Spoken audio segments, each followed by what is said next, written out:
Good morning, pretty people. Heute machen wir den ersten Aufzeichnungstest über das Netzwerk, ne? Ich hoffe, ihr seid excited. So excited, wie ich bin, ne? Schön. Long-term outcome studies certainly don't demonstrate that. What do you think it means to be a man? Wer möchte noch alles Kaffee? Yeah, but why? Read any of the studies on this.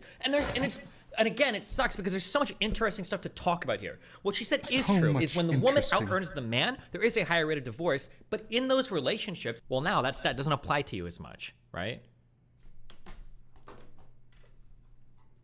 It does matter. You've got to figure out where these numbers come from, guys. Come on, are you serious? Would be on that podcast. Oh, she must have gotten kicked off. That is true. I need to hammer that next time. Let's hear it. What's true? Tell me! Talking about how swiping through YouTube Shorts will inevitably lead you to the Jordan Petersons, the Andrew Tates, and the other wild boys of internet. Yes, show me the wild boys. Examples and check them out. If someone breaks into my home, my job, right, I'm the protector, is my wife and my daughter know exactly what to do. My wife gets my daughter, she's calling 911. I'm either standing at the top of the steps or I'm going down to go to work. And I'm going to go down and go to work because that's my house and I work hard for it. Wait, is he saying he's going to go to work? Like he's going to walk down? I hate that, like, I'm sorry, but, like, no offense, but, like, when it comes to, like, a test of, like, being a man or a good person, this shit about, like, defending yourself against, like, burglars and rapists and murderers of, like, your women that you own in your life. In another time it was! It's the equivalent of, like, gun owners that are, like, it's like pretending like there's a zombie apocalypse right on the corner. Like, bro. Yes, prepare for the apocalypse. You've got to deal with, that you have to, like, navigate through, that are going to be challenges for you. And it's not, like, the ultimate test of a man is not like if a criminal comes in, am I a good enough kickboxer to fight him off? Like, it's such a cringe, like, fantastic ideation of the types of struggles you'll have to go through. Like, it's so stupid. Maybe. I don't know. I just think it's super cringe. Stairs, walk past the home invader, get in his car and drive to his podcast studio, which is what I assume he does for work. That would be a funny plot twist, but I think he means go to work as in violently destroy the invader. My son's there. Oh, you're so smart. Be with Mom. As he How gets did you older, figure he's that 8 out? years old right now.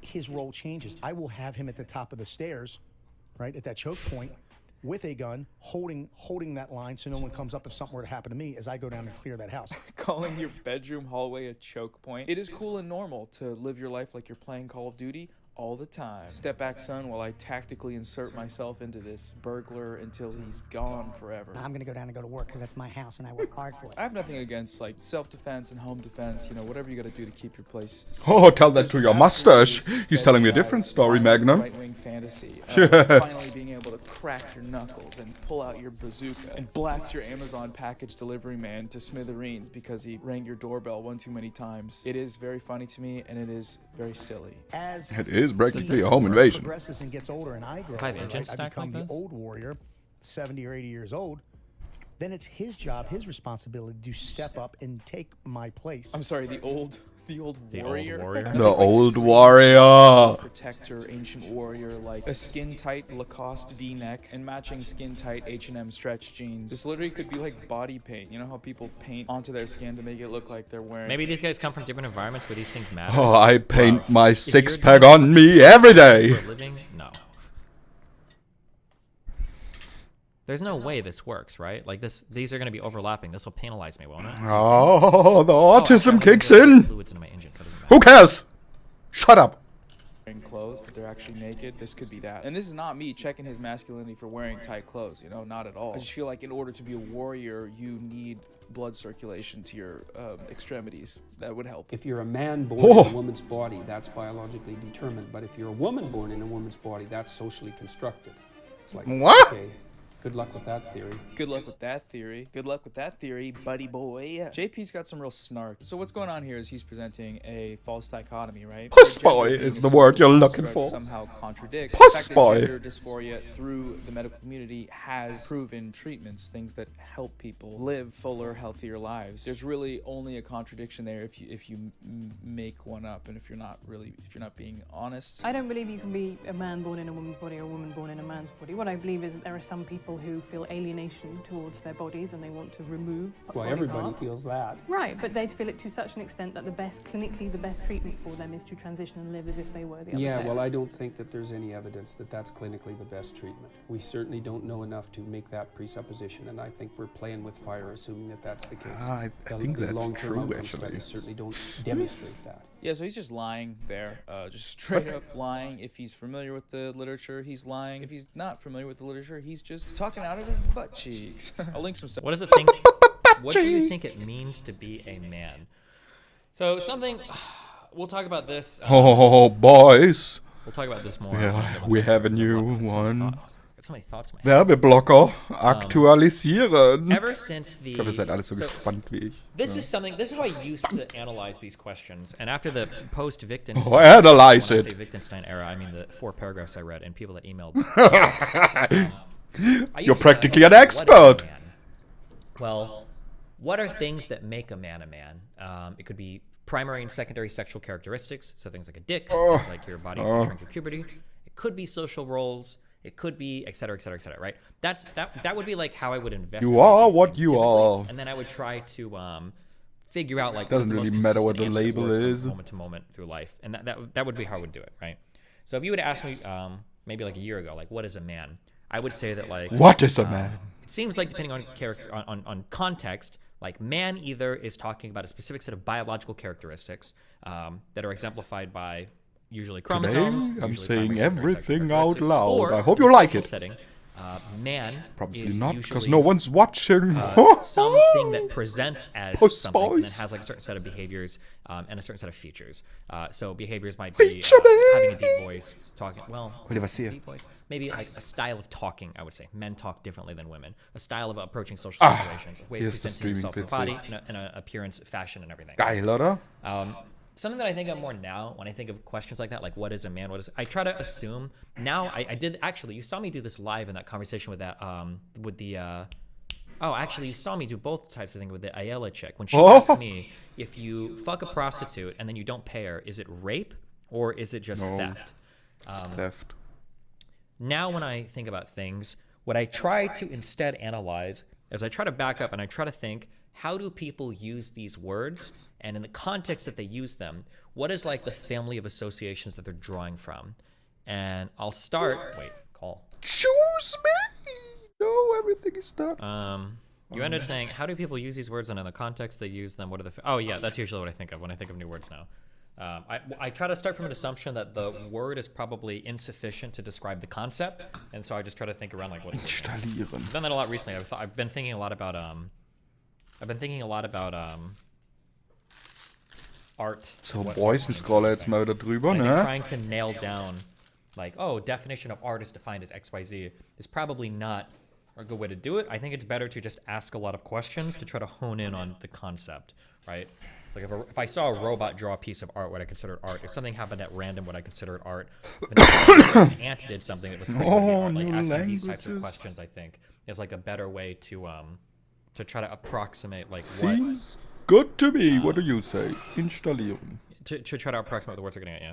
But I think starting from a place of assuming the language is insufficient, I think helps Assume to it. get your mind in a better state to investigate certain terms. Sorry, that's usually what I think of, yeah. Okay, hold on, I got food. I'm gonna watch this. Studies and description about this. But what's frustrating about quotes like this? Gott, ist das it's so viel. epic, Boys, wir haben halt situation richtig going on. 'Cause a lot of Content. people come away with just the objectively wrong conclusion about how this treatment works and This is what's worse than actually going on, which leads into that sort of bigotry that says that being trans is a mental illness. That affirming Ja, was identity is angucken. somehow Ja, harmful, weiß man which nicht. is just not the Ah, case. das Like the common geht sense mal is, yeah, schon. right, the best treatment when they have the highest suicidal case. Andrew Tate's after the manager treatment. exposed Me, when him. I just lie. And 6.4 thousand people like it.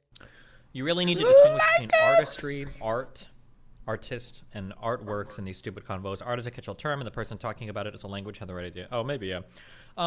Yeah, you can. And, like, some of those words might not even All I necessarily... wanna do like- is have some fun. Like, a non-artist can probably make art, or maybe anybody that makes art is then considered retroactively an artist. Yeah, I don't know. It's a complicated category of things, but...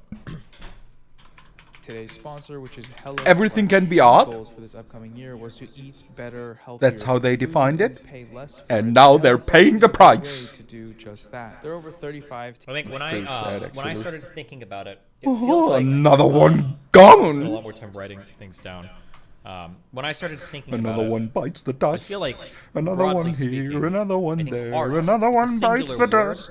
But I think that it can probably be broken down into two really big pieces, and one has to do with the creation of it, and the second has to do with the interpretation of it, or the consumption of it. And I don't know if both of these are required, or if either one can be both, or if either one on its own can be sufficient. But yeah, I don't know. Yeah, I don't know. Just interesting things to think about. Pisco, you have like no desire to participate in the conversation. You're just like so fucking debate brain rattled in chat. Like, it's not meaningless words. Definition of wrong. Blah, blah, blah. Like, I'm just talking, dude. Chill. I'm literally just like word vomiting some thoughts. Okay. I know you're like really like horny to like. You said it was meaningless. It is not. Some definitions are wrong. It's not meaningless. Like, dog, chill. It's okay. You're fine. Okay. You're okay.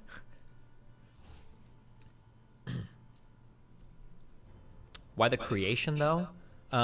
It feels like the creation of a certain thing, like as art or not as art. It feels like it Oh, would someone go to tank Jace probieren. changing our interpretation of whether or not something is art or not. Bringt mir überhaupt Feels nichts. like it. Muss Like if einfach somebody were to machen. make something that was incredibly beautiful, but they weren't trying to be artistic, like is it art? Maybe. If somebody's trying to make something artistic, even if it's not beautiful, we'd probably still consider it art, I think. But all of it is like, it's all very fuzzy, and not fuzzy in the sense that it's like here's like this is like a normal term, and this is like a fuzzy term, where it's like fuzzy at just the Come on, edges. fuck it, It's no. fuzzy like this type of fuzzy, where it's like very hard to say. I don't know. Tasty recipes to choose from each week, which Thank is you. awesome, especially with their carb smart and calorie smart options. Oh my you can God. even customize meals by swapping out proteins or sides, Crazy. upgrading Really? proteins, or adding protein to veggie dishes. HelloFresh sent me over a box with 3 pretty big meals in it, and I decided to prepare for you all and myself. Don't you determine what is art or not before you know anything about the artist that made it? Yeah, but see, that's like the interesting question, right? So we go back to like, what is a man? Conservators are very keen to say, well, men have dicks, men have XY, or XY chromosomes, that's a man. And it's like, okay, that could be a definition, sure. But when you see men in public, do you ever verify either of those things? No, I You don't. verify You all make of an those assumption about things. them. Like, well, I'm assuming he's got a dick. I'm assuming he has XY chromosomes, right? But if you have to assume a trait, it almost seems like it's not even going into what the category is at that point, right? Well, I know that these people are men and women. Well, do you? If you never verify any of those traits, then they don't seem to be influencing whether or not you determine if something is a man or a woman, because you don't genital check everybody you walk up to. Or every I do. then it seems like, to me, that answer is unsatisfying, right? It doesn't seem like that is the answer. Oh, well, what is a man? Somebody that's a dick. What's a woman? Somebody doesn't, right? So, I don't know.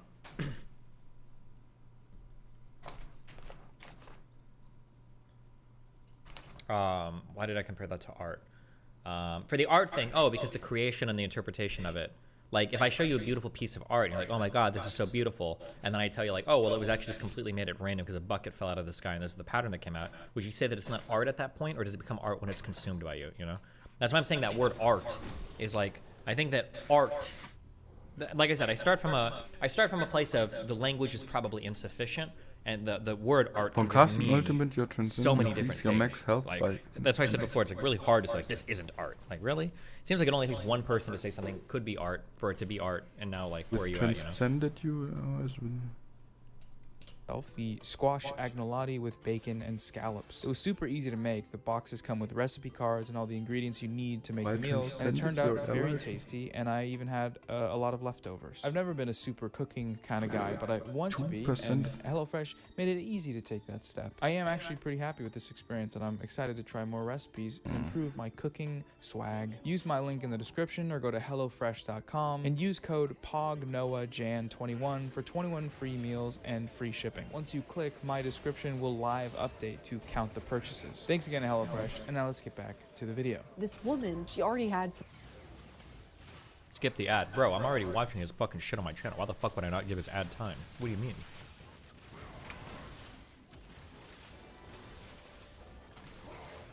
Kind of masculine features, like deeper voice, deeper whatever. She decided to be a man because she wanted to see how men were treated. Not sex change, an experiment. She ended up killing herself after like a year and a half. She killed herself. Because she said she was treated so horribly by women that she couldn't even believe that this is how men lived. Okay, so the person she's talking I think I've even repeated this before, and I've heard this said a lot. I feel like there's no way this is true. I feel like that couldn't be the case, but maybe. about is called Nora Vincent. She was an author and an LA Times columnist. It's not really clear based on her writings that the story that's being told by this podcaster is true, that the reason for her medically assisted suicide was her experience living as a man. Because she dealt with a lot of other mental illness stuff, it seems like. I think one of the conclusions in this article about her is very interesting. She was suffering, she wrote, for the same reason that many of the men she met were suffering. Their assigned gender roles, she found, were suffocating them and alienating them from themselves. I did read an article one time that was really interesting that profiled a group of trans men's experiences before and after transition, and how there are real social stigmas that men face that they, before transitioning didn't experience. And it's really interesting, And so stories like that are somewhat touched on by this YouTube short, where the woman is talking about the difference in treatment, the expectation that men are supposed to be stoic and strong and not, share their feelings. But then the conclusion of the video kind of like blames feminism. You want to support us, you want to be there for us, but you guys are supposed to be, you're supposed to be the strong one. Yeah. You're supposed to be these things, and yet we've been fighting to be your equal, fighting to be the alpha, fighting to be, and out of kindness, you guys are stepping back, but it's a losing war for both of us. She's like, oh, women are all trying to be so alpha these days and stepping up, and men are just stepping back and saying, oh, I'm not going to say anything. Oh. But that doesn't have to come with men sharing how they feel. I think it's actually probably the opposite, that the bog standard patriarchal expectation is that you're supposed to not share your feelings. And moving away from that is good for everybody, I don't know. I'll be honest, man. Men and women aren't equal. I'm sorry if that hurts your little stupid ears. Oh, fuck, it hurts my little... Oh, I'm so triggered. Oh. I think the one comedy trope that triggers me more than anything is whenever somebody's like, I know this is going to upset some of you, and then proceeds to give the least brave take in the world. It's like, bruv, shut the fuck up. I know this is gonna upset some of you, but men and women are different. Like, oh my god, he's so fucking brave. Holy shit, get this guy a fucking medal. Yes, get the medal to him. Dude, wow. 660,000 likes for a joke that's been told so many times you should be banned from comedy for life for doing it. Triggered liberals, all I'm hearing is cry, baby. We're not equal, because equal means the word same. We're not the same. In fact, that's my favorite thing about a woman, is that she's not a dude. My favorite thing about you, girl, is that you're not a dude, because that would mean I would be gay. I'm not gay. How flattering of a compliment to be a woman and hear that. Wow, it's every girl's dream, really. People try to make it, we're equal, I want it to be equalized. No, you don't. When any one of you got a babysitter tonight, how many of you picked a dude? None of you. Not because you're sexist, but because you're not dumb. What does that even mean? The baby would fall off the balcony and you'd be like, why was the baby on the balcony? He's like, I don't know, I came out to smoke. Weird, strange gender expectation there that guys can't be good babysitters. It's the same thing that says, like, guys can't be good fathers because they'll, oh, he's too busy on the grill and watching football, he's gonna fumble his baby or whatever. Men are actually biologically incapable of being caring and responsible, and that's a value I uphold and I think is good to impart upon other people. All my boy babysitters in the comments, shout out. Let me know what's good. I don't know, man. Gender humor is just... What about Jake Paul being a boxer? People saying he's not a YouTuber. At what point did he become a boxer and what constitutes a boxer? Jake Paul is a boxer because he's one of the best boxers of all time. What are you talking about? That's an easy one. It's really just not my thing. It just gets old so quick, Especially the random dig at trans men, right? Quit pretending we're the same. I don't walk around, I could have a baby if they'd let me. I can't. Like, yes, men can get pregnant. Trans men are a thing. It's really not that complicated. Literally zero, no person is trying to say that a cis man can get pregnant. That's not what, nobody's saying that. When common sense is refreshing, society is failing. I love these so much. Let that sink in. Let that sink in. This is what's wrong with modern society. Where does this guy get his like drum and bass shit at? I think that's what this is, right? And rock it. Did you know that women leave men 80% of the time? And if they're college educated, it's 90. So I hate these. It's the same stats. Every single time I've had a red pillar in front of me and I push on this, they crumble. This whole like, women are mass divorcing men because they're trying to steal their money. Okay, 10% of people get alimony, okay? 50% of people get child support. The idea that you would marry a man and divorce him to steal his money is a fucking fantasy. Like, how can you say that women are stealing from men like that? And then the next breath say, the median salary of a man is only like $39,000. Okay, well, what the money are they stealing then? Bro, you're not getting some sick alimony when your guy's over here pulling doubles at Wendy's. What are you talking about? Like, this whole, God, it's so evil. And then also, I'll say shit like this. I remember I did this on Fresh Fit once where I was like, shouldn't the dream of every man be to find and date a single mother? Like, if a single mother is somebody that was in a relationship, got pregnant, scammed the man for child support, and stole half of his assets, seems like single moms are the shit. I want to find a girl where I can cuck the guy because he's paying for our fucking lifestyle. That sounds like the best shit in the world. Like, but it's like, all of it is so stupid. Fuck me, dude. It's so dumb. So if you get divorced, it's 80% of the time like the woman leaves. And one of the number one predictors of divorce is actually if the woman out-earns the man. Yeah, but why? Read any of the studies on this. And again, it sucks because there's so much interesting stuff to talk about here. What she said is true, is when the woman out-earns the man, there is a higher rate of divorce, but in those relationships, it's reported that the woman is working more than the man, and she still does more housework than the man. So she's contributing more to the job, and she's still taking care of the house. If that's the case, it's not really that surprising that the divorce rates are gonna be fucking higher, right? But that's an interesting conversation. Why don't men do as much housework? Do they feel emasculated? Do they feel shitty? Are they just not trained as well to do housework? Does the woman, superimpose and demand to do the housework? There's interesting conversation to be had with it. But there's none. This is thought terminating. All of these studies that the red pill people cite are thought terminating. I'm gonna spit out one number that I don't know the study it came from, the context it's for, or the explanation for why it is the way that it is, and now we're done having the conversation. Like, I've just proven some massive fucking point. Ugh. Oh, I love that. I actually love that. I can't lie. You love that? You don't think that's kind of... No, I'm like, girl, you go get that. You go get a man. And, like, yeah, you go get that. Like, really? Yeah. Like, why is there like a lack of empathy for men? It's not a lack of empathy. It's but there is, because like they're breaking up a family, a lifelong commitment in a home, and your reaction is, you go get the bag, sis, or like, I'm so happy for you. When that's actually a really that's a sad situation. I think one of the things that I noticed, she did this with me, and I don't know if this is like a speech tick of hers or what, but I hate how often she's like, I'm just asking questions. I'm just asking questions. Like, why are black people's craniums shaped in such a way that makes them warriors? I'm just asking. Like, what about, like, do you think that black people are more aggressive? By the way, there's a study that says they're more aggressive. I'm just asking. She does this so much, and it drives me insane. Oh my God.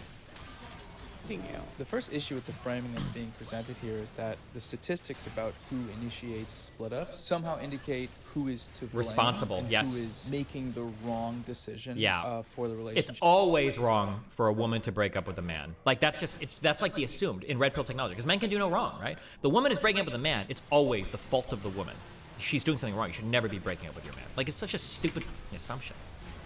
Doesn't even get into any of the reasons why a woman might initiate split-ups at a higher percentage than men. One of the biggest reasons is a disparity in the willingness to be a caregiver. Oh, nice job. Copying Destiny takes. Good one, Noah, okay? We see you in chat, okay? We see you out here copying my shit.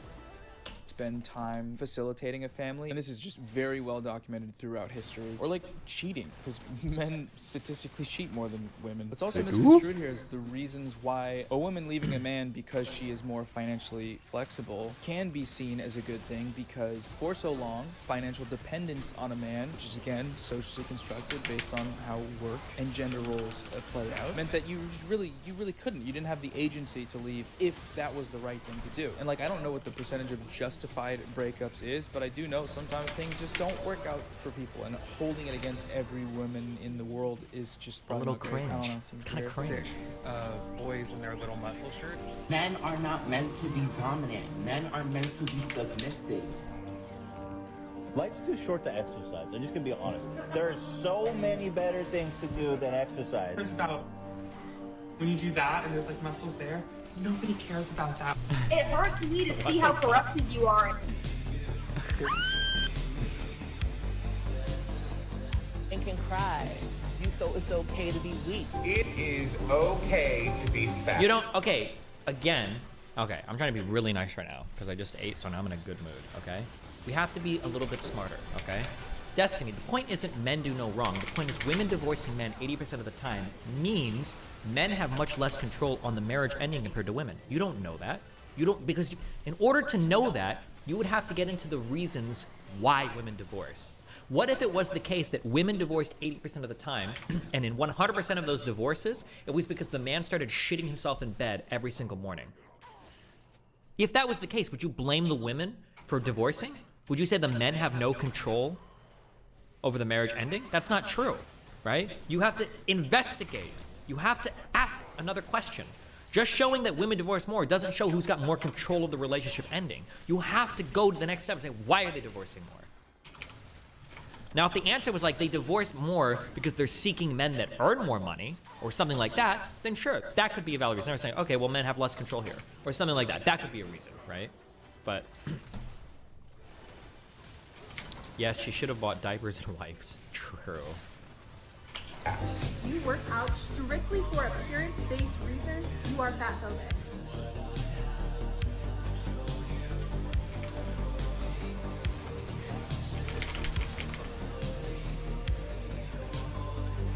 On some individual level, wouldn't you recommend a man never marry someone that earns more since the rate of divorce for that is 80%? You have to analyze why the divorces are and what you can do about it, right? Like, some people are built for unconventional lifestyles. Other people aren't. If there's a reason why people divorce for a certain thing and you feel like that's not going to apply to you or you've got experience and it doesn't apply to you, then go for it. But it just depends.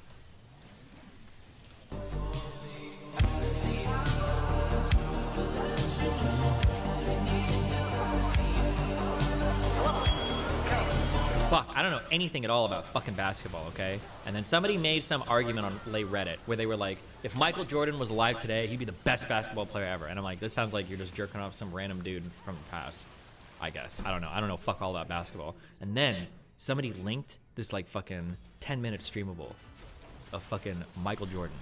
And it was the most hype shit I've ever seen in my entire life. And I am on board with the Michael Jordan would dominate the game today. God damn, that was I don't know if anybody knows the streamable I'm talking about. I watched the whole thing from start to finish. I was like, God damn. But I still don't know much about basketball, but holy shit. There's a reason they said he could fly. True. Is he dead? No, but he doesn't play anymore. This is sort of a classic aesthetic method over here in the baby boy manosphere, which is presenting a warped view of society or its values based on viral clips of the most extreme representations of like anti-fat phobia arguments, stripped of the context and nuance that is required. Wait. Destiny finds that you can make short videos of anything look really cool. Wrong. I've never seen a cool soccer video compilation in my entire fucking life. Okay?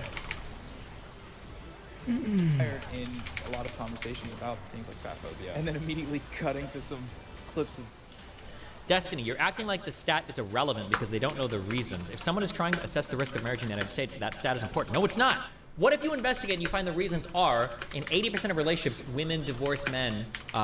What if you find out that the number one cited reason is because the men are below 6'2", and let's say you're 6'3"? Well, now that stat doesn't apply to you as much, right? It does matter. You've got to figure out where these numbers come from, guys. Come on, are you serious?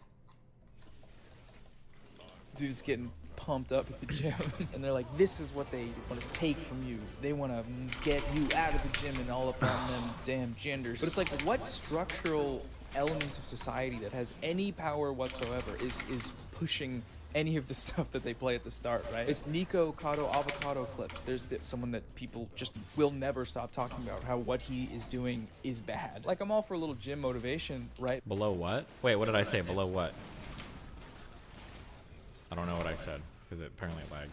I don't know why YouTube is like, I still have no dropped frames. I don't know if this is something I need to look into, or I have no idea. If other YouTube streams lag, I don't know if you guys watch other streams on YouTube, but what was that MJ streamable thread name on it? I don't remember. It was just, it was like a 5 to 10 minute streamable thing I was linked of like Michael Jordan playing. And it was just so fucking hype. God, it was so fucking hype. But I don't remember what it was called or what it was about or what the context was. I just know somebody linked it. How long ago did you see the thread? I might have linked the streamable in chat. I don't know if I might have showed it in chat, in offline chat. Andrew Tate is Aiden Ross listed as the only non-family member out of 5 potential visitors. Yeah, I saw that. I don't know why. But why does it have to be a little bit fascist, you know? I don't know, it seems not great. Oh, here we go. We may as well finish it out with a quick FNF classic. We don't like it, actually. I see a whole bunch of empty fingers with no ring fingers. So what I need to keep a woman? Are you gonna shut up when finished? One thing about this show is half of it is the guys in the room telling the women to shut up and let them finish, but then they just go on to say the dumbest shit imaginable. Let's play. Are you gonna shut up when finished? It is not a prize for a man to be married. It's like, hey guys, I got married. Got married. That's these guys have the worst takes on relationships. It's so triggering. The worst takes consistently on relationships. Anyone else hate their fucking wife? XD. Anyone else hate their relationship? XD. Failed integrity check. Wait, what are you failing on? Hold on. Oh, hold stress. Too many floors. Lots of negative. Oh, I can just put up more walls. That's why a woman was like, I got married. That's how you girls fight and claw each other's eyes out to catch the bouquet at weddings to see who's gonna get married next. Fact. Oh no, oh god, I love that. There's actually a biological imperative to catch the bouquet because that is the #1 indicator of the next person to get married. We all know that. It's proven by science. Just to be clear, this conversation started off of men like us, and that's what I laughed off of. I wouldn't want none of y'all to propose to me. That's why I laughed. We don't want you either. You don't get men like ours time. This podcast, like you. and this is not to sound insulting, but no man I would want would be on the podcast. Oh, she must have gotten kicked off. That is true. I need to hammer that next time. Why the f aren't you guys married? True. this podcast is the only reason why you and I are in the same room. Seriously. Oh, these are so Wasn't that her hard to point? watch, man. Oh my god. I don't know the context leading up to this, but I know how this podcast goes, man. She probably made one little comment that damaged their fragile egos, and they freaked the fuck out about it. Also, really no indication that this woman is a feminist. She's just usually feminist getting obliterated means okay, you're talking to a woman, and as we all know, feminism is for girls. That is actually a common misconception. If you're watching this and you like these YouTube shorts and you are wanting to sort of learn about it, feminism's for everybody, you know? So just Google it. The pinned comment with 26,000 likes, it says, "This lady talks like she decides which man will marry her." Oh, okay, wait, so does she just not have a say, or what? What is it? What are you trying to say here? Is this a pro-arranged marriage only YouTube channel? Aw, shit, the biggest collab since Avengers and Fortnite. We got Andrew Tate and JP on a split screen. Let's check this crap out. If we weaken men, then if they become weak enough, they'll no longer be a threat. And I argue that point absolutely. I think the most dangerous men on earth are the weak men. And if you look at men who have no emotional control, 'cause that's what they're trying to teach us to have. They're saying, listen, you're a man, you're allowed to just cry all the time and have no emotional control, no stoicism. Just That's what I want you guys to do. You know what Cry happens when always. you tell men to just react to their emotions? Anger. You have school shootings. Weak is not good. Wait, what? Wait a second, what? Hold on. The guys who express their emotions and let them out and don't pen them up are the ones doing the violence? What?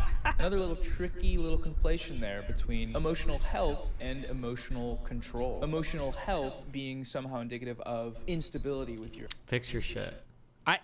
Okay, hold on. I'm curious. Let's poll. Vote. Are you getting lag spurts? Yes or no? Let's see how many people are getting lag and how many aren't. I'm curious.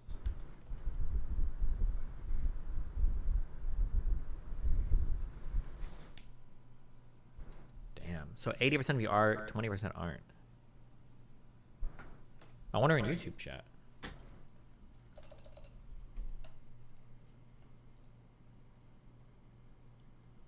It's momentary blips of the screen where the screen goes black. It feels like a bug with the embed? Yeah, well, let's find out. Engage with your audience. Start a poll. Do you get lag spurts? Yes or no? Ask your community.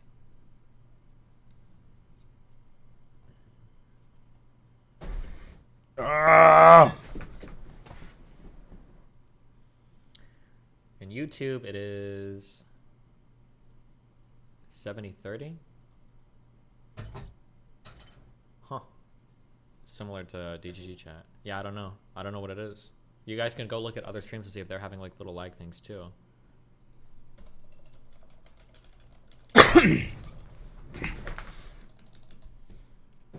Maybe region-based? If it's 70% of people having problems, region-based seems not true, but... Your emotions. An inability to not react to them. The most dangerous man in the world is a weak man. The man who is not a threat. And those are actually the biggest threat because they're the ones doing a lot of violence. Very smart. School shootings. Weak is not good. The people who shoot up the high school, they're weak. You have rape, you have violence. That's what happens when you tell men to have no emotional control. And life is a very difficult process. You're not prepared for it unless you have the capacity to be dangerous. Those who have swords and know how to use them but keep them sheathed will inherit the world. You have to be powerful and formidable and then peaceful, in that order. And that's not the same as being naive and weak and harmless, which is what young men are being encouraged to be. We return, as we were at the start, to the sort of right-wing violence fantasy. Swords. Knives, being able to just having them sheathed, but being able to chop a guy in half like it's anime. And I don't know, man. Most of these guys just kind of like they're YouTubers or podcasters. The most violence they'll ever experience is like traffic on the way to their studio. I mean, Andrew Tate was like a kickboxer, right? So I guess there's more of a claim to the control over violence. Young teen boys watch that and they say that's awfully and carry a big bazooka. No one talks about it, but in fact, Putin loves sanctions. For him, being sanctioned or not, it does not matter. For him, it's a win-win situation. And today, I'll explain you why. What's up, investors? It's the Russian dude. But first of all, what is the purpose of sanctions? And crew who are willing to skirt safety protocols, save money. They should always use plugged barrel firearms when working with vintage period firearms. They could easily misfire or discharge accidentally, so it's better idea to paint the blast in digital. But we have to arm the firearm, okay? Gas that can, again, another big no-no. This is always one of the most like nervous.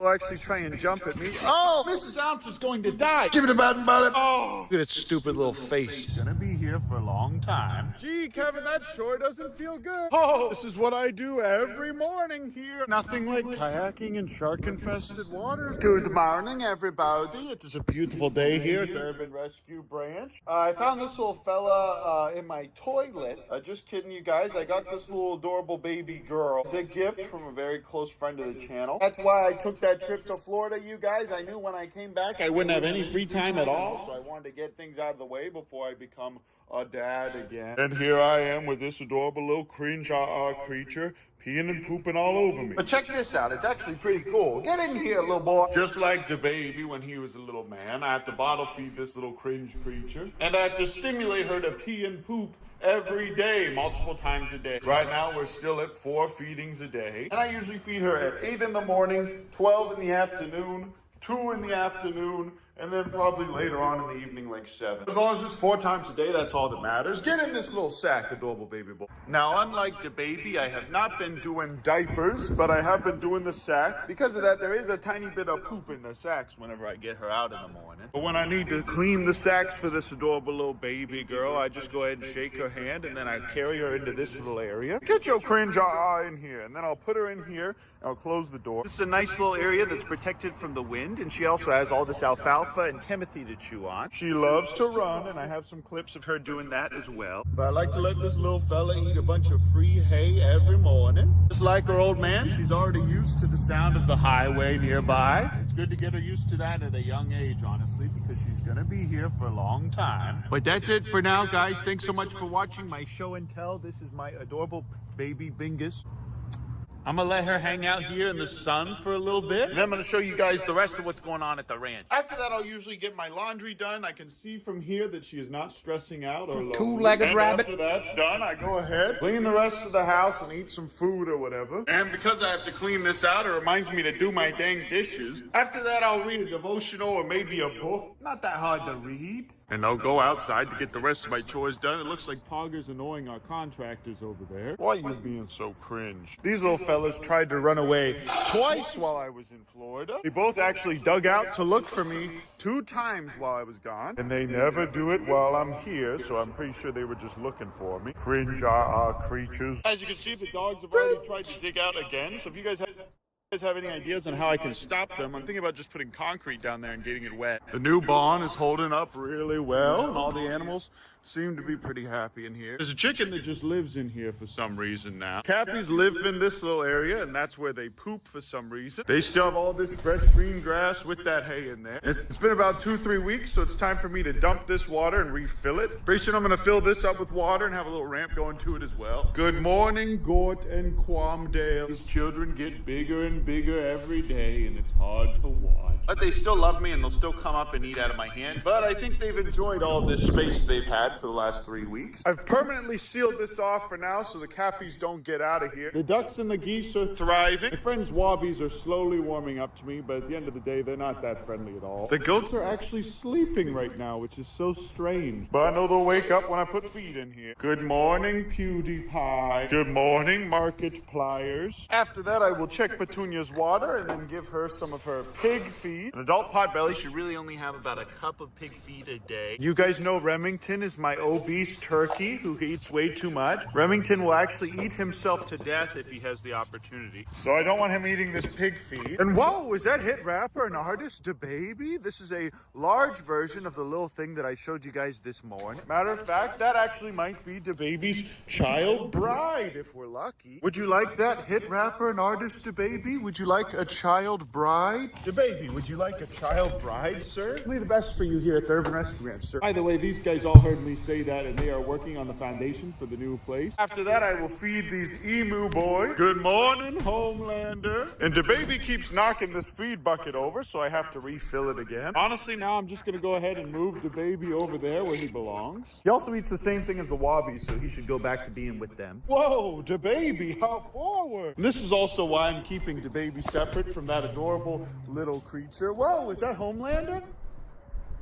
These boys all got the stinkiest breath. All they do is just bite me and grab me and kick me. Oh, I'm sorry, baby. Do you think because you have a child bride that you can just push me around now? Yesterday, I left the hose on and I watered this entire field, which is actually kind of nice. The Rias are all thriving and doing very well. Kevin still tries to attack me every time he gets the chance. He'll actually try and jump at me. Oh, he got the whole finger.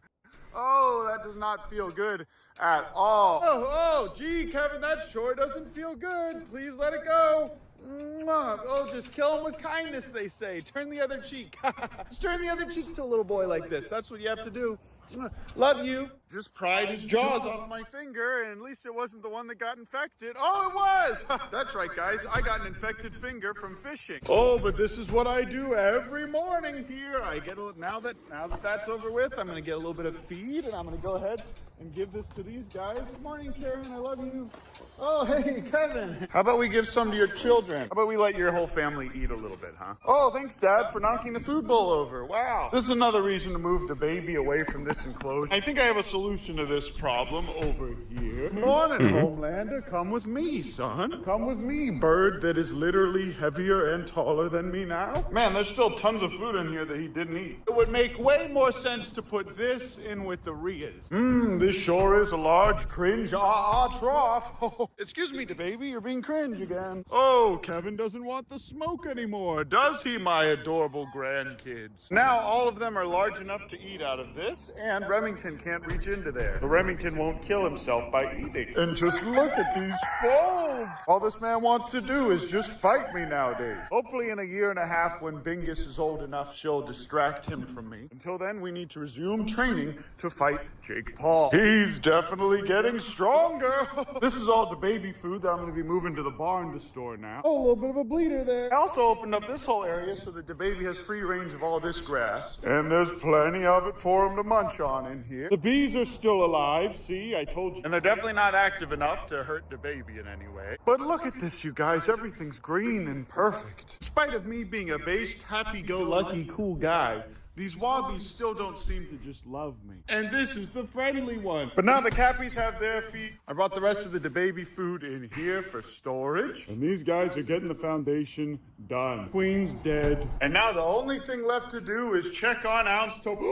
I heard a yahoo from this hay pile. Oh, is that you, Mrs. Ounce? Wow, Mrs. Ounce. Biggerton, Ouncerton. What's that, Mrs. Ounce? You're starving? Big Ounce, are you stealing all of her food? Stop it, Big Ounce. You need to give her food. You guys, Mrs. Ounce is going to die if we don't feed her husband an adult Goliath grouper right now. We need to feed her husband an adult Goliath grouper right now or else he's going to die. We also need to give her a snook and a tarpon as well. Doesn't matter how big the tarpon is. Don't have high expectations for the tarpon. Okay, guys, don't worry. I'm going to abandon my baby kangaroo and I'm going to go get you guys a Goliath grouper, a snook, and a tarpon right now. This is Garrett. I met him via Instagram and he's never caught a snook before, so I'm going to show... Oh, I think I see one right there. Oh, there it is. A beautiful big snook. Garrett, it's not that hard to catch a little... It's not that hard. Okay, I'm taking this out on shark-infested waters. Okay, nothing like kayaking in shark-infested waters on this rickety little kayak. I'm gonna go ahead and drop this bait here. Oh, is that what I think it is? Another snook. Oh, look at that beautiful big fish. Oh, don't mind if I do. Don't worry, Big Ounce, 2 more. Man, it's so hard to catch tarpons. I really wish I knew how to catch a tarpon. Oh, is that one right there? Well, well, well, if it isn't an adorable baby tarpon. And I caught it with just the snap of my finger. Look how cute this little baby is. What a beautiful animal. And if you guys are lucky, I'll show you how to catch the big ones. Hang in there, Big Ounce. One more fish. All right, son. Back in you go. Get on out of here. Man, I sure do love bass fishing in Florida Canal. All right, gamers. Tonight's the last night in Florida, and I am at a Dunkin' Donuts Baskin Robin combo because I love supporting small local businesses. I caught 2 of the 3 bucket list fish that I was trying to catch. One last night of trying to catch a Goliath grouper or else my prairie dog Big Ounce will die. Hello, hello, hello, adorable baby boy. Oh, an adorable little spider crab. Hello, little man. Look at its stupid little face. This looks like that thing from Alien. I'm gonna put it right on your face. Wow. Mullet moment. There he goes, back into the abyss. I kayaked some more mullet into this shark-infested water and then set my own little rod up that I got at the store. There you go. See how you just turned his head? How you feeling? Oh, this sucks. You got it tired. 30 minutes later. I haven't seen him for a minute yet. Keep going. Oh, bro, that was the hardest fish I've ever had to fight in my entire life. How heavy do you think this thing is? 200? Oh, this is the biggest fish I've ever caught, dude. Look at that fish. And I caught it on my very own rod and reel that I got at Walmart earlier that day. Okay, time to get this beautiful big boy back in the water so he can go back to being a beautiful big fish. Wow, dude, that is sick. Okay, I just went ahead and filleted that Goliath grouper. We're gonna bring it back so Big Ounce can eat. Now he's gonna be able to live. I got this entire setup that I caught that on at Walmart. Except for the little leader that I got from Luke. Beautiful man. That night I slept on the beach, and at 3 a.m. I hooked into a 7-foot tarpon that I lost. Gee, fellas, that sure was fun. Wasn't that a fun Florida trip? Who knows, I might have an important amount of additional Florida footage for you guys to enjoy over the next several videos. Get in, you little dinkus, get in. He got you. All right, guys, I love you, I appreciate you. If you'll excuse me, I have to go do some mom things. Might even take this little girl to the gym. But thanks so much for watching my video. I love you, I appreciate you. And oh, almost forgot to tell you. This is where she lives. She just be sitting here all day until she falls asleep. Good night, Bibgus. And hey, don't forget to like and subscribe, or a seagull will get you. Just amazing. Stay tuned.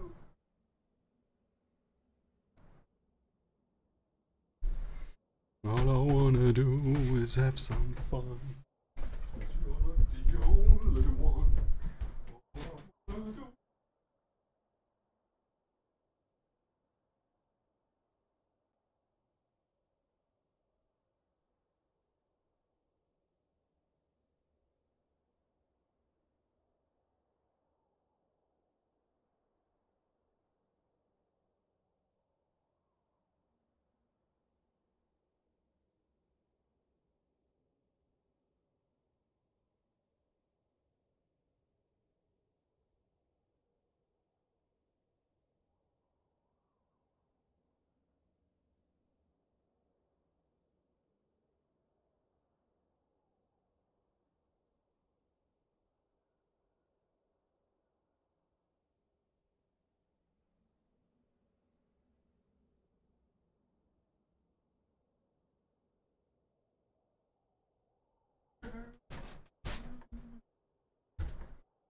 Oh, was machen wir denn heute für Content?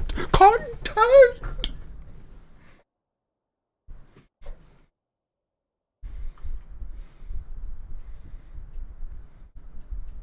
This is worse than the left. I'll produce your show. We'll produce your show. If there are enough of you out there, I will transition Mug Club. But no, you won't. You would give the exact same terms. Crowder doesn't hate the individual terms of the contract. He might say he does, but he doesn't. What he hates is the fee. No, I'm sorry. That's $6 million a month in revenue. That Steven's audience. Wait, what did you say? Wait, what? Think, Nick. The contract says that they get exclusive rights to that. For the extensions, they talk. Did the prosecutors have to present new evidence for the extension? They didn't present new evidences for the extensions. They talked about the fact they have to re-administrate some evidences, or the fact that for the investigation in that moment, at this moment, is better like the defendants to stay in arrest. What do you mean by better? How did they argue the case? It is by our procedural panel code. It is one of the facts, one of the reasons one defendant should stay in the arrest for good development of investigation. În legătură cu măsura taking the news. The news, what new? Because we don't have any news. The court didn't give us a solution today. We wait the solution of the judge. And we are optimistic this time. Why? My colleague, the other lawyer, just said why. Just one quick question. Did Aiden Ross request to visit Andrew Tate in prison, was it allowed or was it confirmed? I received this information yesterday.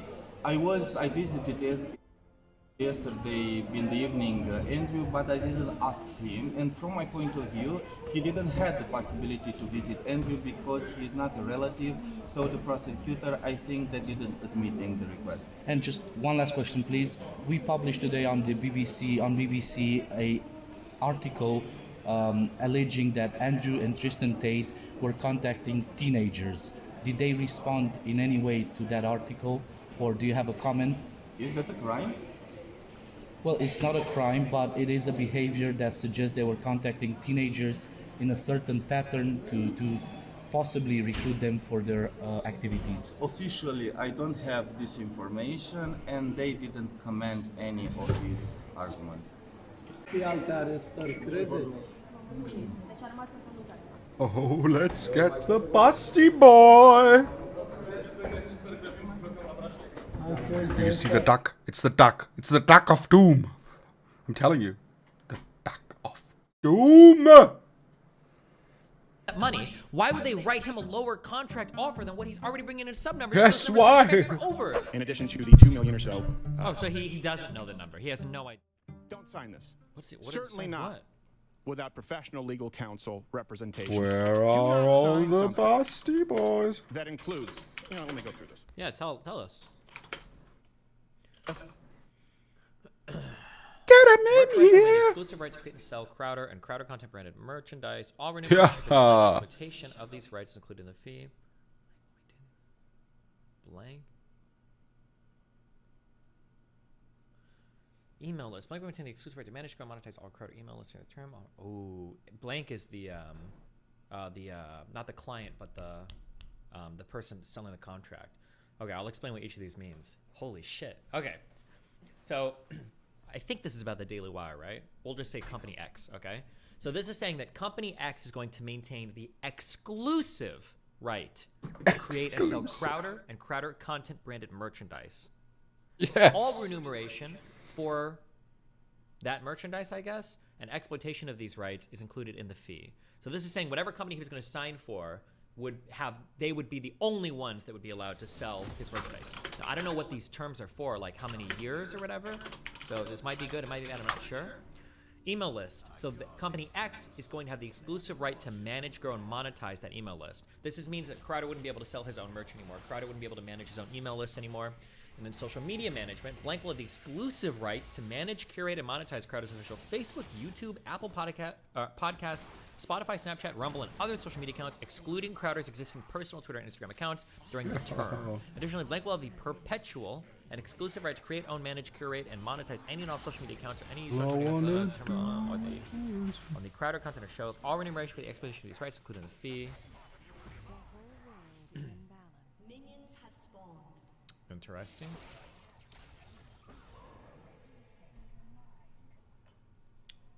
So this would give them the exclusive rights to.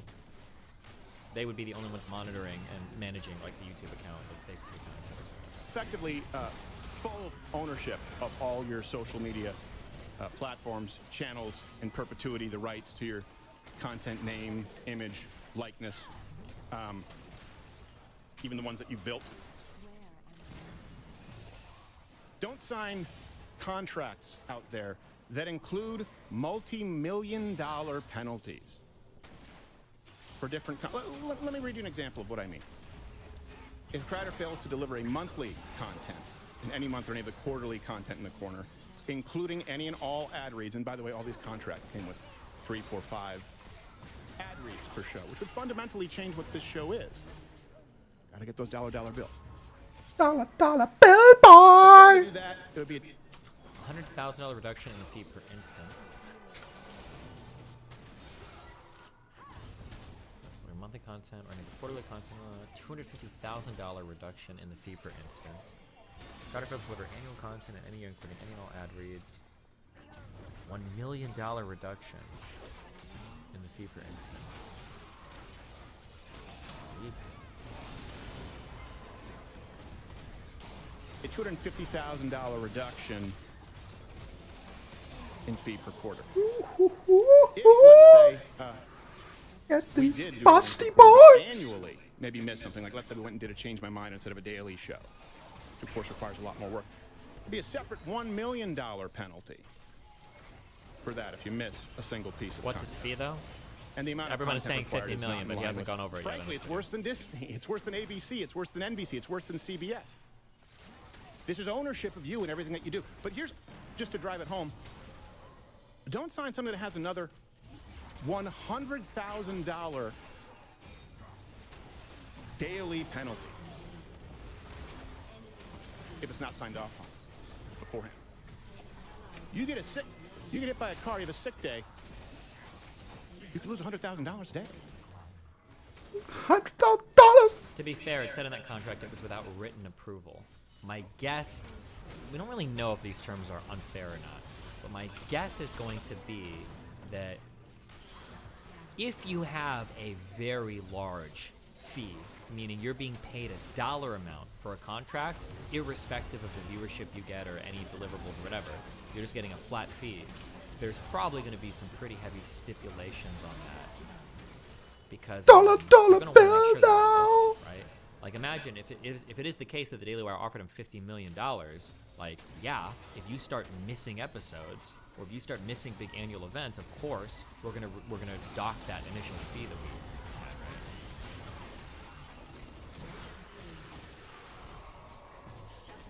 right? I mean, I don't think that's Anyone that wonder why unreasonable, there's right? burnout in this? Anyone wonder why you have kids come up and they leave, never to come back? You think if you had that kind of a penalty, you think if someone and said, it hey, had we're a going to penalize disability you clause? $10,000 Sure. every day you miss coming into work, you think you'd be stressed? This is worse than the left frames their contracts. Again, of course I didn't sign any of these things. But I now know what other kids are signing out there. And here's the worst part. Yeah, that's terrible. I think it's, I just think that's wrong to treat people that way. But this is where, in going through this, and I need to take some time because, look, I've always tried to be a happy warrior, and I want to go back to that. I haven't been happy for a while. To be really, I haven't been happy for a while because when you know what goes on behind these scenes, and you see how many people are complicit, it creates an air of hopelessness. It really does. Where you think the people who are supposed to be linking arms and fighting with you, fighting for you, want to punish you. So here's the worst part. Do not, kids, under any circumstances, sign a contract with people who claim to be conservative, but will penalize you 25% for any demonetization or sponsor boycott. Look, let me read this to you. If any of the major platforms, oh no, sorry, that's the second one. Let me go back to the first one. There's another 20%, it's 45% if you get a content strike. Let's start with the demonetization. If blank is boycotted or dropped by more than 50% of the advertising partners, the company is not able to replace them within 90 days, the fee will be reduced by 25%. Jesus. That's a sponsorship boycott. So that's saying, hey, liberals, boycotts work. They work on our guys. We'll punish them for you. Let me go on. Specifically, YouTube demonetization. If any of the major platforms issues a content strike such that Crowder cannot be monetized on such platform, and the company is not able to resolve the issue within 90 days, the fee will be reduced by 25% moving forward. Now, I thought this was a mistake because, you know, these people maybe didn't know who I am, that we've been demonetized for 3 years. No, it's made very clear to me in no uncertain terms. This is what's sent out to everybody. And then if you get a strike, meaning a suspension, another 20% reduction. And then another 20% of it happens on Apple. And then another 10% of it happens on Facebook. And then another 10% of it happens on Spotify. Damn. Imagine you're deplatformed, as we've seen in the past, where all of the major entities decide to remove you in one day. Rather than having a conservative alternative, you would now be down to 5 to 15% of the revenue of your contract.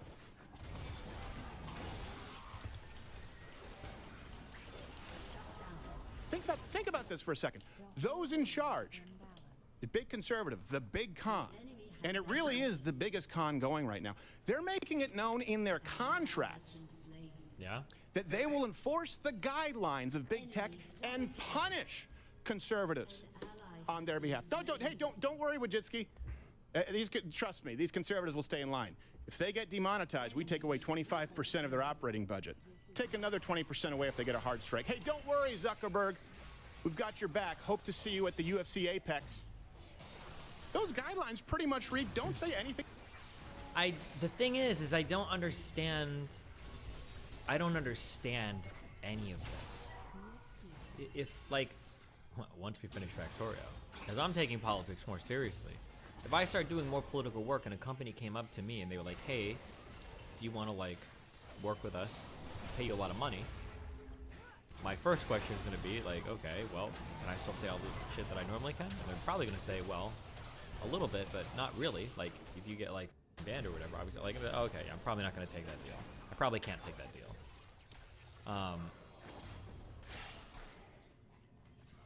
I don't know how that's not obvious that if you're going to sign a contract where you get paid money. If somebody is paying you money for your content, then the idea is going to be that content is going to make them money. That's business 101. I feel like this should be a conservative saying this. If I'm buying shit from you, it's because I'm going to make money off of it. It's capitalism. I'm not going to buy you shit, or I'm not going to buy shit from you, and then all your shit gets banned, and then I'm still going to pay you. That's not how it's going to work. So I don't understand what Crowder is complaining about. It just seems really weird. If you're signing with a company, of course, every single contract ever that you will ever sign in your entire life, for the few of you that are ever in like entertainment positions, They're always going to include clauses. They're going to have termination clauses. They're going to have like liability clauses. They're going to have the ability to pursue damages with delegated arbitration if you are doing shit that makes their company look bad or puts them in a bad light. Like, this is standard in every contract in entertainment, or probably almost anything, probably in the tech world even, that you sign. There's always going to be clauses like that. And this is, yeah, it's it's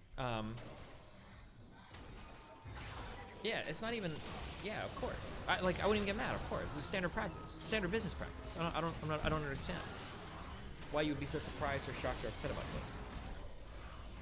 Nothing offensive ever. Well, what's offensive? Whatever is stuck in Susan Wojcicki's craw that day.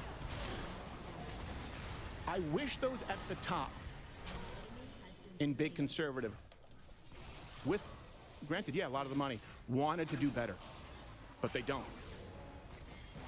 That's why I've created StopBigCon.com, and you can be a signatory, and our plans therein. Look, like I said, I have the luxury of not signing this. I don't need it. I've been demonetized for years. We've adapted here precisely because of Mug Club. I promise you we won't do more than one sponsorship spot per show. I will keep my word on that until this show ends. Good.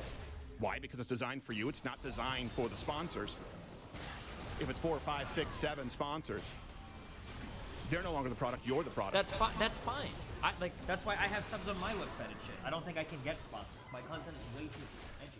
And if somebody wanted to sponsor me, I'm gonna have a whole bunch of questions, and it's probably gonna end up being no. I can this doesn't work for me. I'm not gonna change my messaging or change my to make you guys happy, because it would change my brand too much. But that's fine. That's how these worlds work. It sucks that it's like that way. I agree with that. But like, these companies all live and die on like advertiser revenue and shit. So of course you have to keep advertisers happy. Like,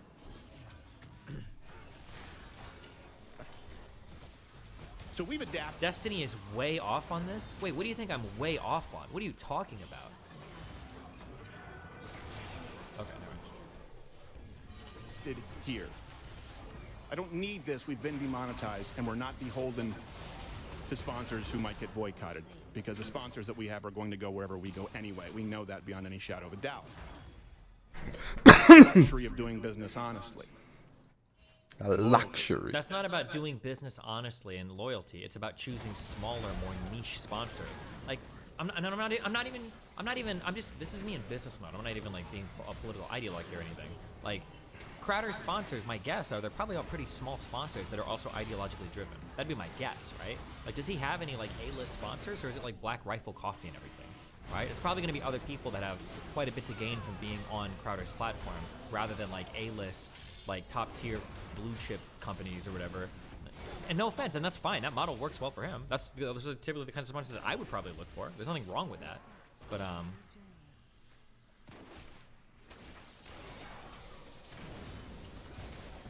to the kids out there coming up who don't have that luxury, please don't sign these. You can do better. We can all do better. To everyone out there who refuses to sign or is under the cloud of these maybe not entirely enforceable contracts, look, here's your signal. Water's warm here. I'll produce your show. We'll produce your show. If there are enough of you out there, I will transition Mug Club. But no, you won't. You would give the exact same terms. You would give the exact same terms. If somebody was coming to you, you're gonna have clauses in your thing that says these are your deliverables for the term, the contract. We expect you to do XYZ number of shows. If you do this, if you end up getting canceled, if you end up making our brand look bad, if you go into some crazy anti-Semitic shit and now people are canceling us, you're gonna have your fee is gonna be reduced. Whatever fee was agreed upon is gonna be reduced. There might even be fines or penalties beyond that. They're gonna have arbitration clauses, and they're like, of course, this is standard. And you would do the same thing. I know you would, because you're not. Well, I don't think you're a fucking idiot when it comes to managing business shit. I think Crowder and his crew are like reasonably successful. Into a full-scale network with independent content creators who don't want to be locked into slave contracts. Look, I understand that slave contracts relationships sometimes fall through. People don't see eye to eye. I get that. But there is a way to structure these contracts and a network. There's a world in which contracts and a network exists. where everyone benefits with some semblance of fairness. You know what the way to structure it is yeah, here's the only thing that I would suggest, and I don't know anything. I'm not in the big business world, but I feel like if you wrote these things as bonuses rather than as penalties, I think that people would be less mad. So like there should have been a like it should have been like if you hit like every episode or some shit, there's like a $50,000 bonus, or if you hit every single whatever, you get this, rather than like penalizing people, because they probably read that favorably, rather than like the penalties, like people get like really mad reading them. That'd be like a guess. Stick right about Crowder. Guys like Crowder and Kanye get taken advantage of because they don't negotiate, and then they build these conspiracies or martyrdom around it. I see it affect people's minds. The only thing in this world you need to nut up and ask for it and destroy it. A little bit, but here's my guess, and I don't know. My guess is going to be that they probably tried to negotiate. They wanted to get rid of some of these like clauses, but then the Daily Wire was like, okay, we'll do it, but we're going to cut down on the fee, and they probably couldn't settle on a fee, right? Because technically, Crowder doesn't hate the individual terms of the contract. He might say he does, but he doesn't. What he hates is the fee, because there is a number. If the Daily Wire was going to write them a $500 million contract, this motherfucker is going to limp out of his car crash, and he's going to go to work that day. He'll do it, right? If the fee is right, terms are A-okay. The problem is they just couldn't negotiate on a fee that was agreeable to him with the terms that were provided. That's what's happening here. But not that by the way, not that there's anything wrong with that on either side. The Daily Wire is perfectly within their right to say, listen, we're going to give you $50 million. You better be hitting all your shows and don't get demonetized. None of your shit up and don't our shit out. And Steven Crowder is totally within his right to say, hey, listen, I bring a lot of value to your platform. I'm probably more popular than every motherfucker here except for Ben Shapiro. You're going to pay me a lot of money if you want me to, like, if you want to penalize me for missing episodes. I want $100 million, not $50 million. They're both within their rights to do this. They just couldn't settle on terms where both of them felt like they were getting equally fucked and sucked at the same time, I guess. Fucked and sucked. Parents, there's no need to be enslaved like this. If you're out there right now and you're making content work, on whatever scale that may be, there are levels to this game, I understand that. And you'd like to have some backup? You'd like to have some brothers, sisters, Z's and arms, some security without losing your shirt? Send your email to creators@louderwithcrowder.com and we'll talk. You want a partnership? Great. Can probably work something out. You want the security of being an employee? Could probably make that work too. There are many ways to skin this cat. And you know what? If Mug Club or whatever network it becomes isn't for you, if this isn't the right home for you, we have lawyers and representation who will negotiate your contract for you with anyone else out there at half the market rate. Why would you? He's virtue signaling so hard. None of this is sustainable.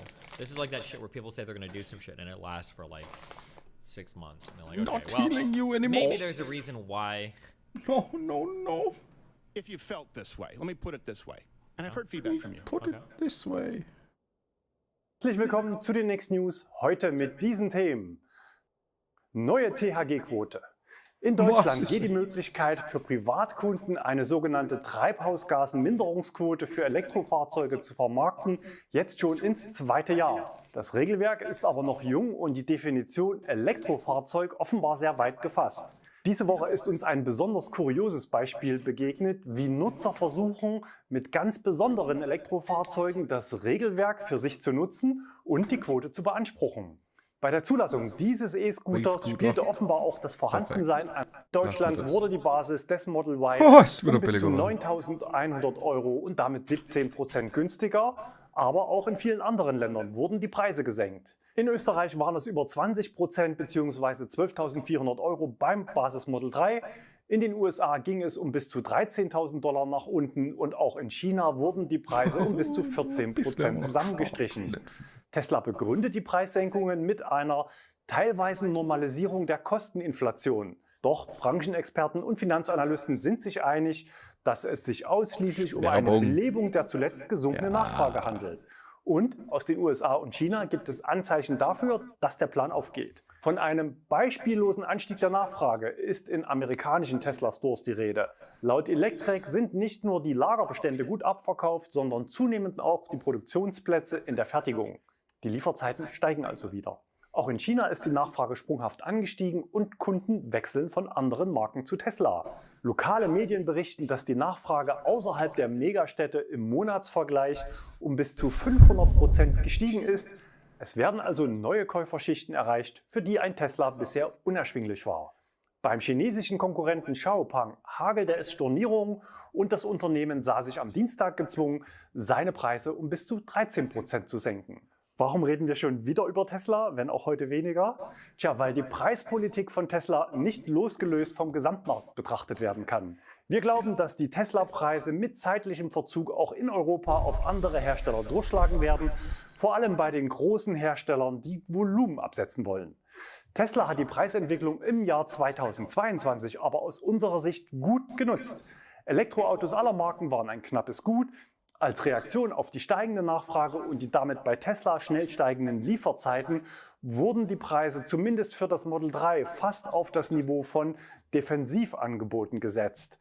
Damit wurde die Zahlungsbereitschaft jener Kunden abgeschöpft, denen eine schnelle Lieferung wichtiger war als der Preis. Jetzt, wo die Förderung gekürzt wurde und die Kaufzurückhaltung einsetzt, wurde sofort reagiert. In Europa scheinen sich die Lager aber noch nicht so schnell geleert zu haben. Seit der Preissenkung gibt es nach wie vor jede Menge sofort verfügbare Neuwagen. Als ich am Donnerstag das letzte Mal geschaut habe, waren es allein in Deutschland rund 50 Model 3 und 150 Model Y. Und dabei könnten hinter jeder Konfiguration sogar mehrere gleich ausgestattete Fahrzeuge stehen. Zumindest war das in der Vergangenheit häufig so. In anderen europäischen Ländern ist das Angebot ebenfalls groß. Auch die Basismodelle mit Heckantrieb beider Varianten sind oft mit dabei. Was man klar erkennt: Tesla versucht, Angebot und Nachfrage immer in Einklang zu bringen. In der Vergangenheit wurden beim Model S und X, aber auch beim Model 3 häufiger Preise in mehreren Schritten angepasst. Wenn die Preissenkung nicht ausreicht, dann wird weiter gesenkt. Wenn die Lieferzeiten aus der Produktion zu lang werden, steigen die Preise wieder. Insofern würde es uns nicht überraschen, wenn wir bereits in den kommenden Wochen erneut Änderungen am Preis sehen. Was meint ihr? Gehen bei Tesla die Preise demnächst eher rauf oder noch weiter runter? Neuer Polestar 2. Gehen noch ein bisschen runter. Aktuell reden wir auch häufig über neue Marken und Modelle, die mit Made in China den Sprung nach Europa schaffen wollen und dafür natürlich auch den größten Automarkt Europas im Blick haben, nämlich Deutschland. Eine Marke betreibt das schon länger und aus unserer Sicht sehr erfolgreich, wenn auch zu Beginn mit einigen Startschwierigkeiten: Polestar. Polestar gehört zum Geely-Konzern, zu dem eine ganze Reihe an Marken gehören: Volvo, Smart, Lotus, Lynk & Co., Zeekr und weitere. Bereits im November 2019 durfte ich als einer der ersten mit Kamera die Vorserie des Polestar 2 in Göteborg testen. Im Sommer 2020 kamen dann die ersten Autos nach Deutschland und es gab den einen oder anderen Rückruf und zum Start auch massive Probleme in der Kundenbetreuung. Aber Autos und Service entwickelten sich weiter. Im Sommer 2021 folgte eine Variante mit Frontantrieb und wahlweise auch mit kleinerer Batterie. Durch die Senkung des Basispreises gab es auch mehr Förderung. In Summe konnte der Einstiegspreis ins Modell um satte 13.000 € gesenkt werden. Unser Fazit damals: Fährt sich mit Frontantrieb überraschend gut, aber warum sitzt bitte bei einem E-Auto dieser Klasse der Elektromotor nicht hinten? In den vergangenen Jahren haben sich übrigens 60% der Käufer dann für den Frontantrieb entschieden. Ein echter Tesla-Fighter wurde das Auto mit den Eckdaten bei Verbrauch, Reichweite und Ladezeiten bisher aber nicht. Die Stärken lagen eher im Bereich Fahrwerk und Fahrdynamik, Ausstattung und dem äußeren Auftritt. Ja. Und wem es wichtig ist, nicht an jeder Ampel das eigene Auto neben sich zu sehen, der ist mit dem Polestar gut beraten. 2022 reichte es in Deutschland immerhin zu knapp 7.000 Neuzulassungen und damit Platz 23 in den Charts. Und damit einen Platz hinter dem Renault Megane E-Tech und vor Mercedes EQA und EQB, also in bester Gesellschaft. Nächste Woche, so haben wir gehört, zündet Polestar die nächste Stufe und legt bei den elektrischen Eckdaten ordentlich nach. Die wichtigsten Parameter wurden uns vorab inoffiziell aus nicht genannter Quelle übermittelt. Die Batteriekapazität steigt von 78 auf 82 Kilowattstunden, der Akku kommt von Kettle, der kleine Akku mit 69 Kilowattstunden kommt von LG. Die Ladeleistung steigt im Peak um 50 auf 205 Kilowatt und die Ladezeit sinkt von 34 auf 28 Minuten bezogen auf den großen Akku. Aus dem Frontantrieb wird ein Heckantrieb und die Leistung der einmotorigen Varianten steigt von 170 auf 200 bzw. 220 Kilowatt. Die Höchstgeschwindigkeit wird entsprechend angeglichen von 160 auf 205 Kilometer pro Stunde, dann gleich für alle Varianten. Auch die Allradvarianten bekommen etwas mehr Leistung von 300 auf 310 bzw. 350 Kilowatt.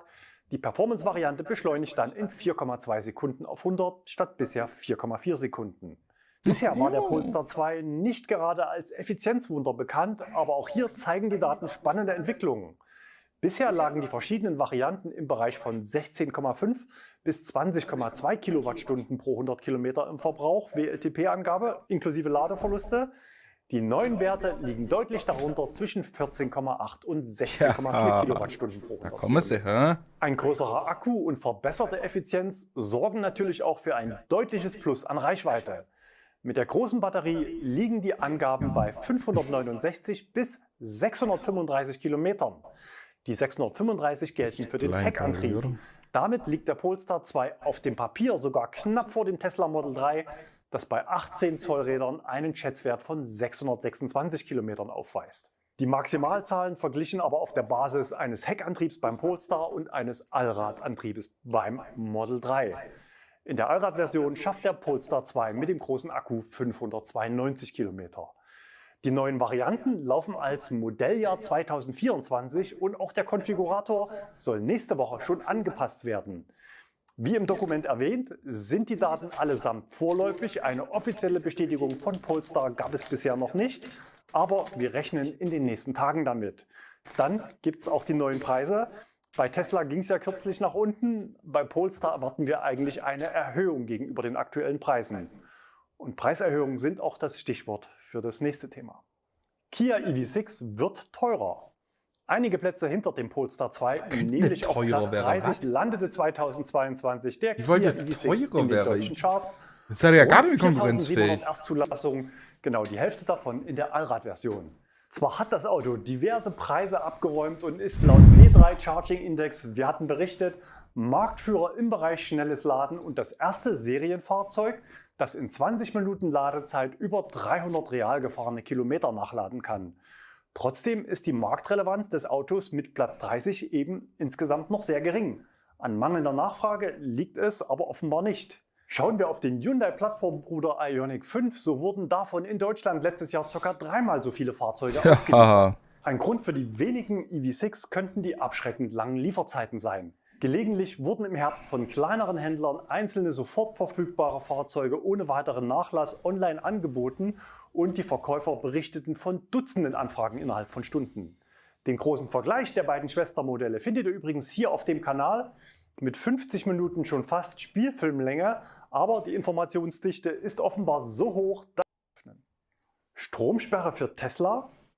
Seit einigen Monaten brodelt ein Streit zwischen Tesla und einem deutschen Wettbewerber im Bereich Ladeinfrastruktur. Ja. Der Stein des Anstoßes ist dabei Teslas weltweites Destination Charging Angebot. Was sich dahinter verbirgt, ist auf der Tesla-Seite ganz gut beschrieben. Mit über 35 Wall-Connector-Ladestationen in Hotels, Apartments und an Arbeitsplätzen können Tesla-Fahrer an diesen Orten ein paar Stunden oder eine Nacht verbringen und dabei ihr Fahrzeug aufladen. Was muss man tun, um als Unternehmen dabei zu sein? Von den Ladepartnern wird erwartet, dass sie 6 oder mehr Wall-Connector-Ladestationen an einem Ort installieren, um einen bequemen Ladezugriff an Einrichtungen wie Hotels, Restaurants, Büros oder professionell verwalteten Wohnkomplexen zu ermöglichen. Ja, Früher vernünftig, waren 1 oder 2 Ladepunkte ausreichend, aber die E-Mobilität ist auf dem Vormarsch und die Hürde wurde so etwas höher gelegt. Die Ladestationen selbst werden übrigens kostenlos von Tesla an die Partner abgegeben. Die Gegenleistung: Wenn Ihre Firma oder Ihre Immobilie in unserem Ladestationsnetzwerk aufgenommen wird, erscheint sie auf den Karten in Tesla-Fahrzeugen sowie in allgemeinen Listen. Das heißt, ein Hotel oder Restaurant erscheint mit Telefonnummer und Webseitenverlinkung auf der Tesla-Homepage und landet weltweit im Navi der Fahrzeuge. Ob und wie eine Vergütung des geladenen Stroms stattfindet, lässt Tesla in den Beschreibungen auf seiner Homepage offen. Was? Ein Insider, wir erfahren gleich noch wer, sagte kürzlich im Interview, Tesla hat die Kunden, gemeint sind die Partner, vertraglich verpflichtet, ihren Strom an Gäste zu verschenken. Es ist also ein Deal, gratis Wallbox im Wert von 500 € und mehr Kunden im Geschäft gegen Freistrom. Manche Hoteliers umgehen das Verschenken aber über eine entsprechend angepasste Parkgebühr für besondere Stellplätze. Sobald Geld fließt, begeben wir uns aber in eine Grauzone. Pauschalbeträge oder reine Zeittarife sind zur Abrechnung unzulässig. Der Strom muss eichrechtskonform gemessen und nach Kilowattstunden abgerechnet werden. Verschenken ist aber erlaubt. In Zeiten steigender Stromkosten ist Verschenken natürlich ein Kostenfaktor für die betreffenden Unternehmen. Gerade Restaurants und Hotels hatten ja in den vergangenen Jahren auch Corona-bedingt sehr zu leiden. Diese Umstände nutzte jetzt ein Wettbewerber und schrieb die Betreiber von Tesla Destination Chargern an, um auf ihre wirtschaftlichen Nachteile durch den Betrieb von Tesla-Wallboxen hinzuweisen. Die Daten sind ja frei zugänglich und sowas wie unerlaubte Werbung gibt es nur bei Privatkunden. Als Unternehmen muss man eine werbliche Kontaktaufnahme in Deutschland erdulden. Absender der Schreiben war das Münchner Start-up Wirelane, das ebenfalls Ladeinfrastruktur für die gleiche Zielgruppe anbietet und das Ganze natürlich mit einer Abrechnungsdienstleistung. Es entwickelte sich ein Streit, das Handelsblatt berichtete bereits im November. Wirelane schrieb den Betreibern, bei den aktuellen Strompreisen verschenken viele Hoteliers mit Tesla Destination Chargern jährlich Strom im Wert von mehr als 10.000 € oder rechnen ihre Ladestationen nicht eichrechtskonform ab. Der Vorschlag an die Betreiber, man könne doch die veralteten Tesla Destination Charger gegen moderne eichrechtskonforme Wirelane-Ladepunkte austauschen.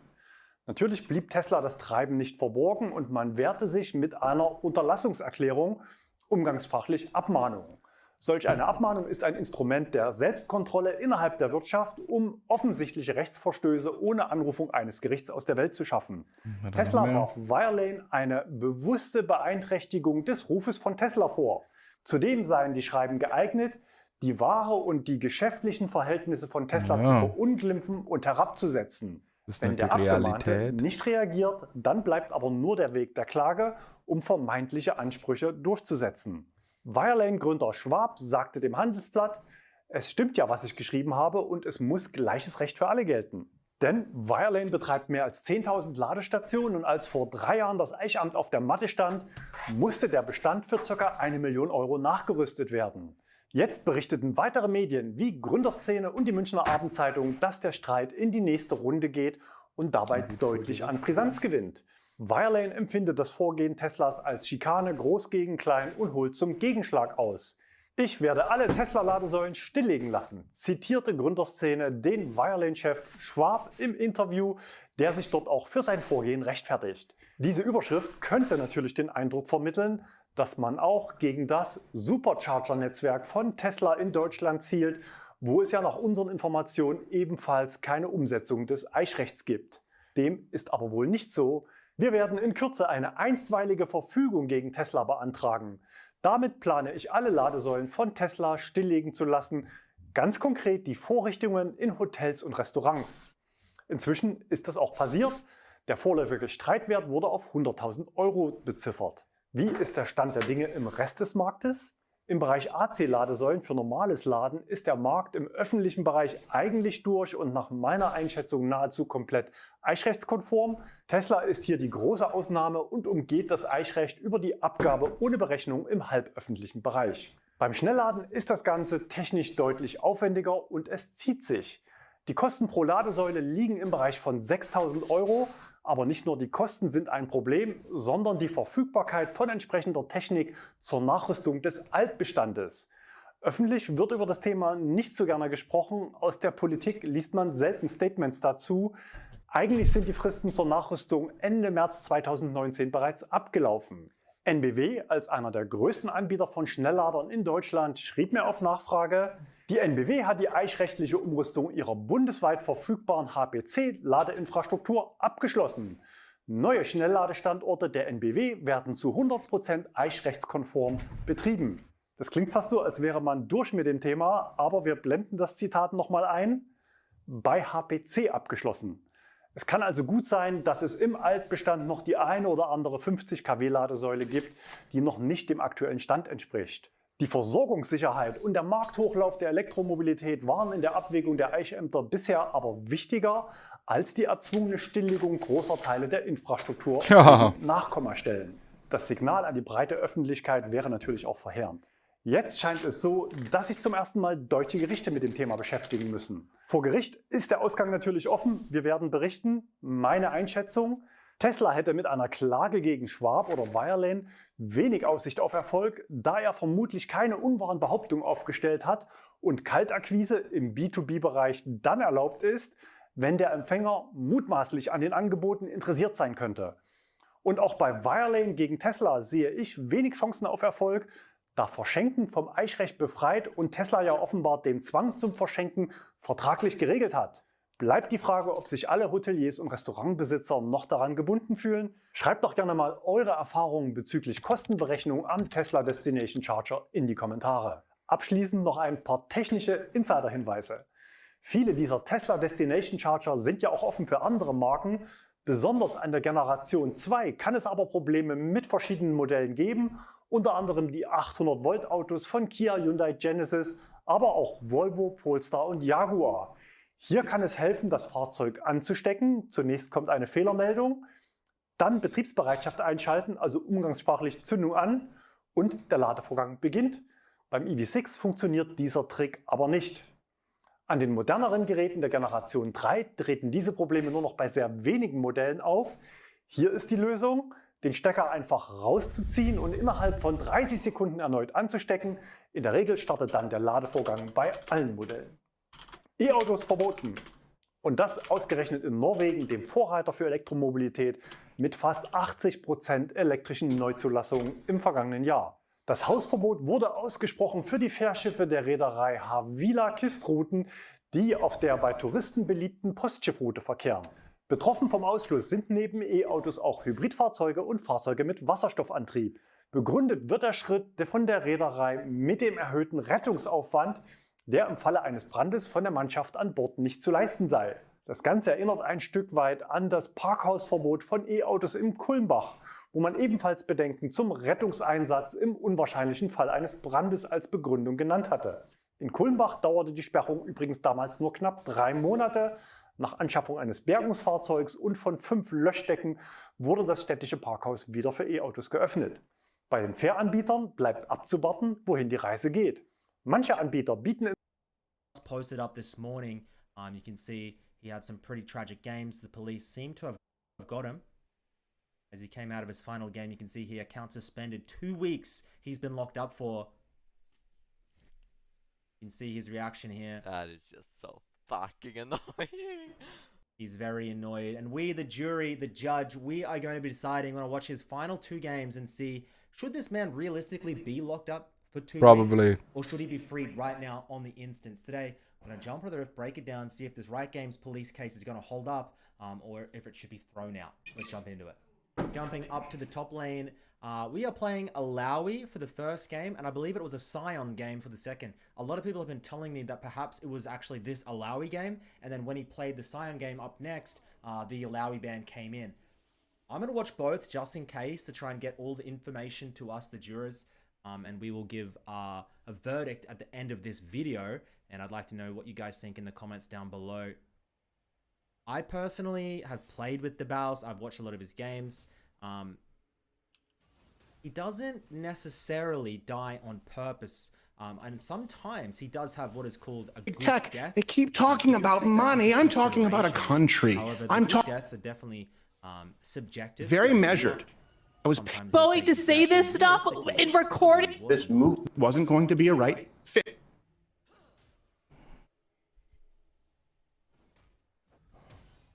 Up into a Cassante. A really stupid champion. So broken.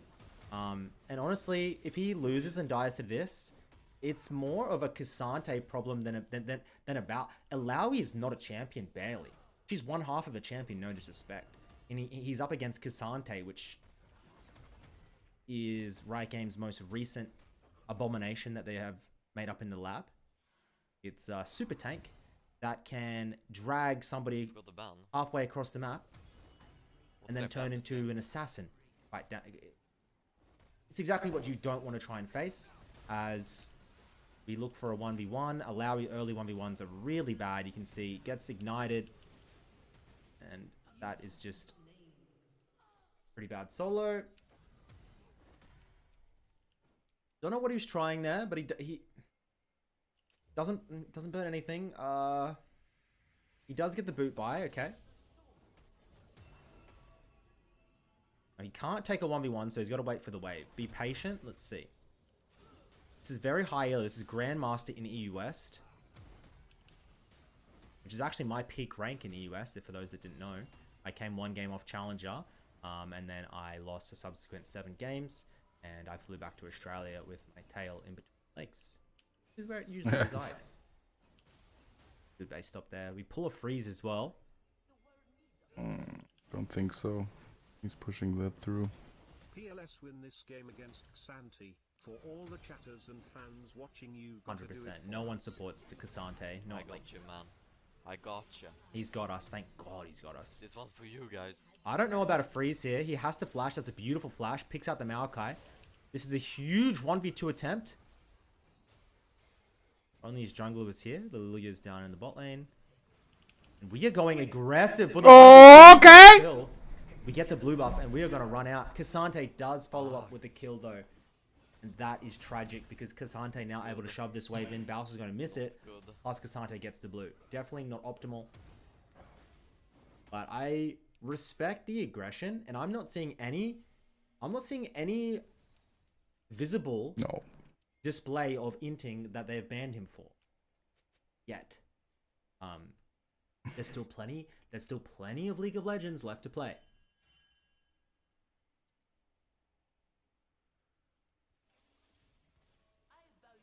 His stream link will be in the description down below. He streams every Monday to Thursday. I think he said he takes weekends off usually. Spends times with his fam, his girlfriend, maybe girlfriends. I don't know. The guy's a pretty popular guy, especially with the women. You know, it happens. So, but I mean, unless he gets his account, this ban revoked, maybe he does. I don't know. Maybe he'll take a little vacation. He's got a spot down here in Australia if he wants. He can sleep on my little couch, my fold out. He can hang to his steak. We go for a 1v1 again with the Cassante. Misses. What? Oh my god, and we're dead. He had to hit that. Even if he hit it, it would have been close. Really nice kiting though. Oh my god, and we're ganked again. Didn't put the ward out. That actually could have been really good. He just slightly misplayed it with the ability. Would have been massive. 2 ganks to none. I will be tracking ganks. That was an aggressive 1v1. But once again, slight misplay, not intentionally griefing at all.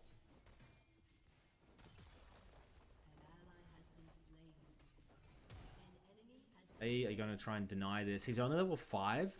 If Maokai sits in this... Yeah, there's a big problem. If wards here and Maokai's here, you can't move up. I'm just fucking dead here. You can't move up here. If he moves up, Cassante is going to wreck him, I guarantee. Oh my. Yep. And he's missed the E once again. Entire wave is dying. Cassante pops the ultimate. And this is the problem. Cassante turns into a Giga Assassin. And he'll live there. It's not going to die either. No. It's a horror. I think that probably could have been avoided. It was... Yeah, maybe he could have made an outplay and got that shutdown. If he got the shutdown, he's back into it, so I respect it. But yes, that was a very hard play to make. Obviously, he was probably going to die. Right games with a great champion here.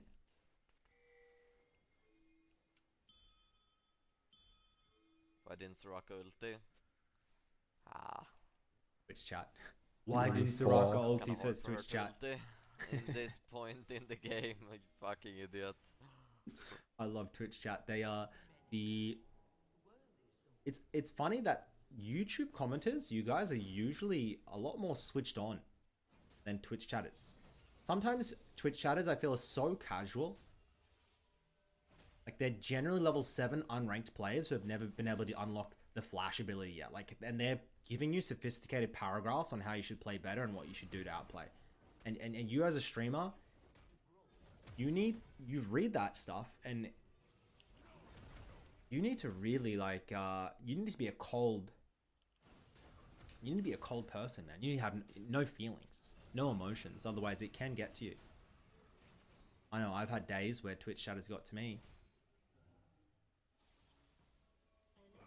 But at the end of the day, I have beaten the man we don't speak about, and that's all that will carry me through with a smile on my face. As the bot lane's getting opened up, Soraka dies with Flash Exhaust. Ashe is not happy about this. Lily's doing Herald. Finally do land the E. You land that, essentially... I mean, I thought he was going to win the trade, but Cassandra didn't really take much damage there. God, I'm so behind. He's going to try and set up a... Oh my god.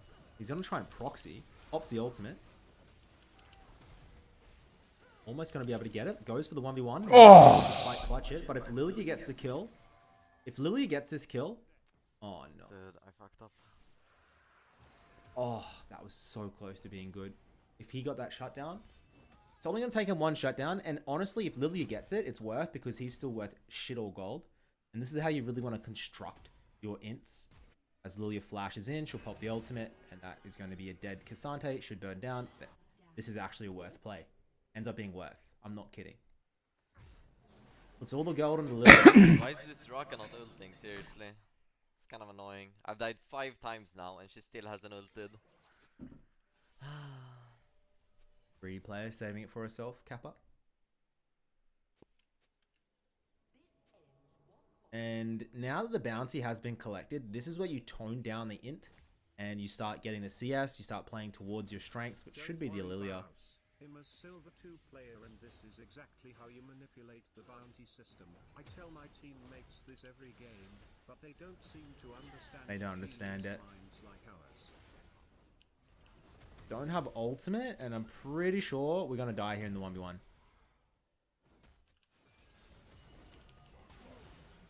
We're dead. I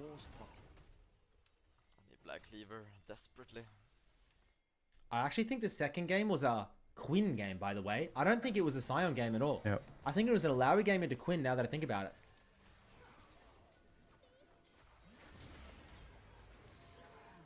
He pulled her in. As he TP's in. And it does make sense because maybe when Riot Games are doing these reviews, they see the Sion with a lot of deaths and they go, okay, that's acceptable. But maybe they don't understand the int strat on champions like Quinn and Alawi, and maybe that's why they gave out the ban. So this guy's so tanky. Because there's no he death doesn't even mechanic. die to, like, I can't even kill the soul in time. Waiting for the level 5 Soraka ult. No, we need to hold strong. This game is really winnable. He's had a couple of misplays, but nothing in my eyes here has been worthy of a ban. What do you guys think? I see nothing worthy of a ban. Oh no, did I int here? I think you're dead. Oh, he misses. Careful, slow, slow, slow. So you see his team starting to pop off? This is massive. This is massive.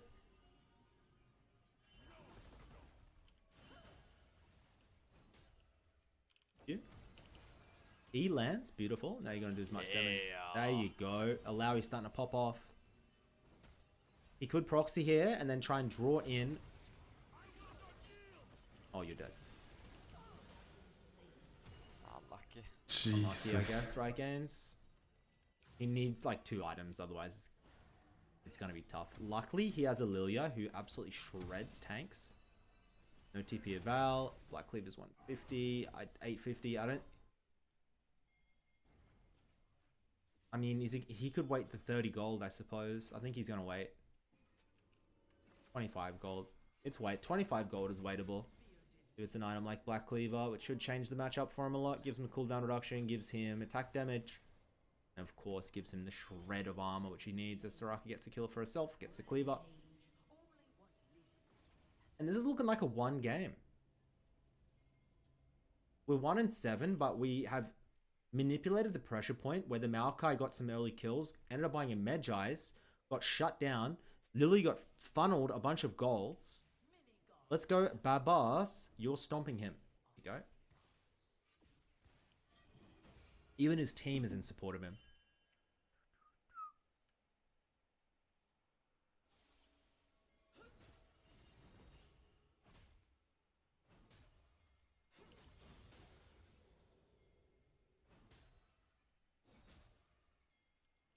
They'll level down. I definitely think we can start being a little bit more aggressive with our ints here, because if we get a plate and a bunch of CS and distractions, his team is so far ahead they're just going to romp the actual side lanes. Like, there's There's not many downfalls for him dying as long as he grabs the waves.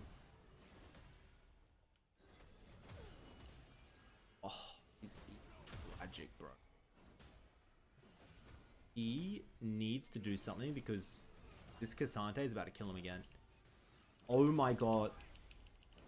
Ulti for cannon, honestly, worth.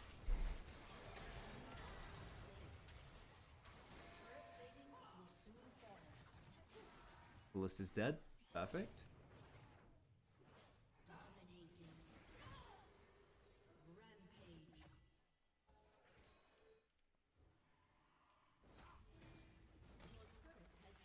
So need a bit of help.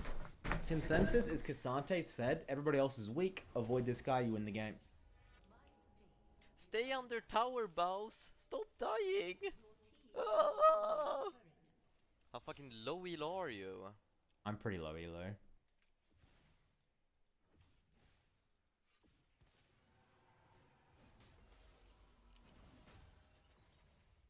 Objective bounties for the enemy team is coming on.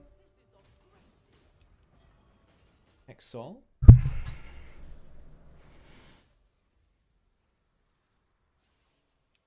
I love how the Baus gives popularity to a bunch of... Like, even Scion was not popular at all until he started playing it. He did the Volibear thing. I mean, Trick 2G played a little bit of Volibear. You get another 1v1 here. We are 3 levels down. I think this positioning is a little bit int. He flashes, doesn't get the wave, and that is... I don't even get the wave. That's a pretty bad death there. He's dead before anything. That's a pretty bad death. I think you are funny, man.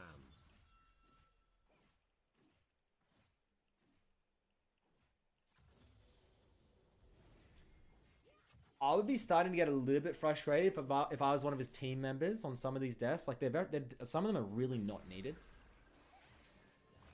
Especially that one, as we have an 8-1 Cassante to deal with now.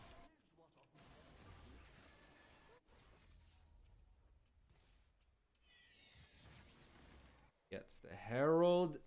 Enemy team's not really fed at all, though. It's only just the one player. Not seeing any threats, except for the Cassante, which can be shredded down by Ash Irelia. Hopefully she got Blade of Ruin King. Yes, she does.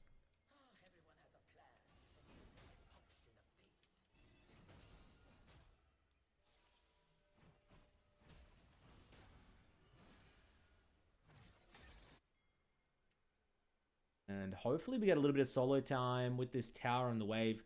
Cassante has to group. If he doesn't group, his team's gonna... There you go. Cassante finally goes somewhere else in the map. That means Baus can... I mean, I really want him to start pressuring this tower as the E goes wide. Victor sidesteps. Victor thinking he can take this 1v1. The E lands. And Victor knows he's got him. One E will kill. Baus wants to try and look for an outplay. He's going to have to land E alt. E does land. Okay. He does go down there. Rough. That was very rough. We are 1 in 10 at 16 minutes.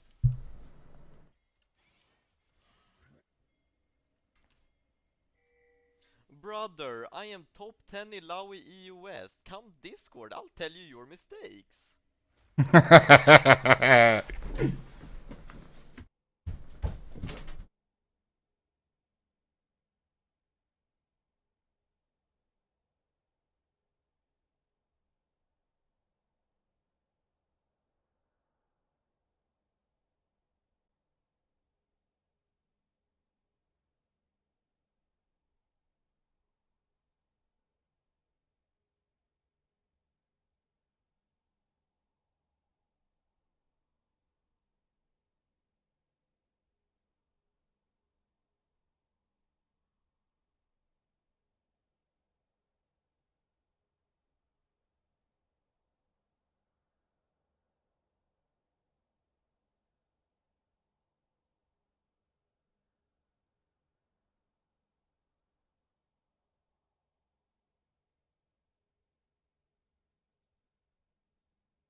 Objective bounty's falling off. Enemy team making a slight comeback.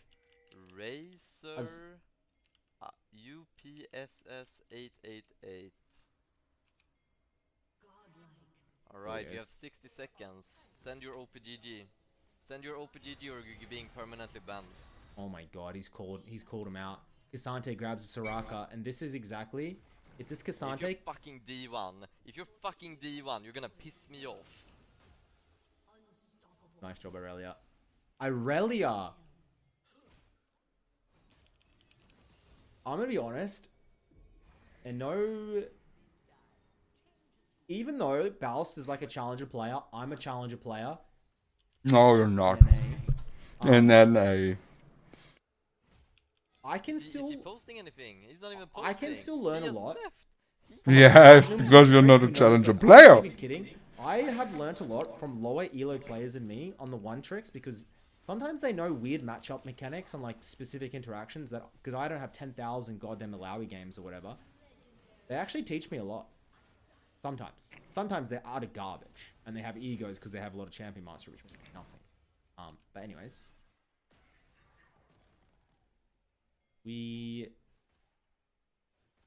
enemy team's scaling is pretty solid. They got the Victor. Maokai, probably the most broken jungle in the game at the moment. Top 9 most broken, I think I would We say. haven't clocked to death in a while. This has probably been the biggest cold streak for deaths here.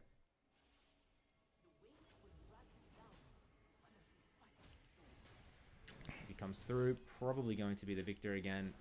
Victor might even look for the all-in. Pops the W, pops the ultimate. Bao's going to try and look for it. Victor has absolutely tremendous kiting skills.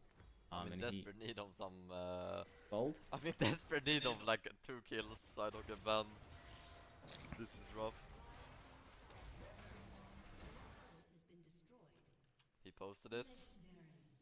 So, I mean, this Lilia should be able to 1v9 it. Cassante looking for the Irelia though. I don't think he can. Who takes it? Can we watch? Please, streamer, can we watch? I can't see it.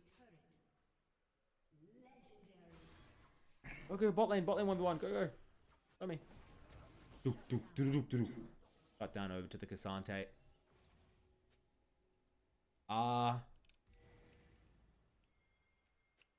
Babis, you better opt yet, bot? You better, bot.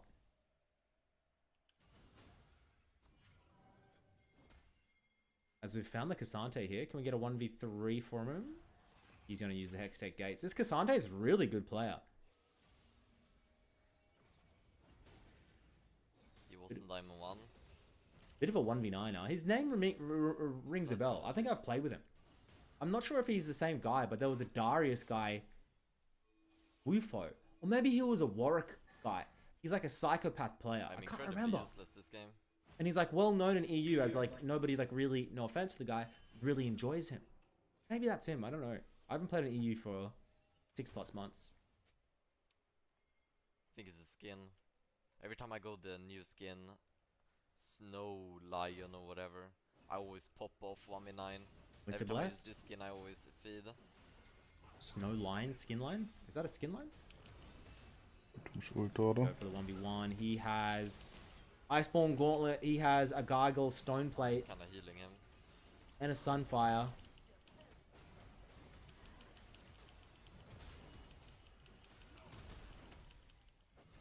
I'm dealing no damage. That's 0 damage.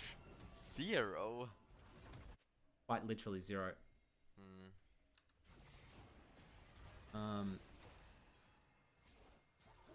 They have found the Irelia. Victor's actually going to start ramping up to do damage here.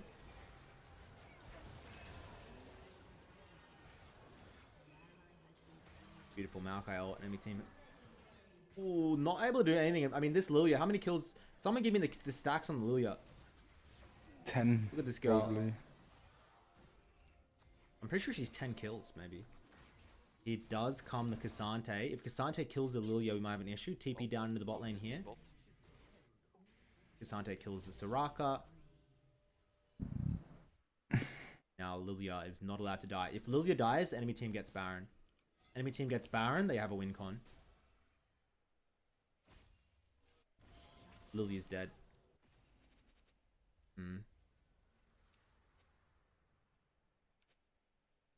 No Krua ni Rusk si Nima Juja. Not sure what's going on there, but don't think the Lilia is too happy. Enemy team but I think I beat Cassante now 1v1. No.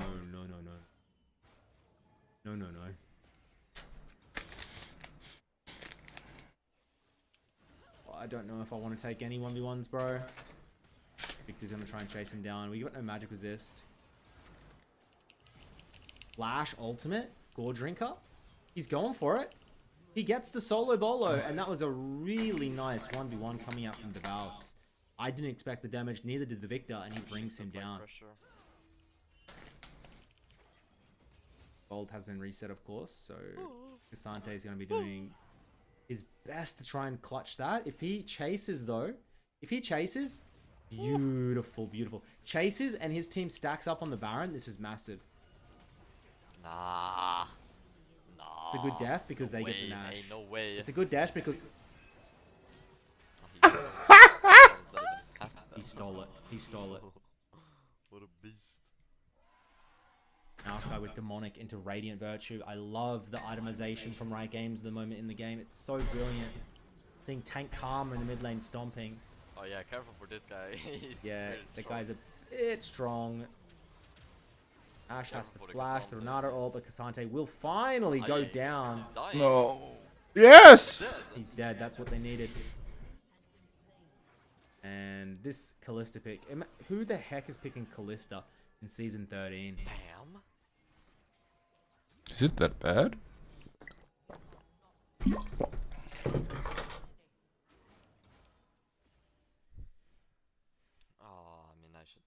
Probably go top lane, but it's such a big wave. Top lane tower's still not dead. Bot lane. He's gonna head back and maybe then head up to the top lane. Finally able to get top lane tower, I reckon. TP comes in the mid lane wave. Fighting.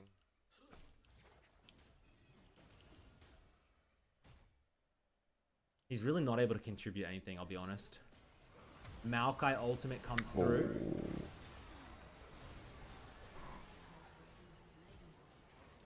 Kiting. Ash will go down. Lilia only one remaining. And they have... Lilia is 15-1. And this is exactly what you need to do. If you're 2-13, this is exactly what you need to do. You need to start splitting as much as possible. You're not going to influence the team fights at all there. You've got to go for it.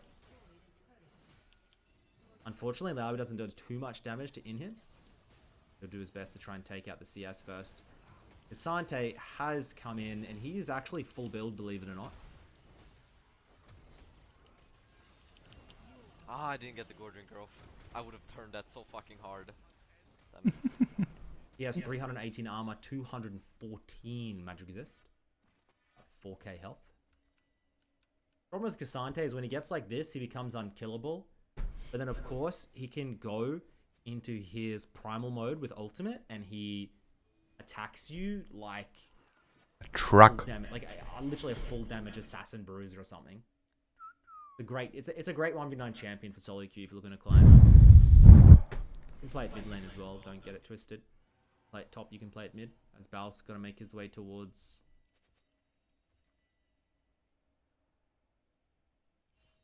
Where do you go? Alright, anyone who wants to continue debate, DM me on Bao's Discord. Alpha, what? Lisa, what are you debating? Are you debating now? We have TP, we have TP. What's the debate about? Ash das Tank gelassen. He's gonna run instead. Your mod is a climate change denier. Oh no.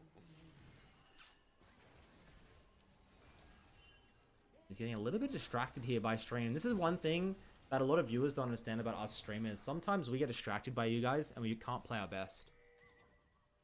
Just understand that. It's your fault we're playing bad, not ours.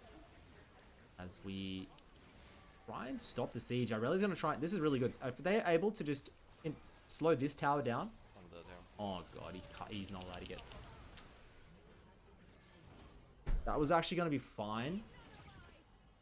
As long as he didn't die. And then we're going to see an Aurelia versus Cassante 1v1. Aurelia 3 items. Cassante full build, like I said. Beautiful mechanics from the Aurelia. Fully stacked passive. Beating him 1v1. Yep, has Blade of the Rune King. Keep ordering, Man, keep ordering. It's gonna be a tight. It's going to be so tight. Cassante puts it back into the wall. I think he is actually going to end up clutching this. And Maokai gets it. That was not a fair 1v1. Not a fair 1v1 at all. We are 2 and 15. CS is actually looking pretty good. Dude, listen, guys. If you guys wanna, guys. Okay, listen. No opinions are wrong. All right. There are no wrong opinions. There's here. a lot of wrong opinions, guys. If you don't get it twisted. You can have wrong opinions in life. If you guys wanna argue, okay, just hit up MAlpha on Discord. All right. He has a moderator role in my Discord. Okay. So he'll just go in my Discord, DM him, and you guys can solve it there. I mean, there's no wrong opinions, alright? You guys want to go and debate him? Go ahead. I don't know what's going on here. I'm not debating anybody. Fucking toast I want you to win the game, bro. Please focus. This is on the back end of our 5-6 hour stream, so obviously as a streamer you're a little bit fatigued. You're not that. I honestly, after 3 or 4 hours of streaming, I go into what's called autopilot mode. And I really stop thinking, and I'm more just, you know, I'm like, imagine a guy, an accountant at work doing 9 to 5, and it's 3 p.m. He's already had his lunch, his afternoon snack, and he's just kind of cruising, waiting for 5 p.m. to come along. You know, you're not fully there sometimes, and that's how sometimes I feel. I'm not gonna lie. We're at work. As we're gonna take the 1v1 against Cassante for the 15th time. Sorry, 16th time, and Jesus.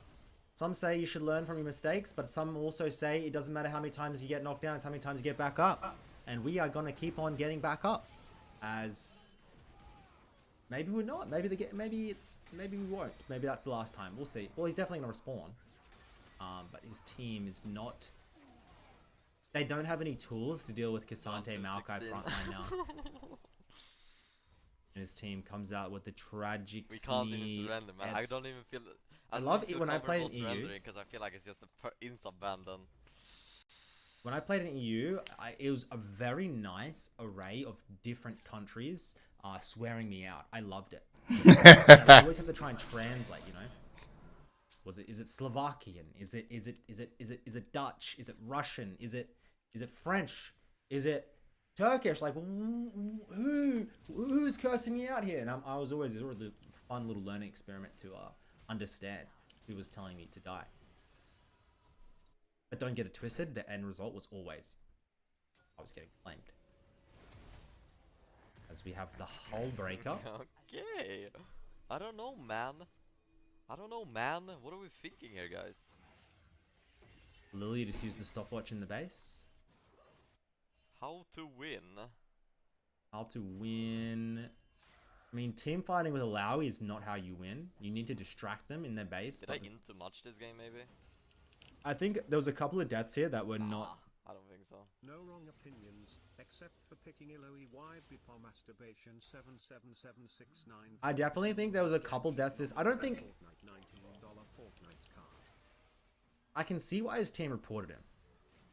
I can see why his team might be a little bit. If I was Lilia, I would be fuming. If I was Lilia, my head would be so hot. I could crack an egg onto my forehead and it would cook. This is actually good. If he's able to strike, if we can do that. Up badly. Oh, what dragon is that? Now. Oh. 217 is really risky. Oh. He knows it. He knows the fine line of int and good deaths, and he knows he's on the edge. Get their third dragon of the game.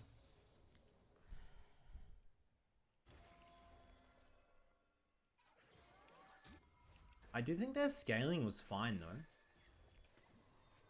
Ashe, Lilia, Irelia. Good scaling. Yes, Sarah. I mean, I think Cassante can't match Irelia for the entire game. It's fine. But he did. Full build. You need to. It's just too late. That's all that needs to be said. I mean, Cassante is full build. He can't get any stronger. He can't. That's I love someone that looks for positives in negative situations. Like, I died 17 times, and they're full build because I gave them all the gold. But if But I there's drag no, a they soul, can't we get just stronger. kill it, and it's a lot of damage. Yep. Like this. Like is this, gonna be and mad now damage. you kill it. There you go. Gets the Half health, Maokai down nice. to 40%. Not bad. Do that a couple more times, and you're good to go. Probably should need to do it on the Cassante. We miss it.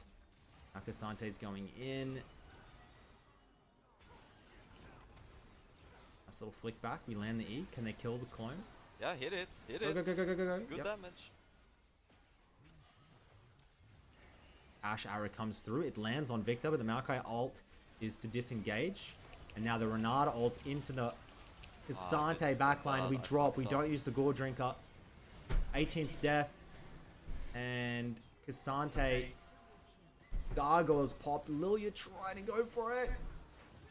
Cassante is just going to slice and dice. Lilia is the only one. And Valve GG. says, sorry team, this is my bad. Still love you. I love a little bit of positivity. He lost. They're pinging each other. What's the consensus so far? We have one more game to review. No. Blaming everyone but me. Oh, never mind. There we go. There were some suspicious deaths this game, but I don't think it's intentionally he should be banned for it. I think maybe there's some learning experience here, but... Oh, but 18? I'm still undecided. If I was in my promo series, Lilia went 15 kills and that happened, I'd like... There would be a chance... There would be a chance... There would be a chance... I don't think I would report him, but... Just look at the damage. Now we pray. We pray. Oh, that's a report. Knows its potential. Let's jump on to the next game. It was just this final. Losers, this guy. It is his final game. He's playing Quinn top, not Scion like I initially said, sorry. My sources were incorrect.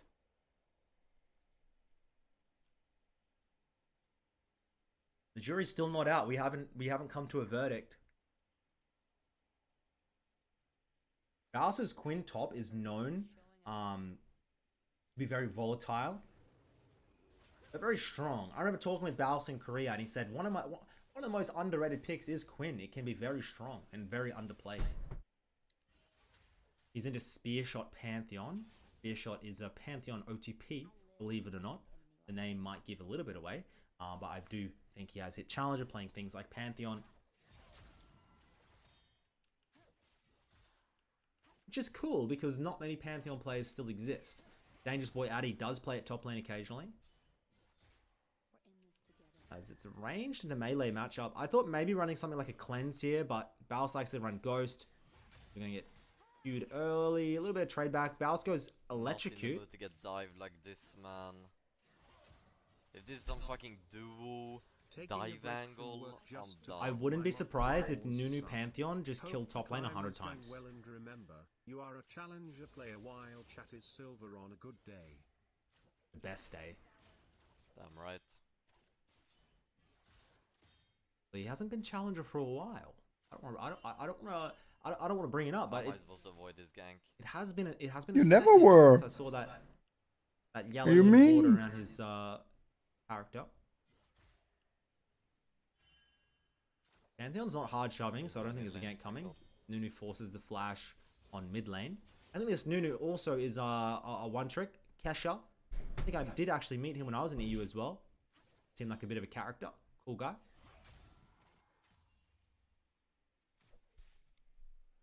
He may have even bought me a drink. I cannot recall because I was drunk.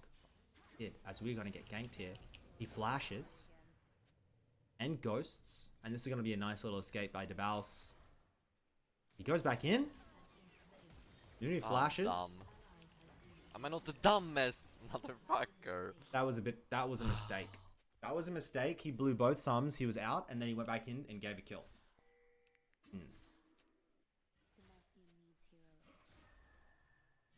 That's not optimal. That's not good.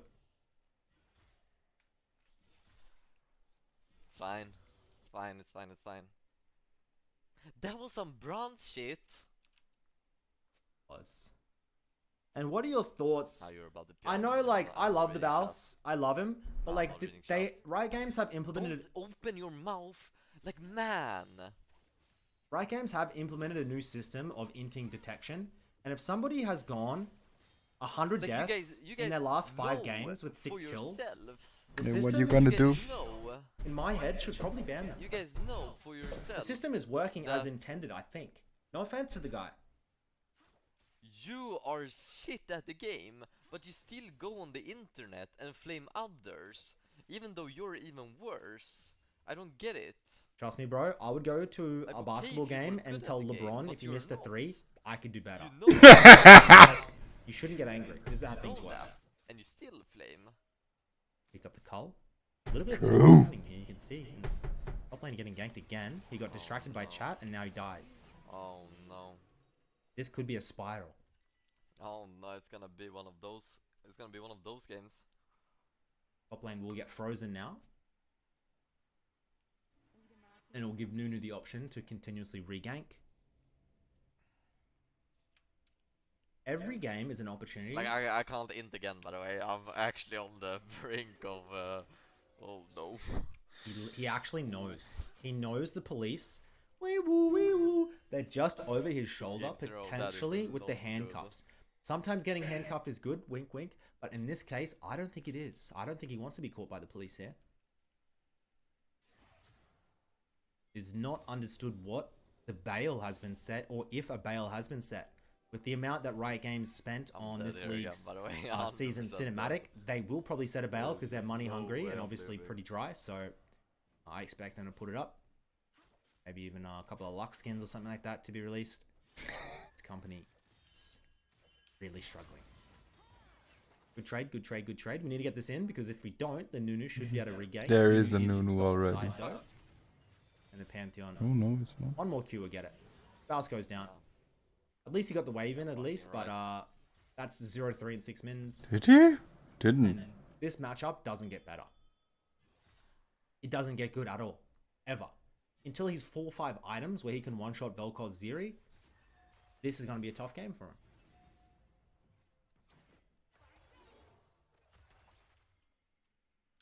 him. Shaco?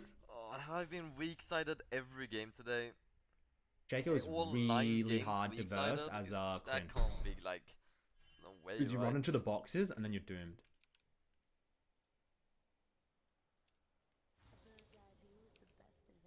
Oh, we did get it in.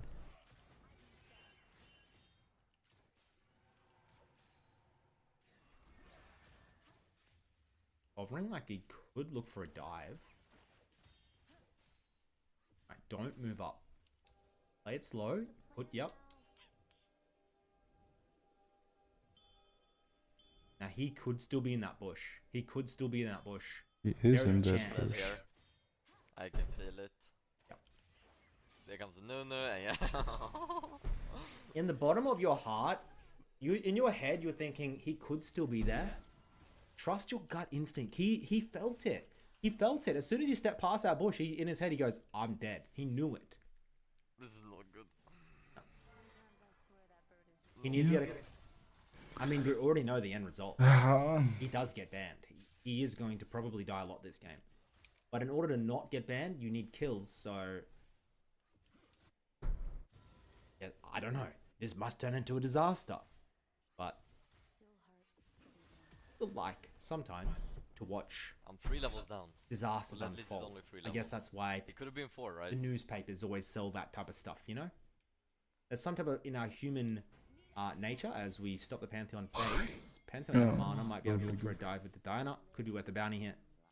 Diana instead starts off a Herald. And Quinn is actually a champion I used to play a little bit. It was a classic season 5 or 6 counter. There was a guy called Pawn, and he would play it into champions like LeBlanc. As we get level 6.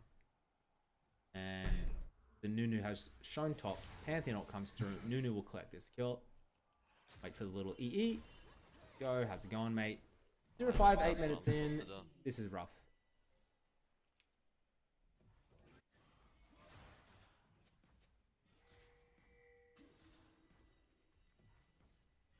Pantheon has a Prowler's Claw. Oh my god. Jesus. I think it is 8-minute the brawlers. Raptor, though. You don't need... I think Pantheon has actually really good build diversity. You can go full lethality, or you can go for something like Stride Breaker, Gore Drinker. There's a lot of items a Pantheon can go. Maybe even Eclipse or something like that. Like, oh my god. You will kill him if Pantheon's ever loot. Oh my god, we stay. Q goes wide, thank god. Please, I just wanna farm. The wave's too man. big, you're dead. The wave's too big. Can you Pantheon, please let me farm? Pantheon one for one here might have been worth. Nah, you're dead. Ghost comes. I can't, You man. can't. Oh my god, I just wanna farm. I just wanna farm, please. Please. I can't give him much blame on this game. His team is starting to ping him.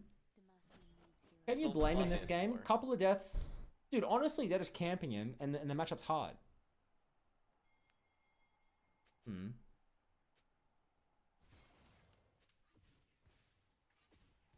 Oh, it's a hard decision as the juror and as the judge.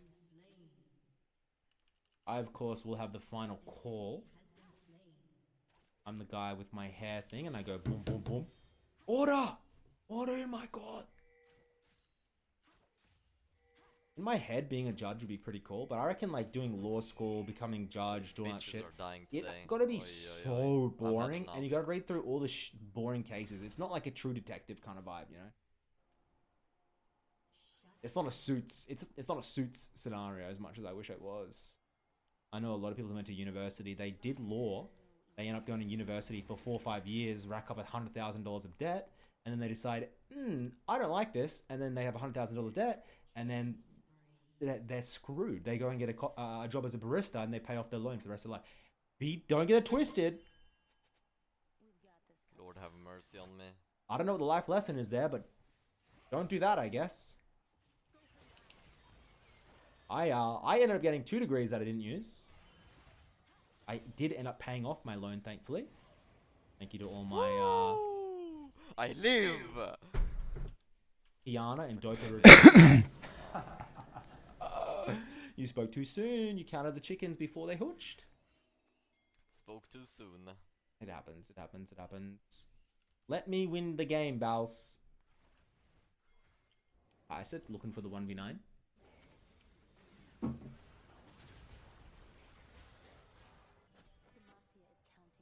Still killless, looking for one to be put onto the scoreboard. Dinah flashes in. I think this guy goes full AP Nunu. A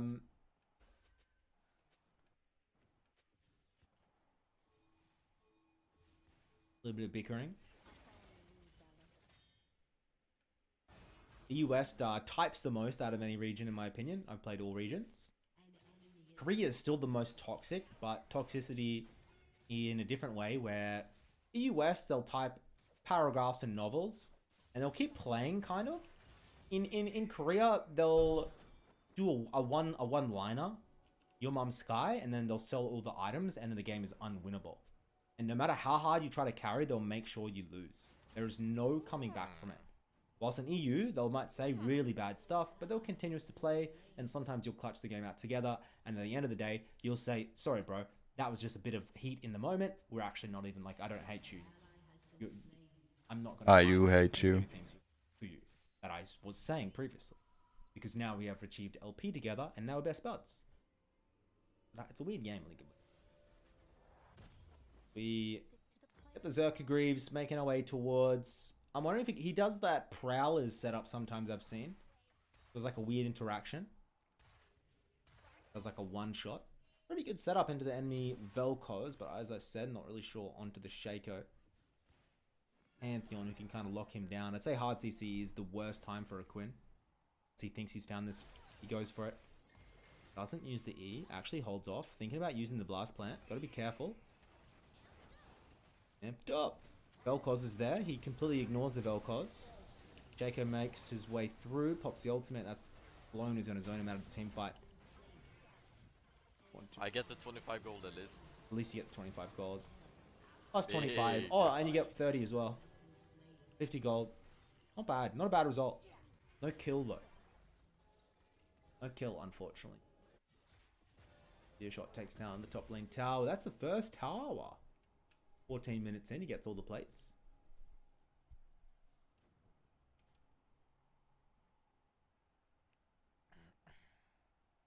Vel'Koz, very underrated mid laner, especially with so many Cassios and Syndras and things like this getting picked at the moment. A longer range mage like the Vel'Koz can...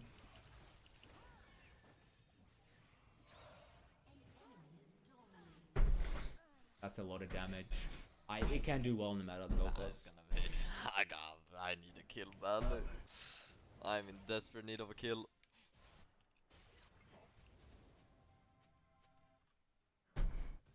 Ice is annoying. He's trying his best, bro. Ghost working out for ya. You die more often? Stop getting lippy, buddy. I do think into a Pantheon, a cleanse, like Pantheon or Nectin are you really good users where you can counter with a cleanse if you're a range champion.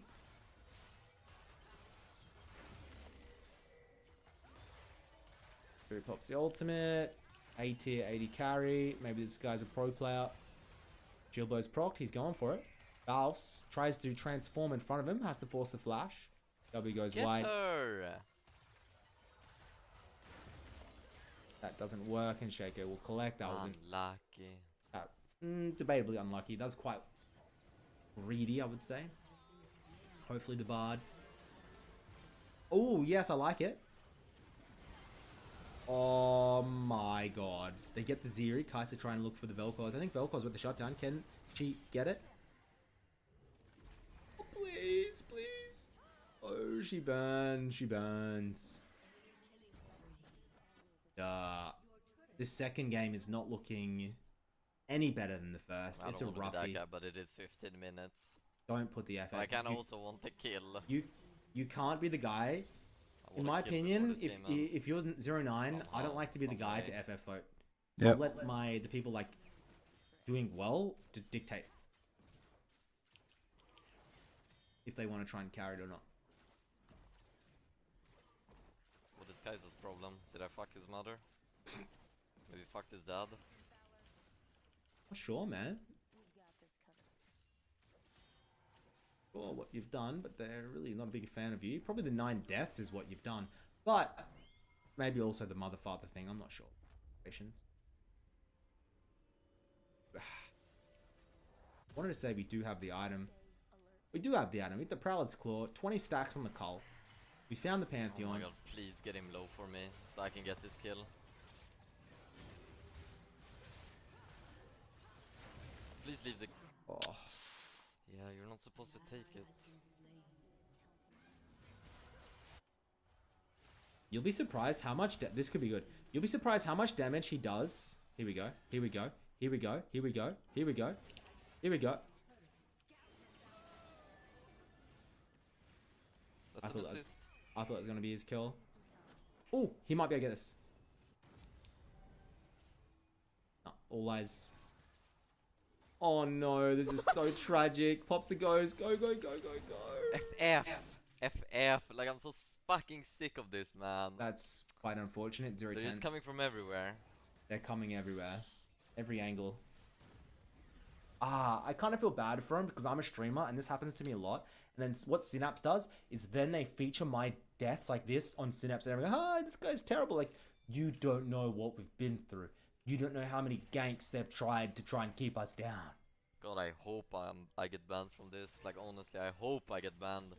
So I get a way out of this stupid ass game. Maybe it was intentional. Maybe it was a little bit of self-sabotage for a holiday, perhaps. He will go down for the 11th death. Says the yes, the FF vote doesn't go through. Disgusting, says the Kai'Sa. 0-11, 18 minutes. She was definitely going to be reporting him. FF.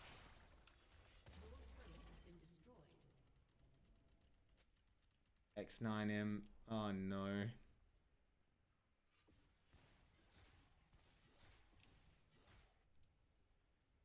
And we as the jurors, we have to look at all the evidence, and this game's not getting FF, so it will continue. It will be continued to be played.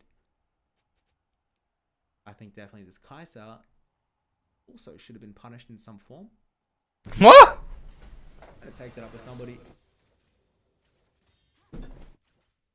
Slowly farm, like, there's no, in a game like this, like, I normally don't like FFing, but in games like this, I'm a very big advocator for FF. It's a waste for everybody's time. Baus needs a kill, though. Guessing he probably doesn't get it. Wave could finish.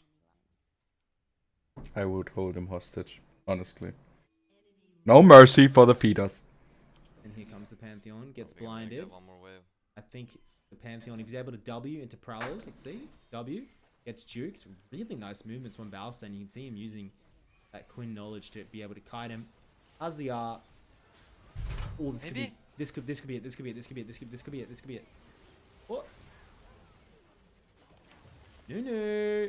Never mind. No one dies. No one dies. Very serious. Oh my god. No one dies. No one dies. They all live.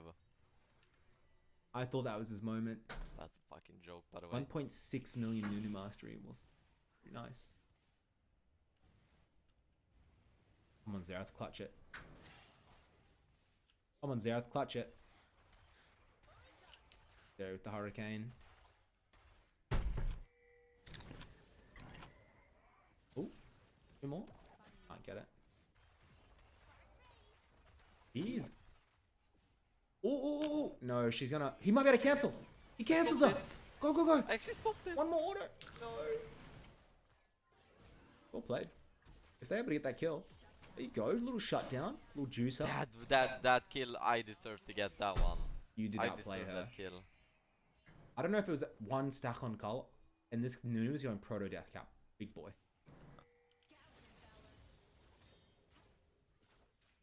I do think tank Nunu mathematically is. I'm pretty sure. Isn't it better? Isn't it better win rate than AP or not? Yeah. I'm pretty sure it would be. Be with the new items. We finally finished the Cull 21 minutes in. We get a little bit more lethality, and this could be this is the time. This is the moment we clutch the kill. Let's go. Let's get in there. Speed your way in. They get dragon. Is it Sol? All for the eyes. Second Drake. Farm it up a little bit. Farm it up.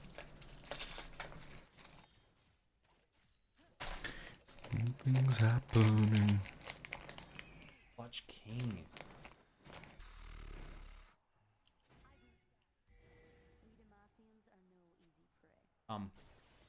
Kai'Sa wants to try and rush the Baron. I don't think they have enough damage though. Ziri. I love this song. This could be good. This could be good. Bard. Yes. Ziri has nothing. She's dead. Oh, maybe she's not dead. Who do you think we are, Bard? We're gonna beat her? Kite.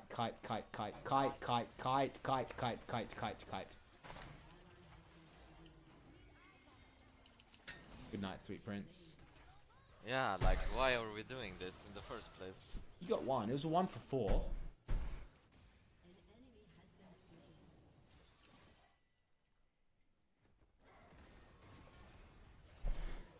That's an ace. Run to vote should go through. But they have a system. I don't think this is a manual ban. I think this is a system. Gotta collect him. Kai'Sa. For the games. For the end instead of fighting. This team. I don't know, guys. Fucking go. Fuck. My opinion as the juror and as the council, I don't think these are ban-worthy games. They're bad games. He's made mistakes, but I don't think he should be. No, it's not a permanent ban. It's a 2-week ban. 2-week ban is fair. If you keep inting. So fucking annoying.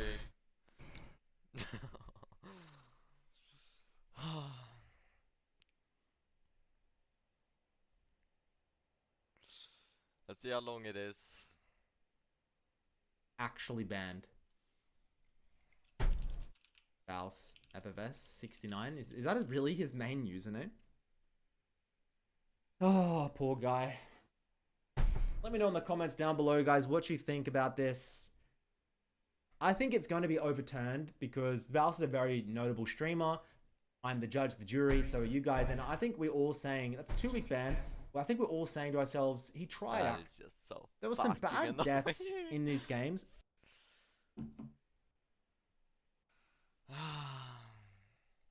Well, well, well. It was a good run, guys. It was a good run. Unfucking lucky, dude. That is so annoying. It is. He So got annoying. hard camped that last game. Like, hard camped. Like, they were on his case the entire game. He got banned after playing with Faker in Korea. Serving. Games equals It was an honor, permaban. guys. It was an honor serving. Right, police. Alright, I what do you think want let me him to say, go. man? If there's a bail knew- posted, did- I will fucking post a bail knew up. this is coming. 18 deaths is a little bit high. The system's picked him up. God. Love him or hate him, he has a unique style. But Fucking this banned for inting again. Right This is the system- third time I get banned for inting. right system is It's working. so annoying. It's their new system and it's working. I hate to break it to everybody, but if somebody, I mean, you are not hinting. 99% of people with the Bowser's score lines on average are It's the inting. third time I get banned for inting. Yes or It's no? so- 99% of people with the Bowser's score lines on average are It's the third inting. time I get banned for inting. Yes or no? It's so annoying. He is the one out of 100 players that actually int well. All the rest, the system are going to pick up and remove, and that is actually mathematically better because most of the inters are getting removed. They're mostly inters. Yes or no? Sucks. Yep. Sucks. I guess Hope I'm you just enjoyed my fucking out video then. today. Let Hey, me know. What the Let's go play Minecraft, bro. What's the meaning anymore? Like, Play Minecraft together. Maybe you should think about it. If it's 3 times for inting, maybe you are D. Twitch chat.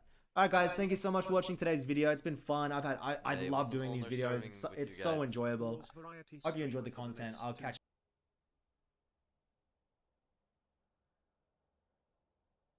Because it's not about the money. Exactly. It's kind of unreal to me that the only thing these people can still talk about is the money. The conversation was about conservatism, the movement, and big tech. They keep talking about money. I'm talking about a country. I'm talking about No, a you're movement. talking I'm about the talking money. You're making a pissed off difference. about the money. It's Fuck not off. about the money, and Jeremy and the Daily Wire know that. How do I know they know that? Because after, according to what he said, I walked away from the offer. I did place one more call to the Daily Wire, and I made it very, very clear that it wasn't about money. That was not the topic of conversation. There was zero, as they've tried to portray this, miscommunication. It was one last call where the only thing that I asked for, my only demand, was their word, and not even for me, but for other people coming up facing these kinds of contracts.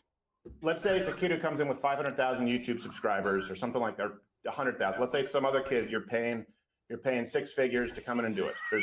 There's not the penalty of the demonetization or if they're removed from iTunes, Apple, YouTube. Yeah, sure there would be. And here's something else. Fucking I base was also Crowder. very measured. I was painstakingly clear.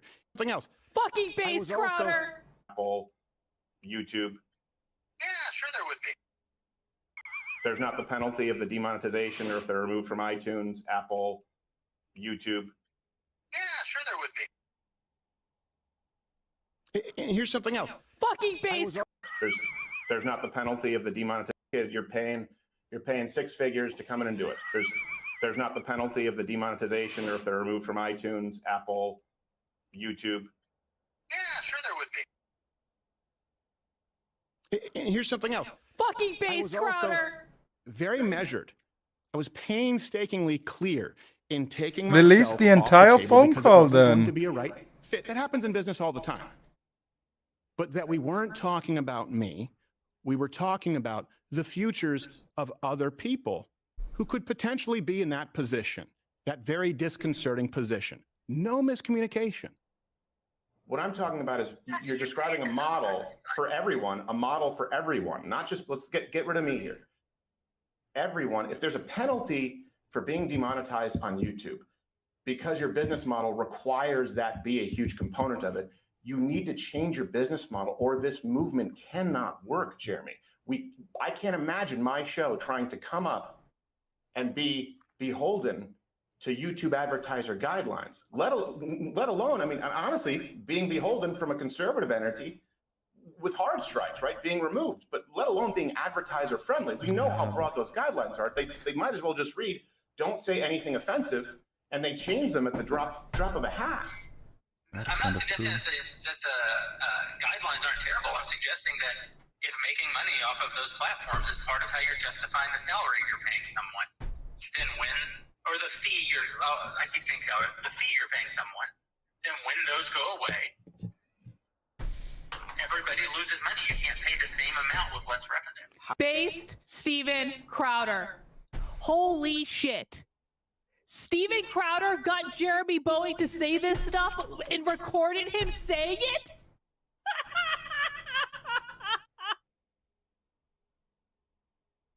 Based motherfucker. I have a whole new level of respect for Steven Crowder right now, and I'm going to tell you why. Steven Crowder put out that video the other day knowing that everyone would know it was the Daily Wire, and knowing that the Daily Wire would act with such hubris that they would respond to it. And he did this knowing that in his back pocket, he had the recorded phone call with Jeremy Bowie, where Jeremy's saying, yeah, we're still going to fuck people over, Steven. And Steven is there looking like a saint saying, it's not just about They don't me, get deals it's about all this other They can be wage slaves for a little bit, come over and make a salary and grow their brand. They can be wage slaves for a little bit. They can be wage slaves for a little bit. God bless the talk boy. Those things are worth like $5,000 now. It's an expensive gag. So didn't want to have to do this, but Daily Wire outed themselves very, very quickly. And sure enough, if you see all of the people who work there, some of whom I have relationships with, they immediately tried to make this all about money. Here's the problem. There are a few problems, and I'll go through with some receipts. Everything that was said about negotiations, how they transpired, beyond the numerical value, which is true and I'll get to, everything else is untrue. I don't really want to get into that. It's completely irrelevant. Here's why. Go back to the 20-something minute video, 30-minute video. You've never heard me say or write anywhere online that these offers weren't paying enough money. Why? Because it's not about the money.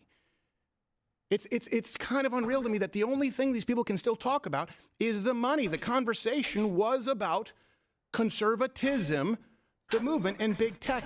They keep talking about money. I'm talking about a country. I'm talking about a movement. I'm talking about making a difference.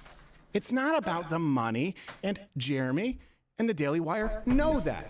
How do I know they know that? Because after, according to what he said, I walked away from the offer. I did place one more call to the Daily Wire, and I made it very, very clear that it wasn't about money. That was not the topic of conversation. There was zero, as they've tried to portray this, miscommunication. It was one last call where the only thing that I asked for, my only demand, was their word, and not even for me, but for other people coming up facing these kinds of contracts. Let's say it's a kid who comes in with 500,000 YouTube subscribers or something like that, 100,000. Let's say it's some other kid you're paying 6 figures to come in and do it. There's not the penalty of the demonetization or if they're removed from iTunes, Apple, YouTube. Yeah, sure there would be. And here's something else. I was also very measured. I was painstakingly clear in taking myself off the table because it wasn't going to be a right fit. That happens in business all the time. But that we weren't talking about me. We were talking about the futures of other people who could potentially be in that position, that very disconcerting position. No miscommunication. What I'm talking about is you're describing a model for everyone, not just, let's get rid of me here. Everyone, if there's a penalty for being demonetized on YouTube, because your business model requires that be a huge component of it, you need to change your business model or this movement cannot work, Jeremy.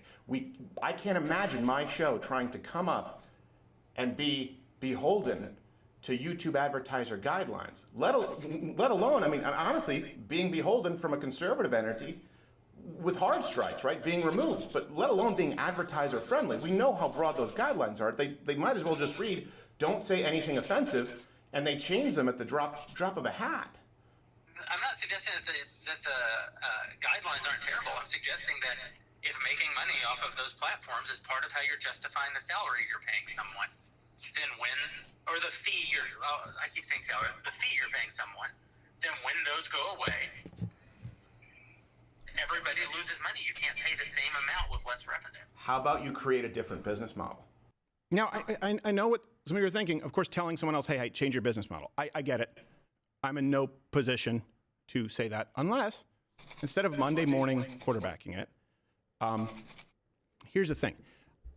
I didn't just offer criticisms. I offered a guide on how to, here's the deal. I want to sit at the table with people who, granted, have an immense amount of power and have incredibly deep pockets. That is all true, to be clear. And by the way, it's something that I want to have on our side of the aisle. But I offered a guide on how to do it. It is incumbent, this is what this is about. It is incumbent upon conservatives, if we believe what we say, to uncouple, to divest, if you want to use that term, from big tech.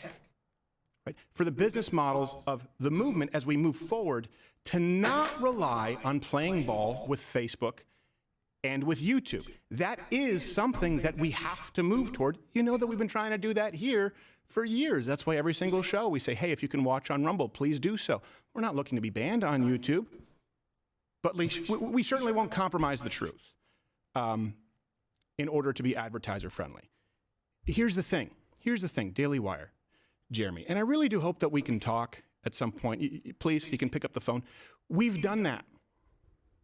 We here have found a way to make that work. For proof, see election night, our numbers on Rumble there, and see the numbers on Rumble when we get suspended from YouTube. I think it was 4 times this last year, and I went to great lengths to communicate that to the people at Daily Wire. There can be no next me if the people at the top with the financial resources are doing the bidding. That's being the arm of big tech. What you just said is, well, we have to play ball with big tech if we want to make money. Well, I don't. Why don't you guys follow a model like I have and scale it? That's what I've been doing since 2014. You know that. I've been trying to make sure, which I thought we were all doing, that we can all flip the bird to Silicon Valley. This is saying we need him and you need to play ball. And by the way, before some of you ask for this, look, there's always personal information on phone calls. And for the record, I've recorded 3 people on phone calls in my life. All 3 are involved with big tech.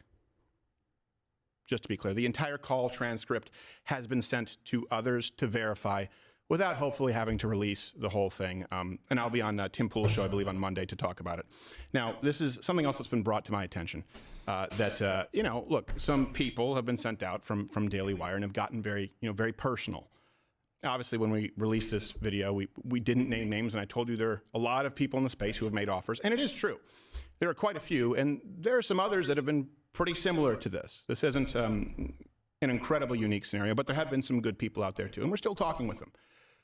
So I do know that some people from Daily Wire have come out, maybe been instructed to. I have no idea. I don't care.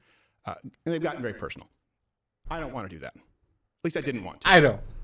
But now it's sort of necessary for me to do so. So these are the only personal things I will say about the people at Daily Wire. Andrew Klavan is one of my favorite people of all time. If you feel in your gut that a lot of conservative content out there feels homogenous, feels sanitized. What does that mean? Feels like they're missing some key points. Make this money. Now, some people in other industries, maybe on the 8-figure side, maybe it actually gets way He has an unbelievable skill to make you feel like the smartest guy in the room, even though I guarantee you he's smarter than you. There are very few people whose company I enjoy more than Andrew Klavan. Jordan Peterson is not only a friend, I would go to the wall for him. He's a guy who has changed the landscape of our country for the better.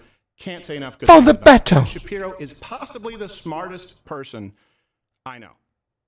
Well, That's fuck. as personal as I'll get. Now, here's the thing. Only after that final call, after negotiations had fallen through, pleading on the side of principle and knowing that it was completely met with deaf ears, did I come out like I did?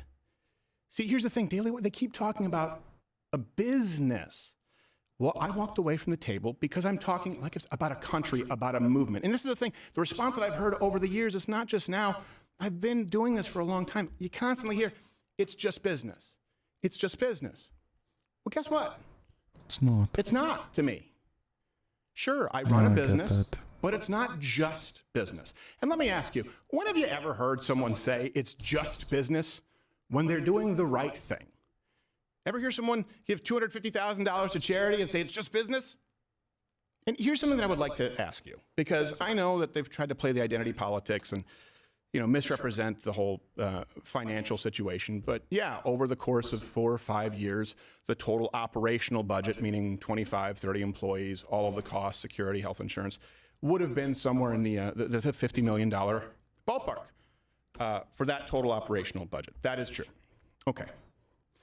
First off, I think it's a good thing for conservative companies out there to be generating or capable of generating far more than that. It'd be better than just Disney and just Netflix and just Hulu Plus. And I'd like the people who are in charge of that to be people who are willing to walk away from that if it comes with strings attached, with people who hate everything you stand for. So let's take that at face value, okay? I want you to ask yourself this question, okay? Put yourself in my shoes. What would it take? How much do your principles matter to you? What kind of a headspace would you have to be in to walk away full stop from $50 million? Let me ask you even further. What would it take for you to be willing to walk? Everyone here likes nice things. They want to make a living. For you to walk away. And certainly You are not. so brave. Like this. They get bench talent, young talent. They don't get deals like this. So they don't get deals that They can be wage slaves for a little bit, come over and make a salary and grow their brand. you then own. Well, I own parts of it. I don't own it. They can, when their contract's up, they can still go out and they'll still be famous. They can keep doing their shows. So go do a show somewhere else. They'll be in a far, far, far better place. You helped to make them. No, not long as this contract. This contract owns it in perpetuity even after the contract. You're paying a lease but getting ownership. That's what this contract reads. On the content that we paid to produce, yes. Look, I understand there are going to be differing opinions on this. I understand that. As someone who run a business and has to 20, I think maybe 25 employees, I don't know, we're expanding. I understand people run businesses differently and have different priorities. Here's the thing. I would genuinely still, Daily Wire, Jeremy, love to sit down at the table and explain to you how you can make all of this work, how you can scale what we do and not have to be beholden to the people who we all go out and claim that we're fighting, and especially with all of the financial resources that you have, which, by the way, are very impressive. And by the way, since fielding requests for people who've sent this in who you guys are under these kinds of contracts, right? You've sent in your emails. If you're looking to either join a network or looking to navigate these contracts, we've been flooded. I'm going to try and get to all of you. But here's the thing. Let me give you my word right now. My word. Everyone, you can timestamp it, call me on it. Here at Mug Club, we will never take any ownership over your social media platforms or your channels, and I don't want a dime ever of your YouTube revenue. You make your own decision as to whether you want to be monetized or not. Some people want to, some people don't. I just have a problem with requiring that you do and penalizing you if you don't. And to Daily Wire, to the rest of the people out there, give me a call. And look, let me put it this way. If you give me your word, this is all that matters here. Just give me your word that there will never be a clause in a contract again for some unsuspecting kid or someone who doesn't have the luxury to walk away from $50 million, as I did, true, guilty as charged. Give me your word that you will not penalize them 25% for demonetization, another 20% for a strike, another 20% for Facebook, Spotify, Apple, up to 80%. Just give me your word that that clause, that spirit will not be in any contract sent out to anyone else who's at the front lines fighting for this country, and we're done. All of this stops right now. You will never hear from me again. I will go out and sing your praises. You can pick up the phone. You have my word. That's all it is. That's all this is about. In the interim, to everyone else, stopbigcon.com, be a signatory. I'll see you Monday. Tim Pool.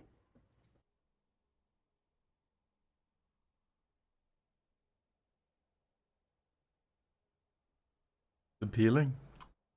I'm just not sure if you can run a business like that. Hey, I think we shifted quote of the day 3 times already. Two top! Oh my God! Back to back. Oh my God, you're the greatest. You're the greatest stream to ever live. Mom! Get her! Bring her in the room! I don't know where she is. Mom, come here! Mom, come here! Hey, I think we shifted quote of the day 3 times already. Two top! Oh my God! Back to back. Oh my God, you're the greatest. You're the greatest stream to ever live. Mom! Get her! Bring her in the room! I don't know where she is. Mom, come here! Mom, come here! Hey, I think we shifted quote of the day 3 times already. Two top!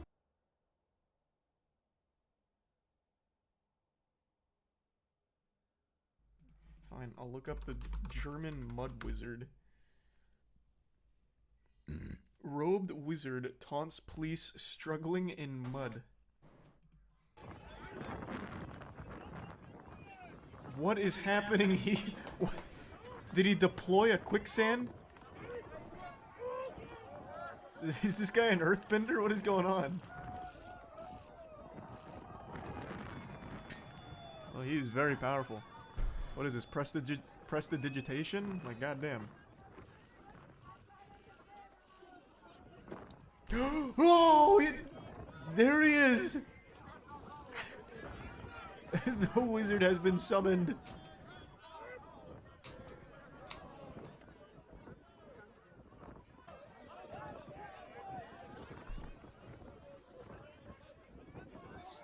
Man, all of these police officers are like turtles on their shell. Jesus Christ. This is embarrassing. Oh, it's like toddlers when they're still learning how to walk. Are they all drunk or something? What is going on? There's no way it's that hard. This man's fighting for his fucking life.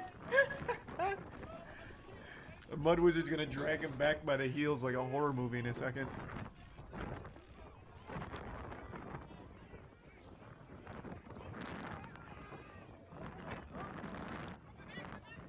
Man, at this point, just start doing, like, rolling. Like, it's like, oh, shit! It's like cow tipping. The Mud Wizard strikes.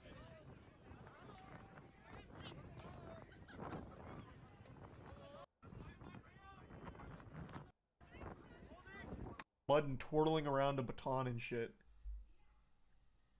It was a coal mining protest. Oh. Ray Wizard Messy Merlin?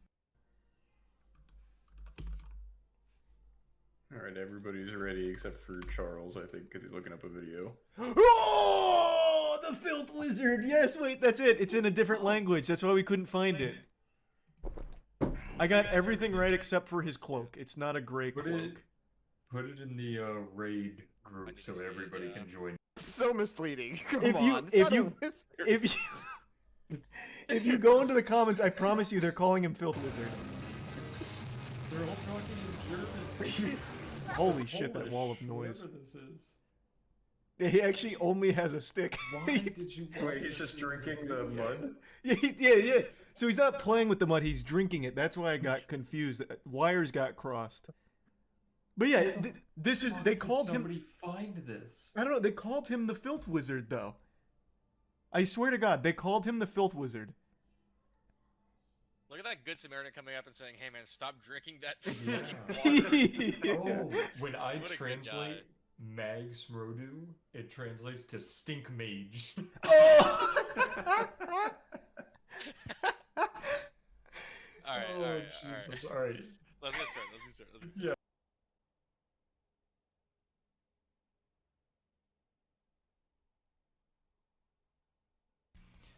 Well, howdy there, Internet people. It's Bo again. Oh, Bo! Today we're going to talk about the debt ceiling.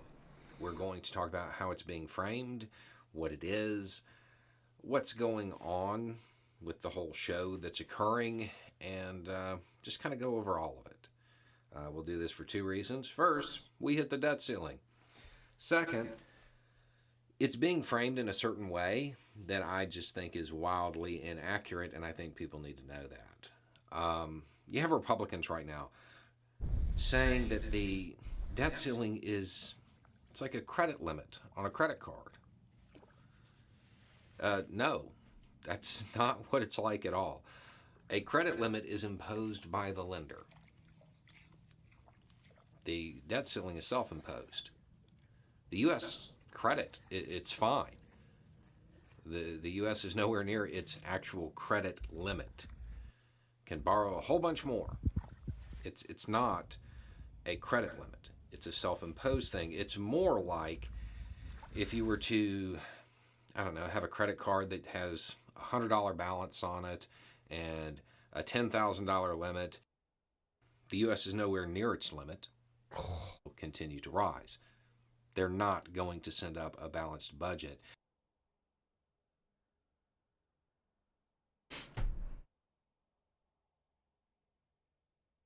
Imagine you're a Rise main. It's been 12 years since your champion's been viable in solo queue. Finally, you have one patch to abuse it. Riot have absolutely overbuffed the champion because of itemization, Roa, and Archangel. Huge buffs. Riot sitting over a 50% win rate in solo queue right now. That is absurd. This champion was still played in professional meta at 44% win rate. The champion now getting played by casuals, still above 50% win rate. It is broken. Rise mains, after 57 years of your champion being trash, you now have 1 week before they nerf these items to abuse it. So I would recommend getting on the Rift, abusing many games as you can before they nerf the champion back down to the demons of 40% win rate. Today, let's jump on the Rift, break it down. What better? He is very vulnerable to mid to long range mages like Zillion, Syndra, and long range AD carries like Caitlyn. And Jinx, he struggles to get on top of. So you need to play towards the champion's strengths. That is, first back, you get a lot of mana. You perma-shove their opponent. You roam around. You always have first move. You scale like a truck. I don't expect you guys to cheese out any solo kills in the early game. Just don't miss CS. Get a good first base. That should be your goal. I missed space, took a tower shot, and didn't even one more auto when I could.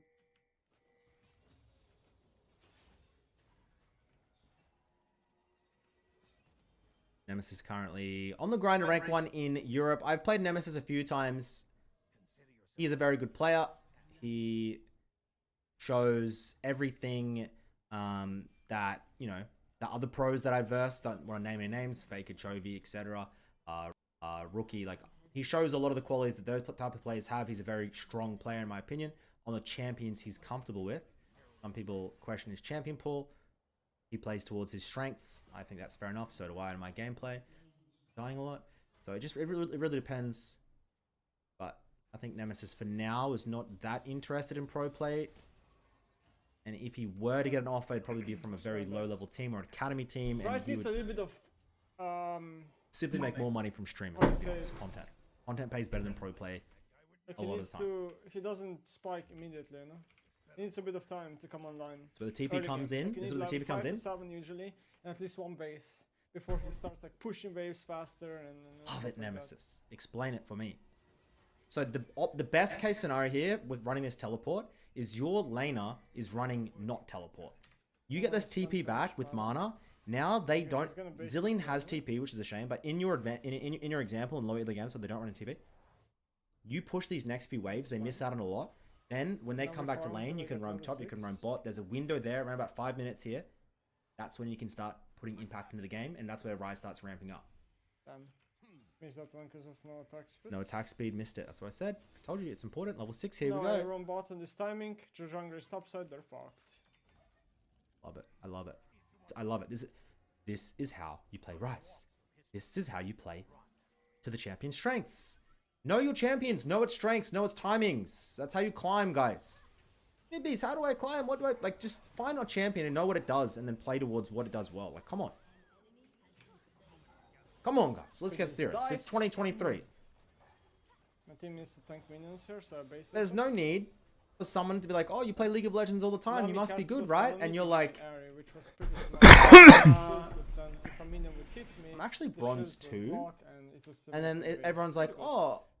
So starting the bottom behind is very important because their like, comp is pretty much... Let's climb a little bit. Let's get a little bit of dignity. Let's get a little bit of pride this season. Rank up. I know you guys know you have it within you to climb.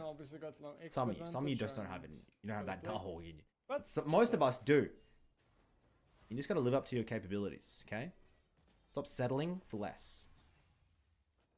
Such is life. We're going from top. Base top. Jace actually got buffed. It's solid at the moment.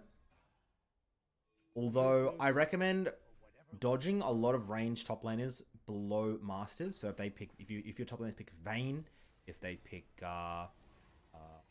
Lucian, any type of like mechanical, sometimes Jace did get buffs, is a little bit better now. But usually mathematically you're better off dodging those Vayne top type players. They're never gonna do what they want to do, you know? They just never do it.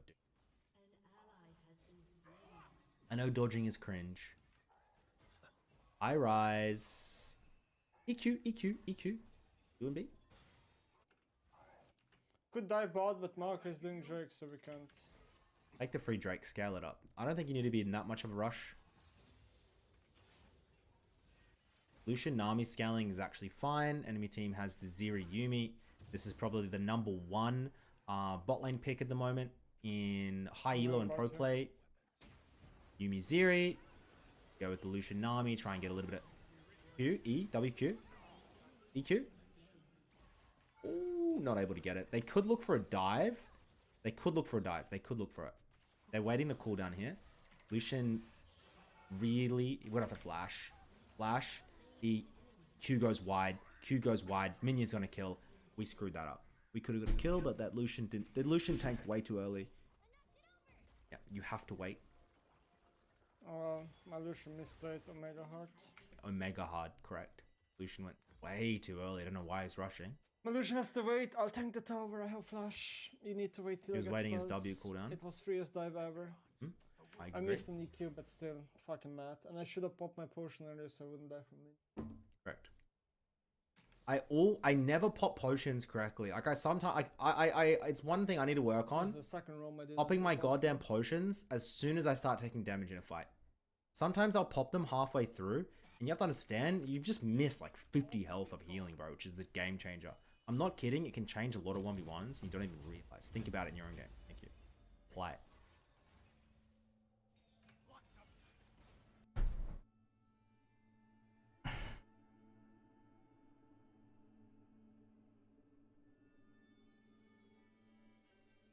Nothing's happening here.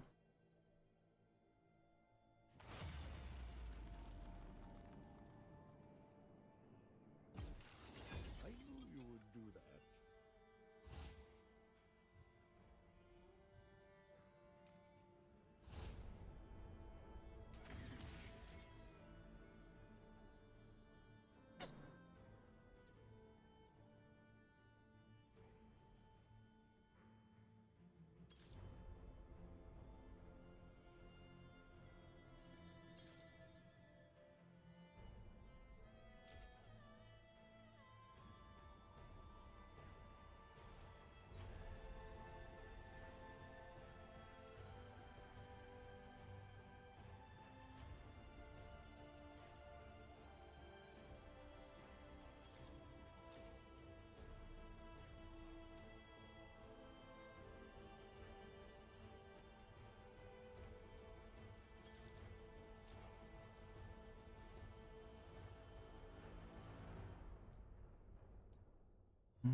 Something's happening here.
My world, I think you should, but from a legal point of view, if somebody's already retreating, I'm pretty sure most states don't look.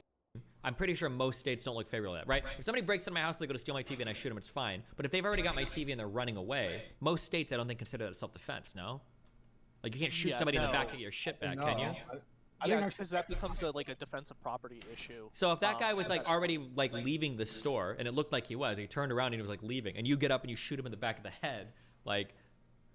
Well, yeah, and that's why so many like big chain stores, if you look at like Target and Best Buy and Walmart, they all have policies that sit there and say like you're not supposed to follow people who are who are shoplifting out or try and physically stop them, because it's not worth the liability at that point. Sure. Well, and it's also not worth your employees getting injured or anything too, probably. Yep. Right? Yeah.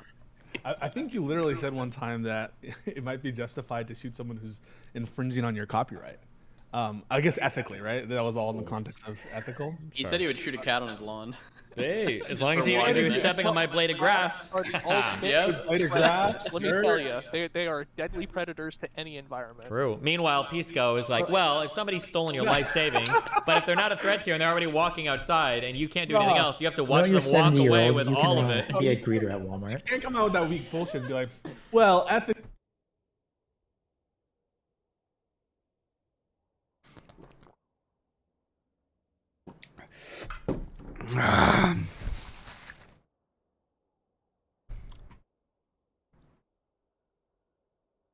Something's happening.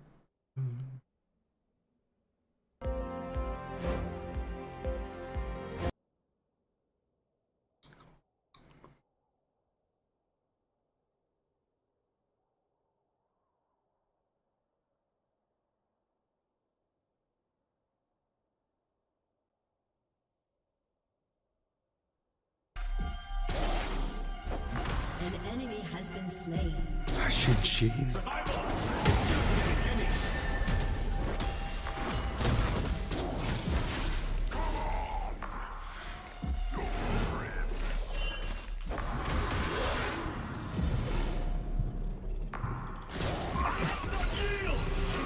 Bin mir jetzt sicher, was du das wünschst.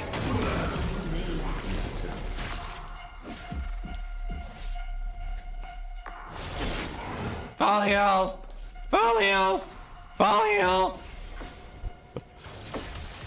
Why does there exist a champion? I will ask this literally every time this champion gets picked. Why does there exist a champion, Riot, who can literally not take damage? I just feel like that's a bit much, no?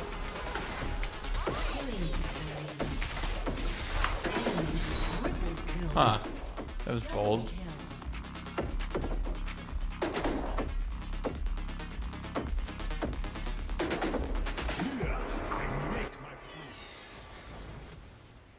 Too many champs healing top. Oh, who?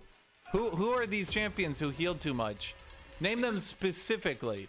All these champions. Must be dozens, right? There's so many.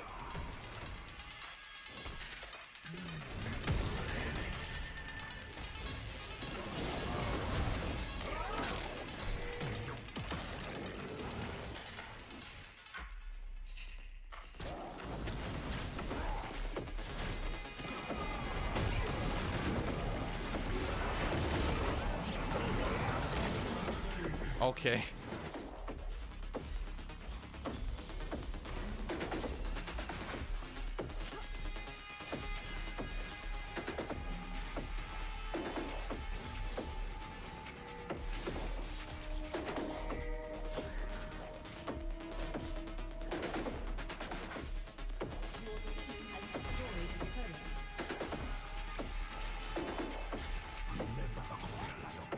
Oh, Cassantes. Zach's not a top laner.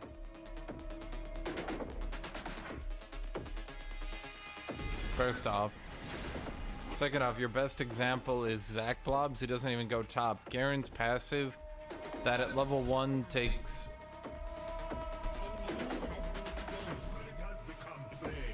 What would that be? 250 seconds to full heal. I think when a champion takes almost 5 minutes to full heal, I feel like that's not really too much healing.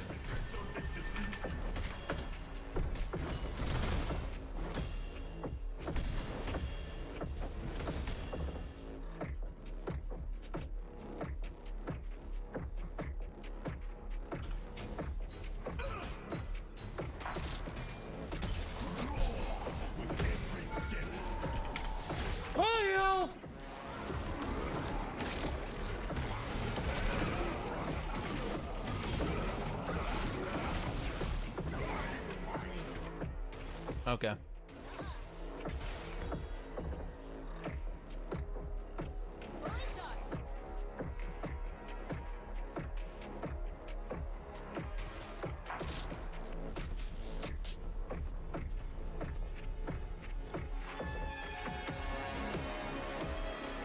Aatrox, Mundo, Warwick, Aurelia. You've mentioned 4 champions.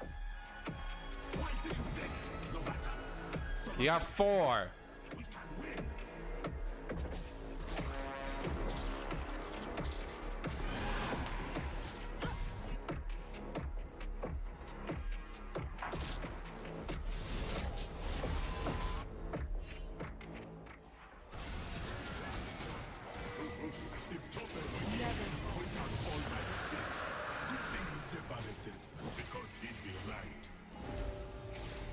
Oh yeah, Olaf healing, dude.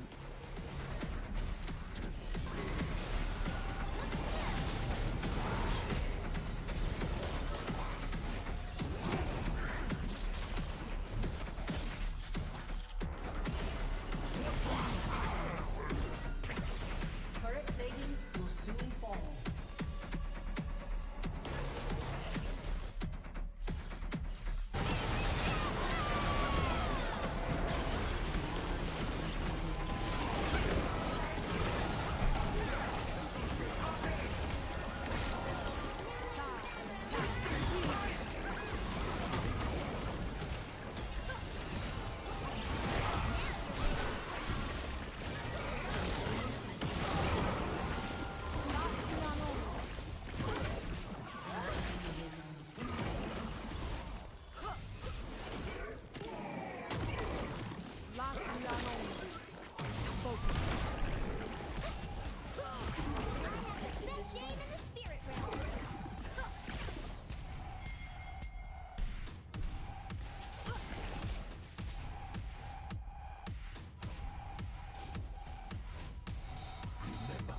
Seriously though, is there any champion other than Rengar who's like safer?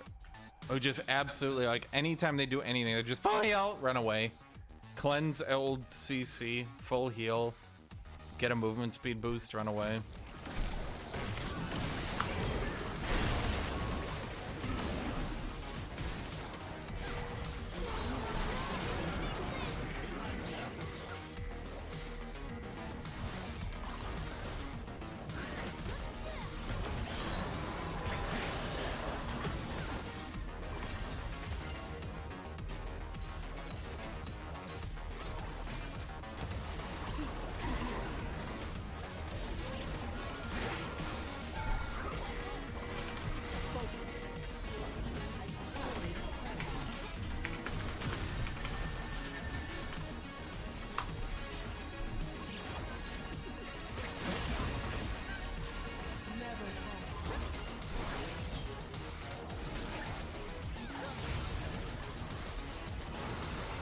Oh yeah.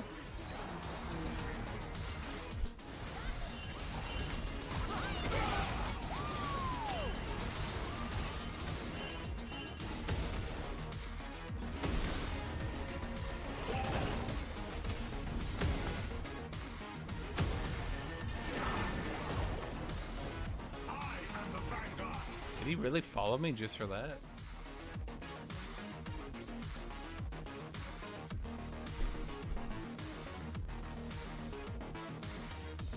What's the cooldown on this? Isn't that kind of long? 60 seconds? I guess not early game.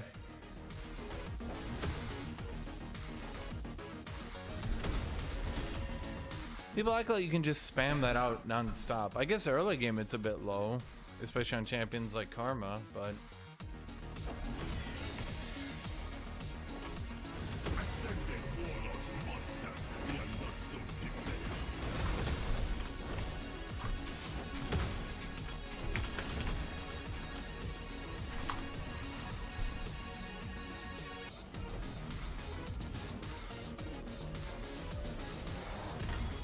I think any of those champions who just literally can't lose lane and offer absolutely no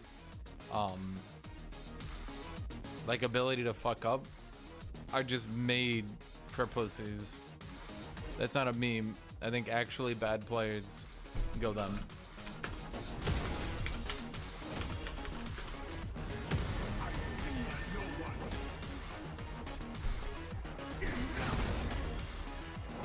No offense, but anyone's like, I play Tryndamere top, I play Rengar top. I'm like, oh, you're not very good at the game then, are you? Even Gangplank can like, no, Gangplank can die, I guess.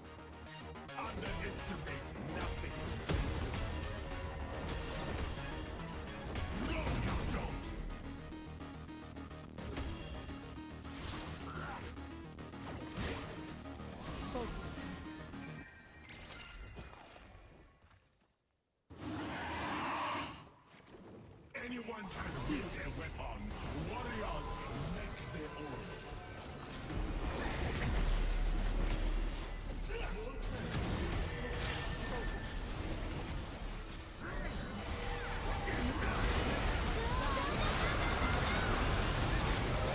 Oh, yeah.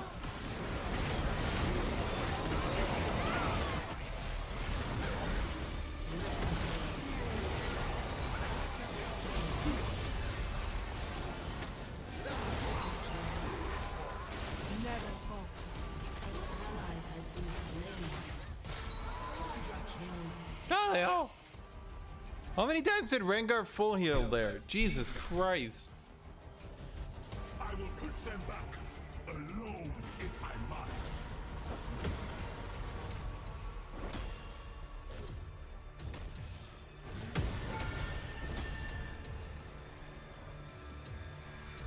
Rengar, like the tiniest inconvenience, one auto attack is hit him. Full heal!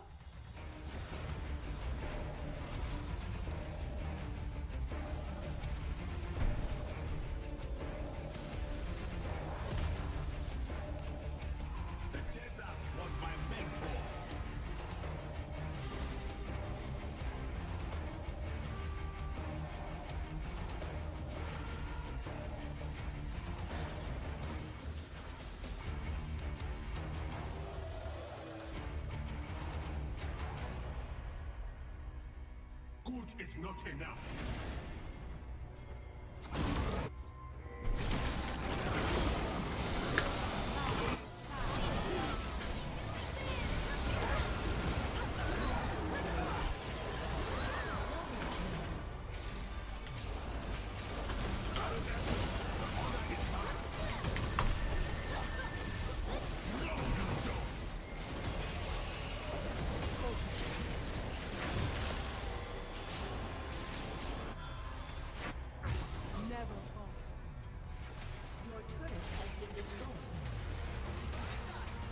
Ancestors built Nazuma. No god, king or beast could conquer them.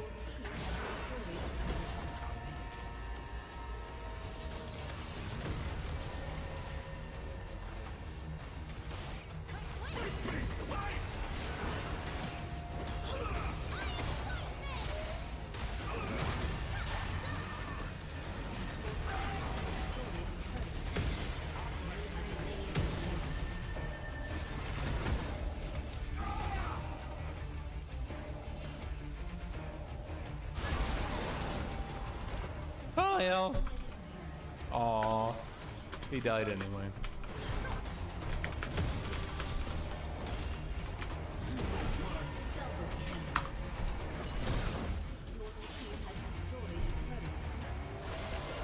I mean, the key was to wait until the W was about to sleep me, and then I just immune through it with my ultimate.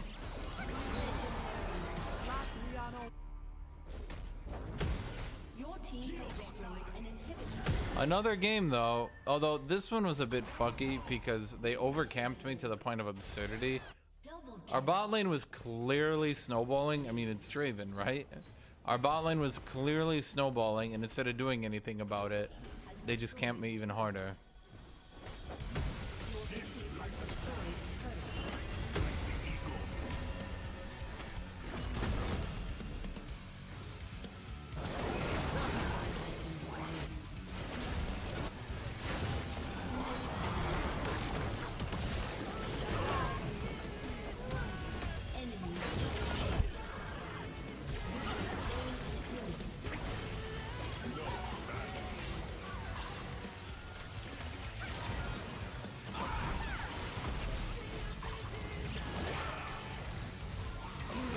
Okay.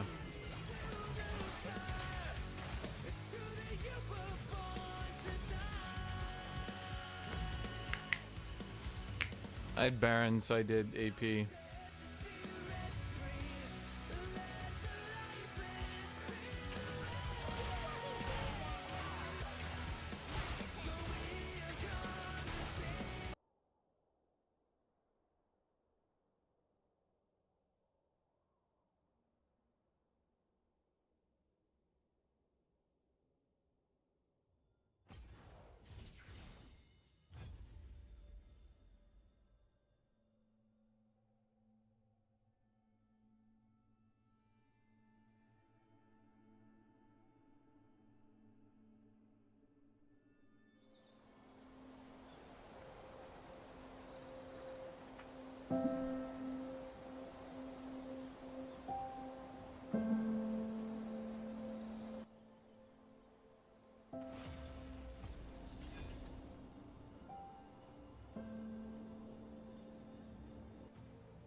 der?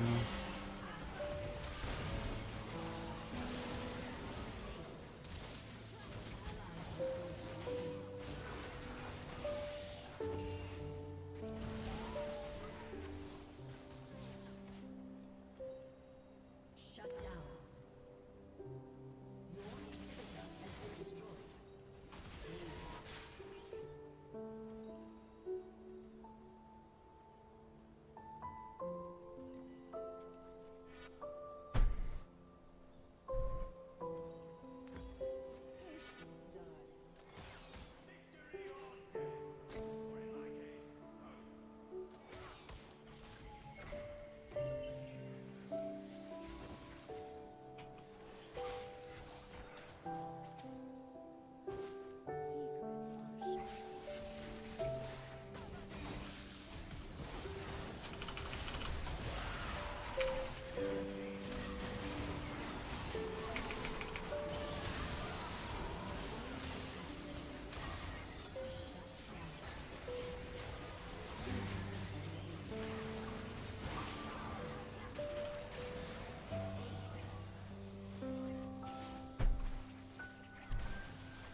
Gute Fokus.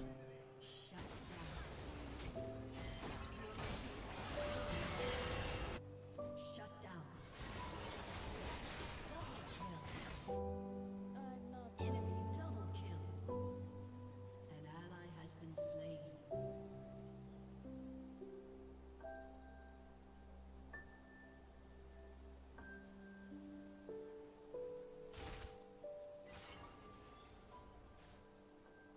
Careful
Hi everyone, welcome back to my channel. If you're new here, I'm Courtney Ryan, and today we are tackling the subject of standards versus preferences, because as a society collectively, I believe that we are using the two interchangeably when they should in fact not be used interchangeably, and just getting them mixed up and going after our preferences and totally forgetting what our standards are because we're going after the preferences, which are the things that truly don't matter. So without further ado, let's get into it.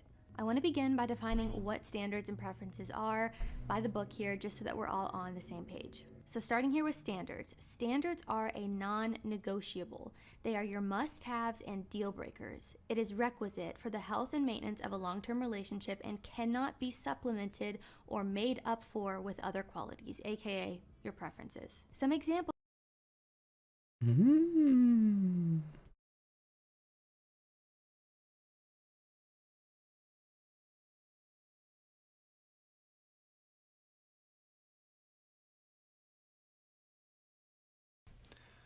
Well, howdy there, Internet people. It's Bo again. So today we are going to talk about what Doc, words we'd love to mean. get a sponsorship deal for those legs, says Tyson Chicken, the $5 donation.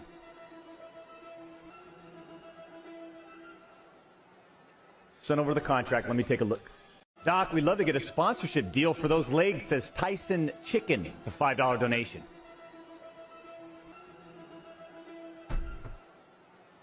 Send over the contract. Let me take a look. Doc, we'd love to get a sponsorship deal for those.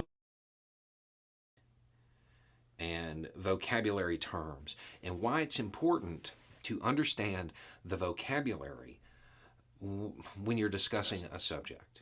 Because oftentimes, if you don't know the vocabulary, well then people may not take you seriously. They may not accept anything else you say. We're looking at the profile because, of the first challenger in Korea this season. It is, of course, our favorite off-meta player, Dangerous Boy Addy, predominantly playing things like the Tarek top, the Pantheon top. The guy never runs flash. He's always innovating with off-meta strategies. This guy, you know, he might not totally be there in the head. He might be some type of Rain Man persona. However, he's able to get rank 1 in the hardest region in the world.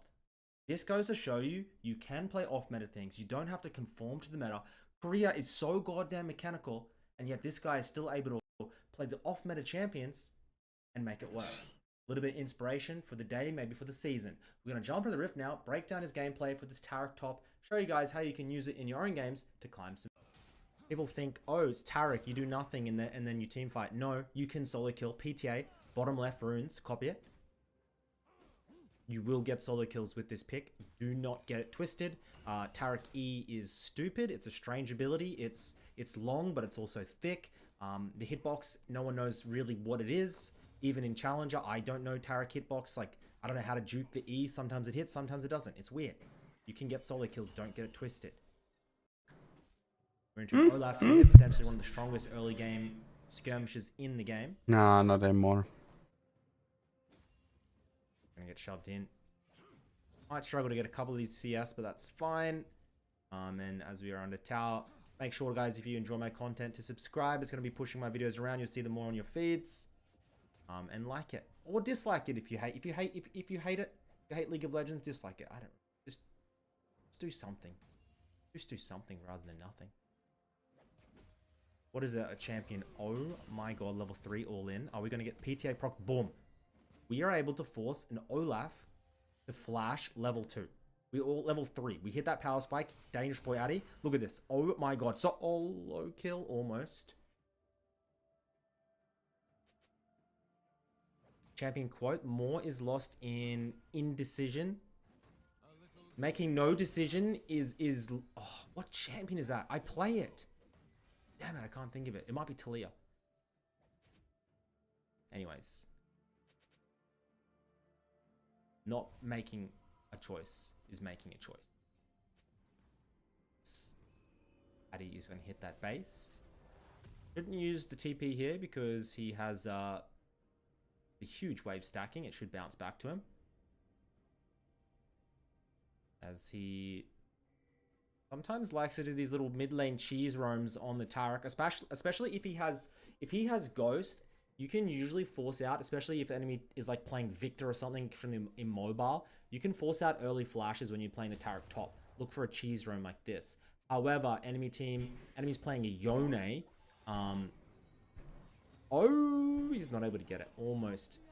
As the Karma grabs the kill. Cheers to that. Pops a little Zoe emote. That's one of my favorites. And we'll head back to top lane because the wave was crashed. He'll make it for the full wave. Plus he has that mid lane impact. League of Legends, it's a very simple game. Don't get it twisted. It's a very simple game. Don't overthink it. We'll see Addy take a pretty good trade here. People underestimate how much healing Taric has. You'll be playing this and you're like, oh, it doesn't matter how much damage they deal, I just heal it all. You gotta be a little bit careful with mana, but because we have the teleport advantage here, Addy could pull a freeze. I really want to try and see, is he gonna pull a freeze? Oh, he knows where Olaf is. He pulls the wave, freezes it, and usually you'll see loser top laners like the Jace, the Olaf. They'll pull these freezes and you'll hate them. Have you ever played Taric, pool party by the way, shredded, ripped, looking like goddamn Arnold, you know who? And you pull that freeze and enemy team, he doesn't know what to do with himself. He's spamming his jungler, he's going, why is there a Taric top? Dude, how much fun is this? Do it, right now. In your ranked games. Possibly, go to practice till first, if you want. Also, don't get twisted. Oh my god, we get ganked and we get killed, as I was saying how beautiful and juicy this was. You call in a scenario like that, Olaf has to call for a jungler to break the freeze. Elise was late. Addy should be able to teleport back and not lose too much. But that's exactly what you need to be looking out for. Keep you back in. Normally, I see him working towards the Iceborne Gauntlet. He's going to drop that entire wave and look for the kill onto the Brolaf. Elise, can you land the cum shot? Yes, you can. We get the stun. Pop that through. Now, Taric top is best utilized with things like Kindred Jungle. The one where you're able to jump forward. You can put Taric stun on your teammates. Elise might be another good one. I think maybe can you put it on her and she can rappel down? I don't know. Just things with a little bit of movement.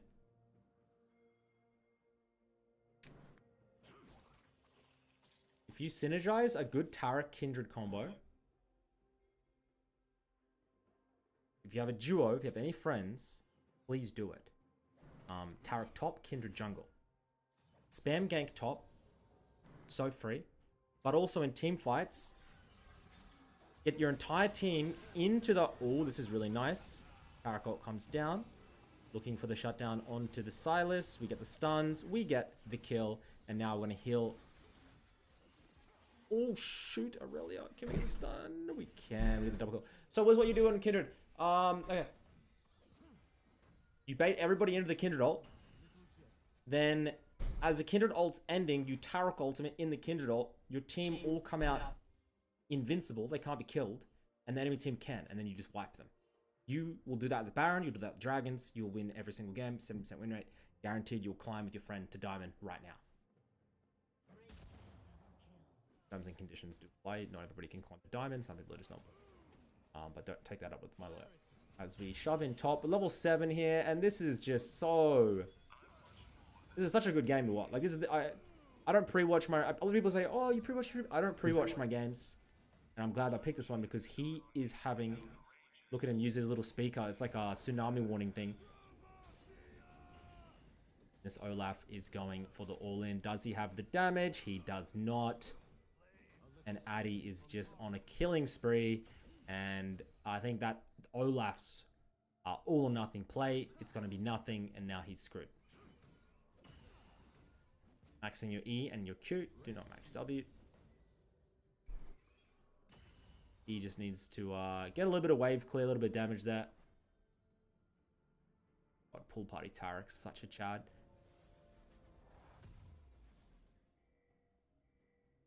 Gets his Sheen. He's making his way towards Gauntlet.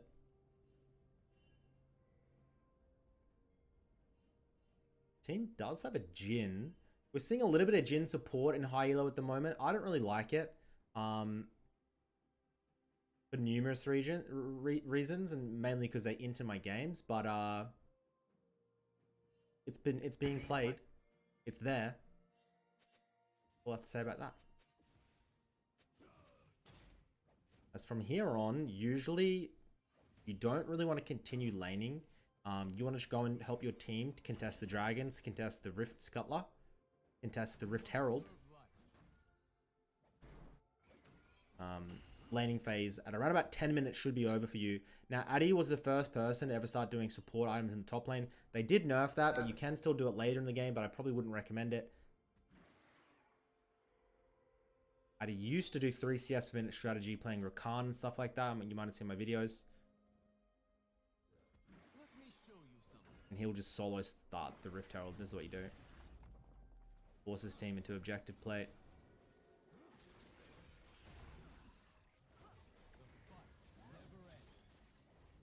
I still remember the first time I ever ran into this guy was I was in Korea in 2020. No one really knew about him. No one knew about him, to be honest. He was this top lane Galio player, and I really didn't like him because he lost me my Master Tier promise because he played like a psychopath. I then subsequently versed him and he destroyed my team, and I was like, who is this freak? Who is this guy? Did a little bit of research, added him, asked him for a duo to boost me. He declined boosting services. And then we went on our ways as I saw him climb up to Challenger, and me, I dropped down to Grandmaster, or Masters, or even Diamond probably. My career trips are always a wild time. We grabbed that kill for ourselves, playing well with this Elise. Elise jungle doing very well in the meta, actually, surprisingly. There's a lot of high elo Elise mains at the moment, especially in China. They play very high tempo. Night Harvester. There was that Elise main I showed you guys a while back. He got top 10 in Chinese Super Server. Like this supersonic Elise. It makes sense. It's one of the highest gank presence junglers in the game, in the early game. So in a region that's so snowbally like China, like it's a no-brainer, as they say, as we get the top lane tower. He's actually not. He's going to leave it. He's going to get his buy and then come back and maybe try and look. Usually you do that if you're trying to set up a dive, but Olaf's kind of hard to dive, but it's not impossible. Gauntlet has been picked up. Lucidity boots have been picked up, and this is such a juicy little spike for yourself. Keine Träne. Okay. 160 armor. And just really Tarek's base numbers are absurd. So when you're so tanky with no cooldown, with high cooldown reduction, and there's always the factor of enemy, like Tarek is such a bizarre champion that not many people know how to verse it, or when they are tanky and not a support, like they don't know, do I win this 1v1? Do I not win this 1v1? And if you're playing a lot of Tarek games, then you know if you win, and that's the advantage you get. He staunches the Olaf out of lane. Actually a dead even game here.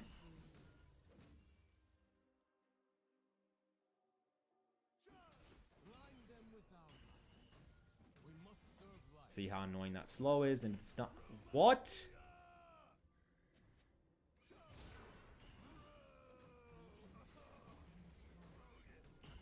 Is anybody like?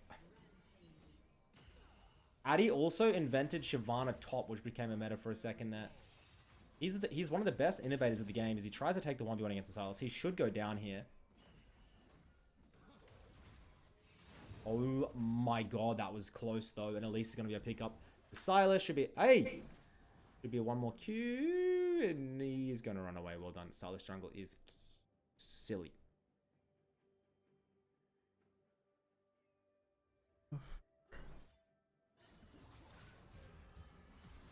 I rallying. I'm a Q! Oh, I'm going to report that guy. And by the way, for people that have been praying for my downfall, I did reach Masters last night. It's been a slow and steady climb for me in Season 13. I will inevitably get Challenger once again, as I do every season. However, as I always say, I'm not a rusher. I'm not a 60-hour grinder early season. I was that guy back when I was 13 years old. I used to sit for my computer and game for 50 hours straight. But nowadays that I'm old, that I'm starting to get grey hairs, I take my time. I try and put in Low amounts of games, but high quality games. Quality over quantity. I don't burn out. I've burnt myself out in the past a lot of times. Such a good roam, bro. This champion does not fail.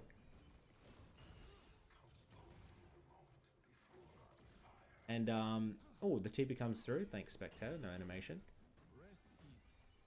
I think a lot of things in life, quality over quantity is a good thing. The quantity, sometimes in your head, you're like, damn. But realistically, good high quality always trumps it.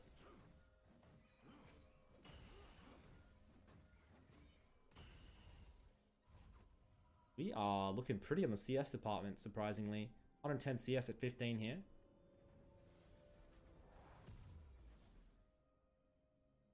Drink out of my delicious little Gamer Subs shaker cup.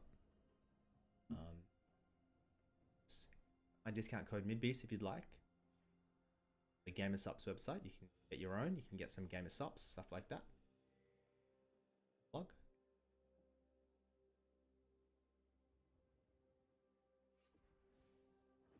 We're going to head down into the bot lane.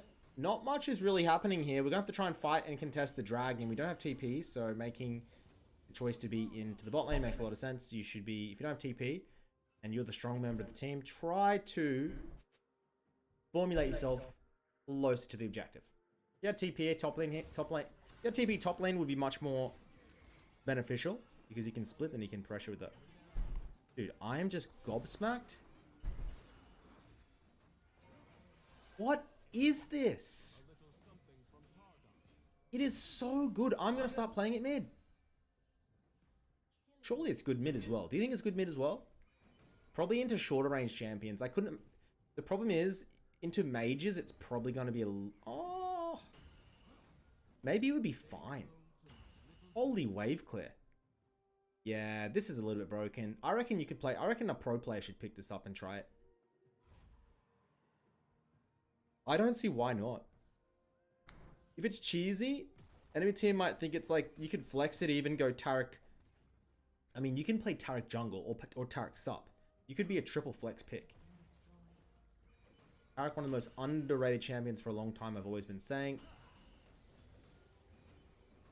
We get the beautiful wave clear.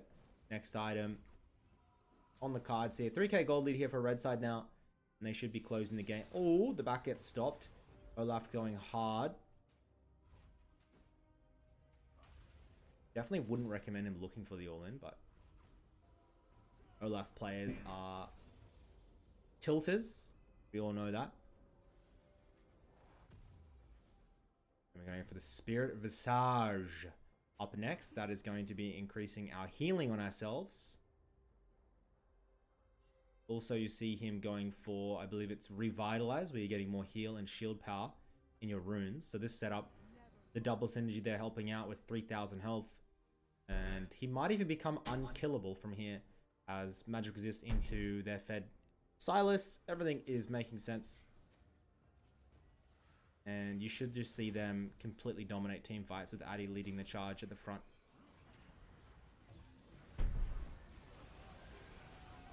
Aracol comes through. It really help, and it's going to be a double shutdown here. Addy going to have to try and look for the 1v4 play. And he's getting chunked. He might be able to land a stun. He's trying to bait out. He's ghosting. Let me show you something. And I'm pretty sure he's going to live. But what a mess of a team fight. Ultimate really didn't affect much there. And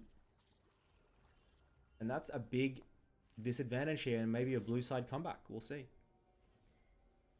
Daddy comes back around looking for the wrap. Should be able to find the Ash. Misses. But they'll be able to collect it. Gauntlet proc. There you go. Silas still in the jungle. Oh, good predict. I think Silas should... Well, that's going to give movement speed, actually. We might be able to find him. Stun hits. Slow hits. Able to get that ultimate off in time. We pick up Another kill for the Elise, who is going so aggressive. She's actually going Proto Belt into Shadow Flame.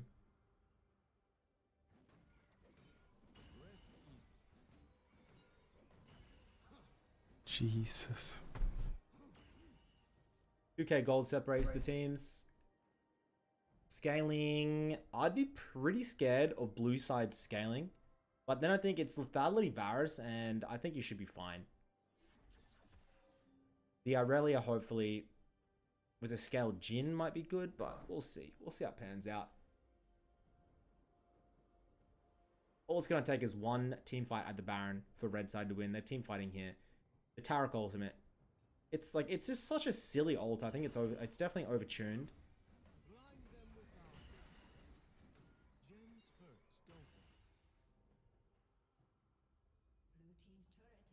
I haven't seen the Olaf even attempt these 1v1s anymore. He's kind of given up on it. Addy gonna head back. And this is where one pick into Nash equals GG. TP into the top lane here. He gets his Thornmail. Jesus Christ. Bruisers have such sick items, man, and tanks. We need to get a couple of... I know they tried the mage item overview, but like... I don't think they really introduced that many. I guess they just tried with Seraphs and Roa, but still. I reckon we can do with a couple more mage items. They're buffing Ori... Oh my god, Baron Rush. They're buffing Orianna next patch. So obviously, even Zoe's getting buffed. They know there's problems in mages kits. As they did release that Rise and Casterton getting nerfed next patch. As Addy trying to keep everybody full and healthy. They should be able to secure the Nash. And now they're going to look for the team fight afterwards. Addy pops his Ghost on the hunt now. Picks up the Ashe. Ghost gets reset. Flashes the Varus to get out. Ultimate popped onto the Aurelia. Jump in. Elise gets it. Can we land a stun? I think he's going for the... Ooh, I thought he was going to try and get the Varus there. And he is not stopping. Heals coming through. Enemy team getting decimated. And it just takes one fight like that. The forced Baron. This works so often. Enemy team FFs the game. Gentlemen, Tarek top. Give it a crack. Jesus, okay.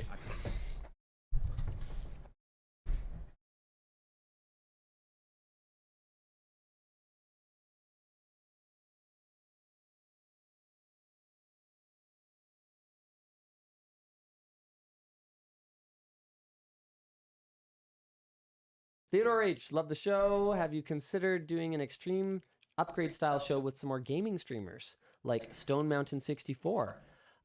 It's tough to collaborate with people who are not local.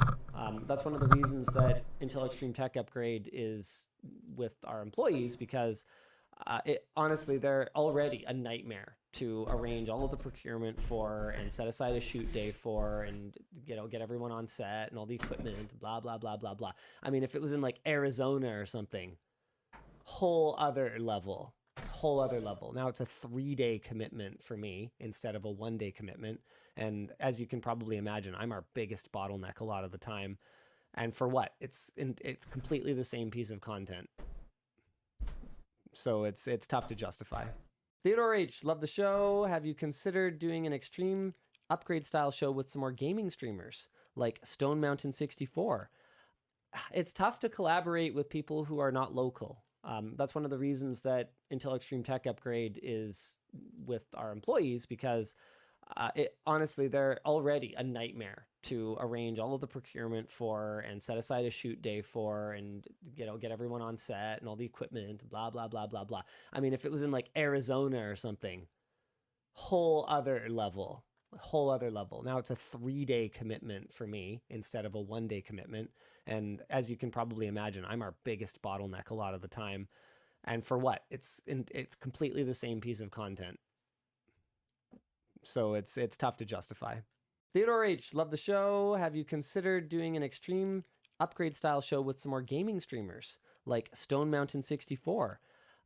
It's tough to collaborate with people who are not local. That's one of the reasons that Intel Extreme Tech Upgrade is with our employees, because honestly, they're already a nightmare to arrange all of the procurement for and set aside a shoot day for, and get everyone on set and all the equipment, blah, blah, blah, blah, blah. I mean, if it was in like Arizona or something, whole other level. A whole other level. Now it's a 3-day commitment for me instead of a 1-day commitment. And as you can probably imagine, I'm our biggest bottleneck a lot of the time. And for what? It's completely the same piece of content. So it's tough to.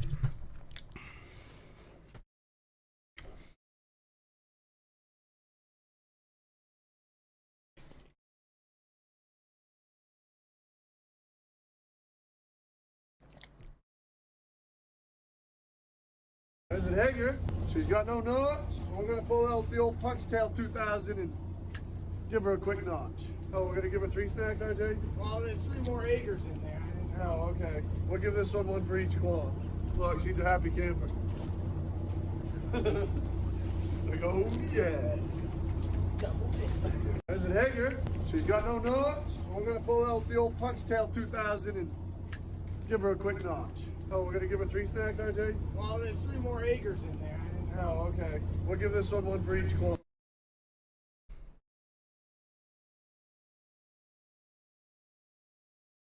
I really hope I'm right about this.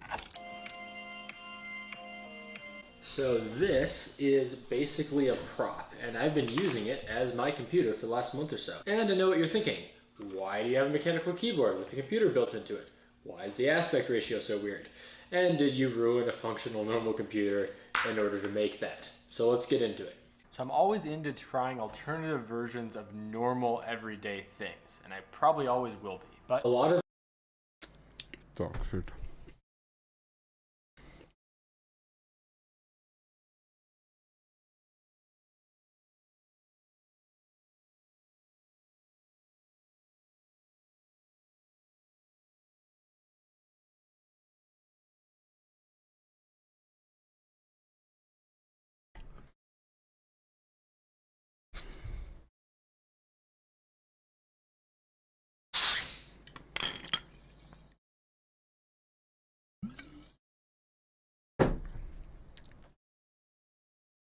Okay, hear me out, guys. So this is gonna be this is gonna be weird take, but you're just gonna have to hear me out on this one. Imagine all these gym frogs that go to the gym working out.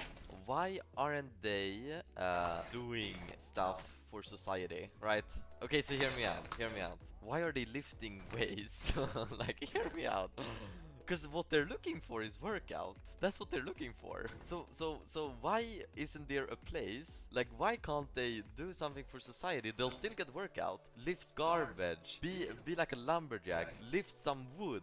Like, why do they go to lift weights? That does nothing. I'm telling you guys, man. I'm telling you. Do 5 to 10 weights in between deaths. In 1 year, you will be yacked. What, 5 to 10 weights? Like lifting weights every death? Are you out of your mind? Wait, you want me to become a bodybuilder or what? You play League, you do a lot for society as well. No, but you get my point. Like, I can't be the only one. Do you believe more muscles equals more confidence? I mean, I don't know. I have a lot of confidence in myself, and I also have a lot of muscles. So, yeah, probably. In personal experience, I would say, yeah, that would be the case.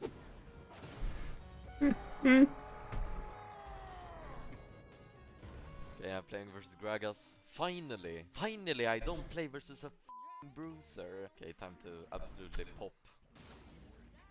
I'll show you guys, I'm not actually an inter. I'm just playing versus fucking Fiora. That's the only reason I'm inting. Now when I play versus a normal champion, it's gonna be a lot easier.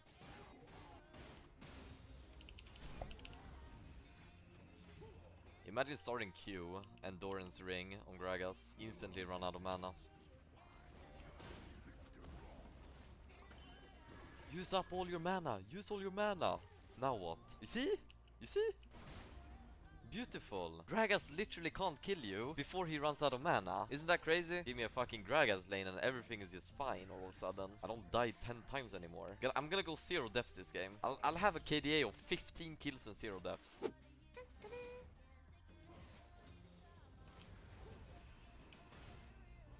This guy still stays. Is he crazy? Now he got a tier. Lul. Wukong topside.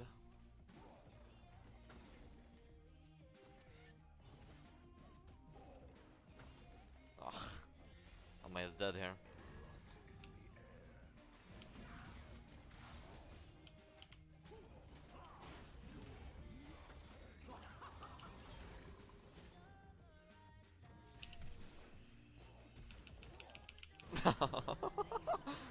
What the fuck? These fucking EUS players are learning, man. Look at them. Now I can't even kill in my passive anymore, because these guys literally know my strat. They literally know my strat. Lame. What the fuck?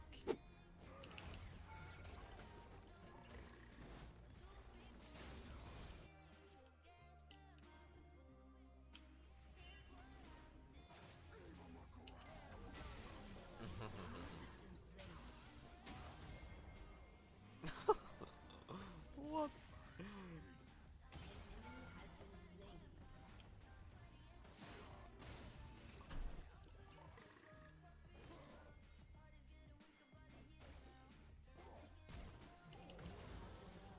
Nah, Sojourn is not here. I mean, I don't know.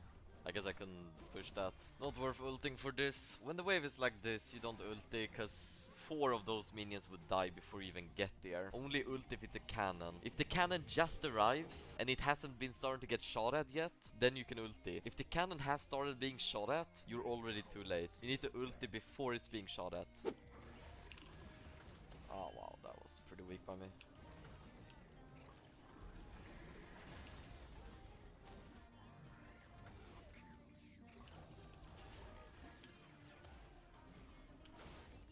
Stop. Am I dead? His ulti?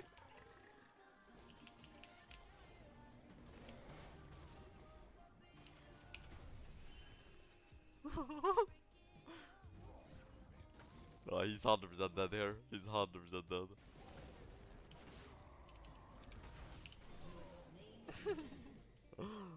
Nice. Get to keep my ulti as well, so that's nice. Are you enjoying the matchup? I am. This is fun. I'm not being just run down. I have skill shots to Yuke. They're on my Sajani.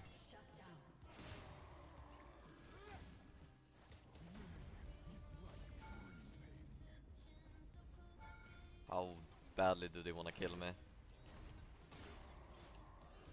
They don't want to kill me that badly. I'm alive. Gragas TPing.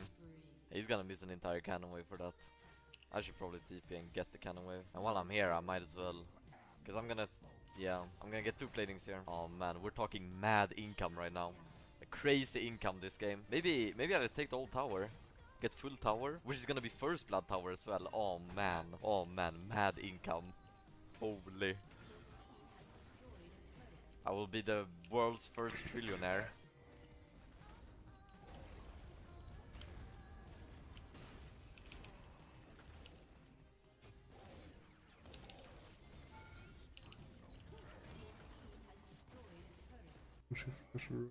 Should I flash? I don't know.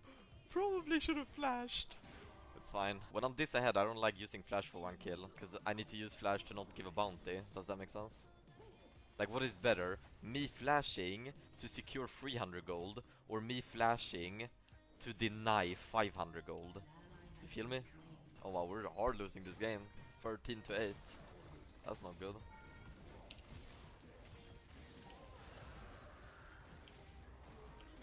Oh. Well, I flashed and I died anyways. Oh well, shit. But look at this income. 16 minutes, I have 3,500 gold. Are you kidding me? Where did I get so much gold? Look at how fed I am. I have no range. Ah, if only I had flash here. Man. But yeah, this is Bowsen's strategy at its fullest. I have 1 kill, but I am the richest person in the game.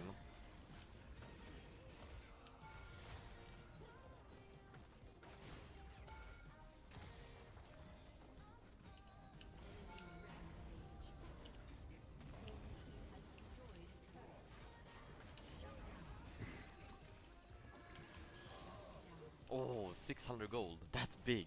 What are we thinking about this cool, guys? Do we stay for it? I don't think we do.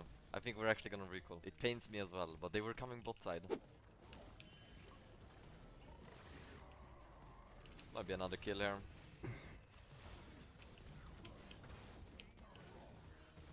Ah, this guy is really confused. I'll just ulti. I don't want him to start running. Nice. Solo bolo.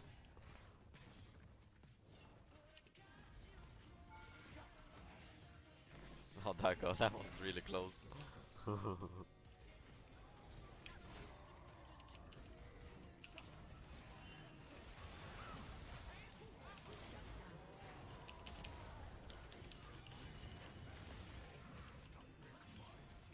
Oh no, oh no, this is bad. I give my bounty, 600 to Yasuo.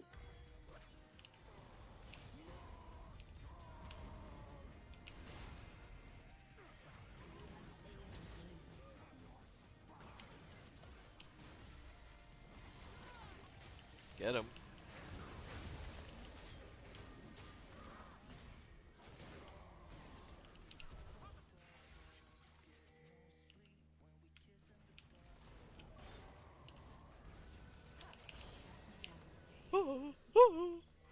Saya, what is she doing? I will do the fastest ever Bowsen build finish in history. I don't know, I'm trying my best to carry here, but it's kind of hard. They have so much CC for team fights.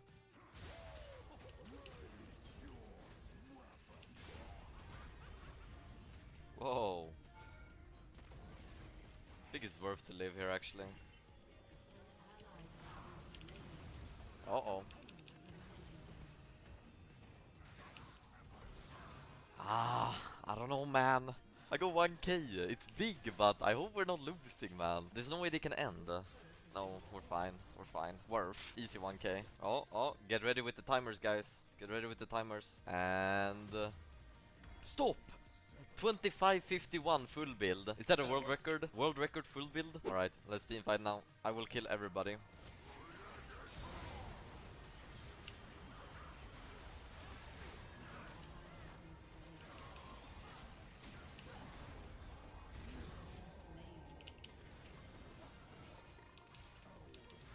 Oh shit. I messed up. My bad. My bad. Shit. This one's on me. Fuck. Enemy team is throwing. They're throwing. Wait a minute. I can TP. base. But then he's dead.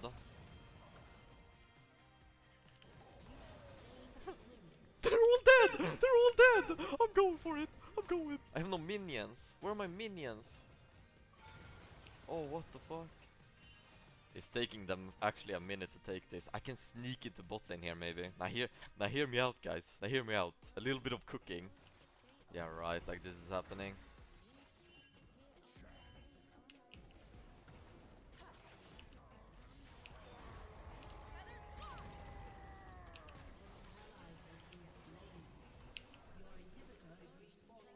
Little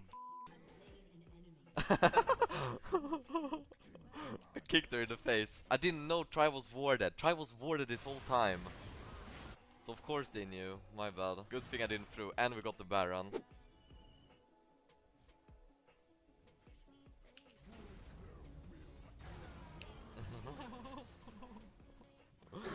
Bonk. Another bonk. Oh, she knows.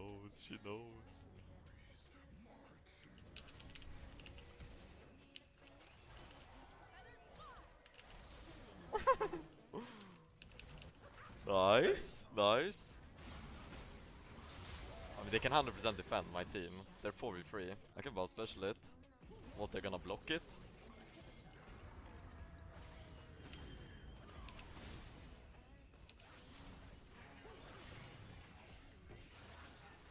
Yeah, they blocked it. They keep blocking my bow special, man! They're blocking the bow special! I can't choke. What?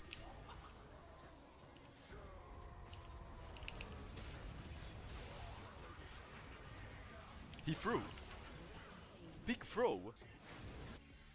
Oh, but where's little bro? Where is little bro going? I'm coming, sorry. Oh my god.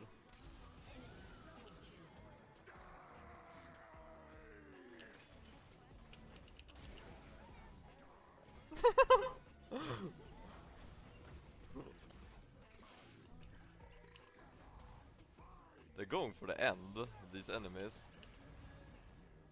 I'm just gonna ult them from behind. Or this guy.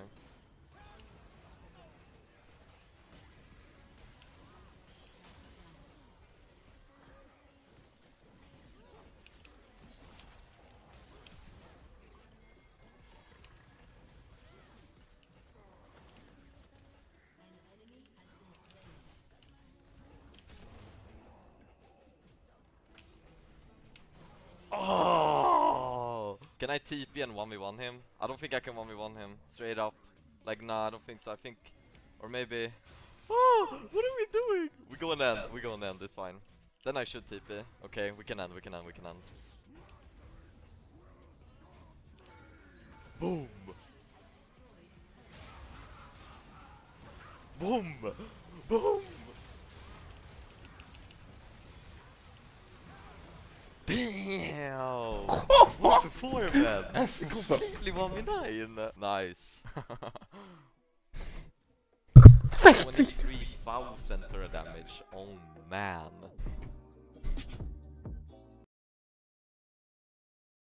Yeah. By the way, I think that's enough art, huh? I think I've indulged the DGG enough. The philosophy. Oh, are you ready for KSP 2? Just no, stop, don't. What's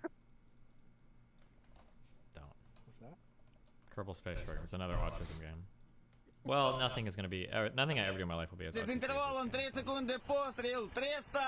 Are these Kerbal Space Programs kind of like more exciting because like they're trying to fly a rocket? All right, much love, guys. Bye. Be careful, babe. Take it easy. No, I just like when you were doing the naming each of the Kerbals after chatters. That's a lot of fun, and then crash them into like the side of a moon. Yeah. Well.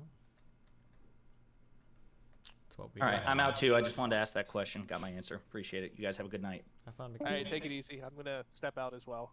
Yeah, be careful. Oh. Sorry. Wait, why are you apologizing? Damn. Bro, I don't know how to. I don't have the brain Peace. power to balance this. Peace, go step back into the arena. I know you're here. Jesus. Why'd you leave? Why? I'm not going to be on whenever Ruminate's on. Why? What the fuck?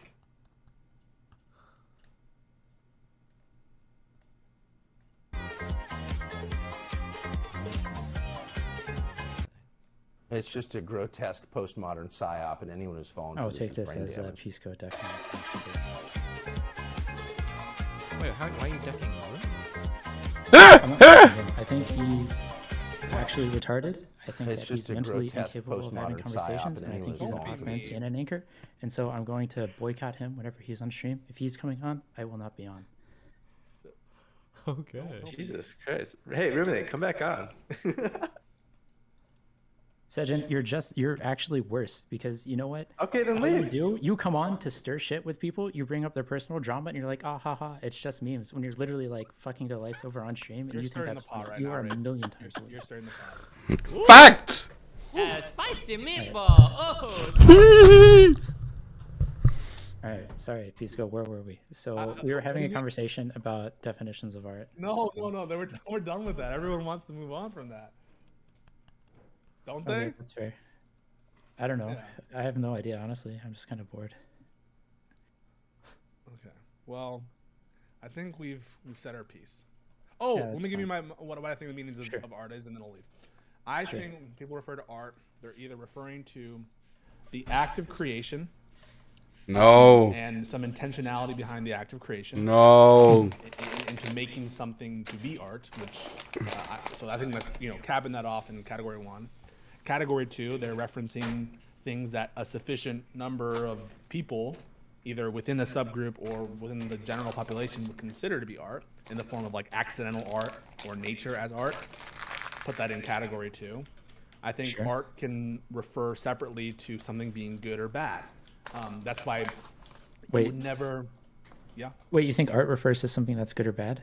Yeah, I think it very often is used that way. I'm just seeing what I think people. Yeah. So I guess I just want to poke into that a little bit. So like, if a kid has like a crayon and like can't color into the lines, is that like art? I think most people will consider that art, even if it's just like scribbles on a page. These are definitions of the alternative. Sure. Yeah. So one definition might be met, one might not be. But people, I'm trying to describe how people will use the word. People will often, to give an example, right? Like people will not refer to horrible things very often as art, even though, let's say that you intentionally created some horrific murder art where you actually murdered people. People would be kind of like hesitant to say art to that. Alter, ist das meets the krass. definition otherwise. Überall hört man von ChatGPT, dem KI-basierten Chatbot. Man kann das Teil praktisch alles fragen. Es kann einem Texte zusammenfassen, deine Hausaufgaben machen und auch Software. Können wir das Ganze mal laufen lassen? Können wir hier nochmal unser Cake eingeben? Es hat einfach funktioniert. Okay, krass. Ja, da passiert es halt nichts, wenn ich da drauf klicke. Wir können ja mal ausprobieren, dass wir so eine Detailansicht haben wollen. Give me the code of the... Können wir einfach mal sagen, das sollte es ja für uns machen, weil sonst kann ich es auch selbst programmieren. Okay, wir haben Title Label, wir haben das Image Label und Ingredients, Instructions.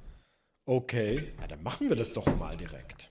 Okay, wir haben jetzt mal alles verbunden. Das können wir jetzt nochmal laufen lassen. Die App ist schon gestartet. Suchen wir wieder nach Cake. Okay, wir haben ja unsere Ergebnisse. Ja, wollen wieder unsere Donuts haben. Klicken drauf und krass. Wir haben ja oben einfach den Titel. Darunter das Vorschaubild. Dann haben wir hier die Ingredients. Vanilla, Strawberry, Cream Cheese, Frosting, Sprinkles. Und direkt darunter sehen wir genau die einzelnen Schritte. Ich meine, die sieht es natürlich nicht so schön aus, aber ihr seht schon, wie man hier einfach Schritt für Schritt der KI immer mehr Input geben kann und dann dementsprechend dann halt auch die App weiterentwickelt. Also ich weiß nicht, was ihr sagt. Ich finde das ganze Ding komplett abartig. Habe ich jetzt Angst, dass das irgendwann mal meinen Job wegnehmen wird? Wahrscheinlich nicht. Ich denke aber irgendwie, dass es vielleicht in Zukunft so sein wird, dass Softwareentwickler auf so etwas immer mehr zurückgreifen werden. Denn gerade solche stupiden Aufgaben kann man damit super gut erledigen. Also ihr habt ja gesehen, sehr viel davon ist einfach manuelle Schreibarbeit. Der Code ist jetzt nicht so komplex, das bekommt jeder mehr oder weniger erfahrene Softwareentwickler ziemlich schnell hin. Aber wenn so eine KI einem solchen Code liefert und man dann den auch versteht und dann vielleicht auch ein bisschen anpasst an seine eigenen Bedürfnisse, dann sehe ich absolut kein Problem damit, dass irgendwann mal Entwickler diese KI für die tägliche Arbeit verwenden. Aber was ist eure Meinung zu dem Thema ChatGPT? Other definition related to something magisterial, something good, is sort of causing a dissonance in their head. So those are kind of three definitions that I refer to, and then another one might be anything creative in nature, which kind of is, I think, under category 1. And then I guess maybe finally, art can sometimes refer to even things that are useful, right?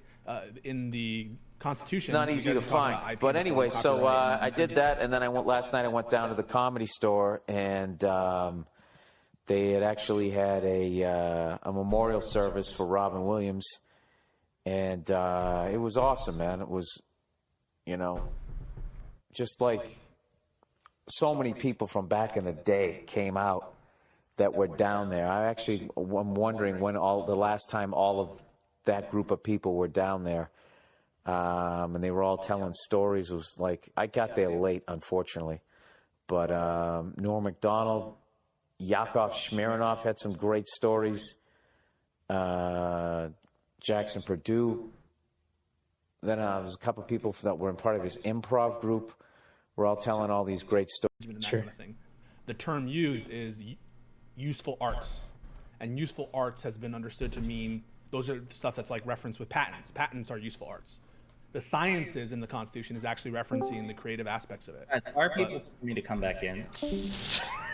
Oh my God. Hell yeah. Yeah, so those are kind of the meanings that I would describe with the term art. Creation, experience, something good or bad or not, and then things that are useful. And they're very often used interchangeably. That's it, and I'm gone. Wow. What a show, guys. But no, what happened? Oh, Rage Pup is boycotting you. He left, I know. No, he didn't just leave. He thinks you're too retarded to even have conversations. Wait, did he come back? Yeah. That's fucked up, guys. That's fucked up. Come on. All right. Well, Okay, so it was a meme. Just get me back on for a meme. It wasn't because we're talking politics or anything. Oh no, yeah, they just wanted you on to trigger Rage Pope right now. Interesting. Okay, all right. Well, yeah, you guys have a great rest of the day. Bye. Be careful. Are they gonna come back now? How are you fucking still sick, bro? You're dying.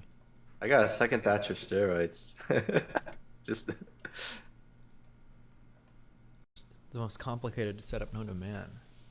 This is really annoying. Proteus and the other guy, right? This is obnoxious as fuck, right?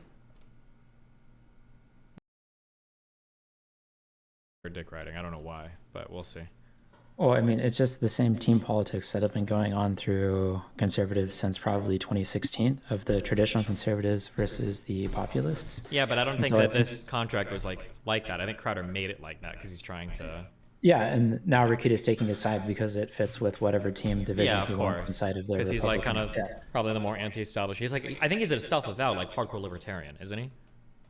I don't know that much about him. I've only seen him basically on your stream and like maybe a few hours of the Johnny Depp trial. But yeah, I would agree with that assessment of him.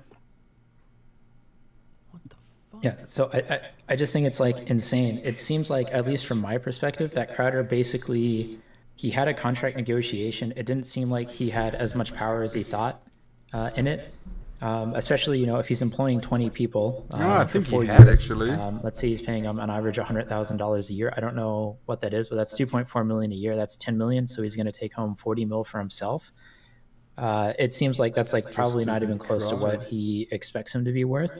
And so instead of arguing over the exact negotiation points of like how much getting demonetized these places were, he just made it into a crusade, and he got into his mind what he wanted to do, and then he baited the lawyer guy from Daily Wire into a call. I'm more conspiratorial about this. I will be conspiratorial, yeah. I think that Crowder was never ever joining the Daily Wire unless they were going to give him an ungodly offer. Wait, I thought he was under contract with them. No, he was under contract with the Blaze. The Blaze. Yeah. Oh, okay. I don't think he was ever joining the Daily Wire. I think he knows he's got a fucking huge audience, and he does all of his production and everything himself. He in-houses almost all of his shit, right? So if he's in-housed everything, his production model he's like ready to go. He's about to leave contract with the Blaze, meaning he can get his own fans to subscribe to his shit. What better way to start your own media company than to be leaving one and then to shit all over the other and then to frame it as an establishment versus anti-establishment thing? I think he planned this from the start. He did, because he registered that domain. He got the call to set up the Daily Wire afterwards. All of his arguments are unbelievably fucking stupid. If he wanted to go for a bigger deal with the Daily Wire, he could have, but I don't think that was ever the goal. I think he's always been trying to spin off and create his own media entity. I think that's what he's doing. Yeah, I think it kind of shows too with like everything that's out. It wasn't like he had sticking points with the contract. These were basically term sheets. So generally when you're negotiating with other parties, you send term sheets of like, this is kind of what I expect. Yeah. And then whenever we come to agreement on the general terms, we can get the lawyers to figure out what the exact Benny is, and they'll spend 6 months going back and forth. Benny Boy said that when Crowder offered, he didn't redline anything. He didn't make a single change to any of the terms. He just sent an offer back. He's like, oh, give me 120 million instead. And it was like, or something, I think 30 million a year over 4 years. Yeah, he wanted 100, and that was it. So it's like, obviously it's not a serious negotiation. Yeah. So his goal was to just fuck him over and then do his thing, I think. Yeah, I think every single good faith negotiation that I've had, I think the biggest one that I was on was basically for some C-level execs. But basically it was like, here's what we expect, and then here's like 50, terms or whatever, right? And they'd come back with like, all right, well, here's whatever. And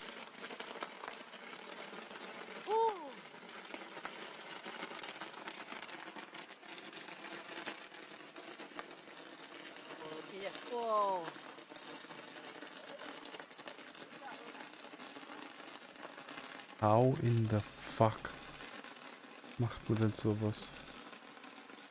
Doch fake.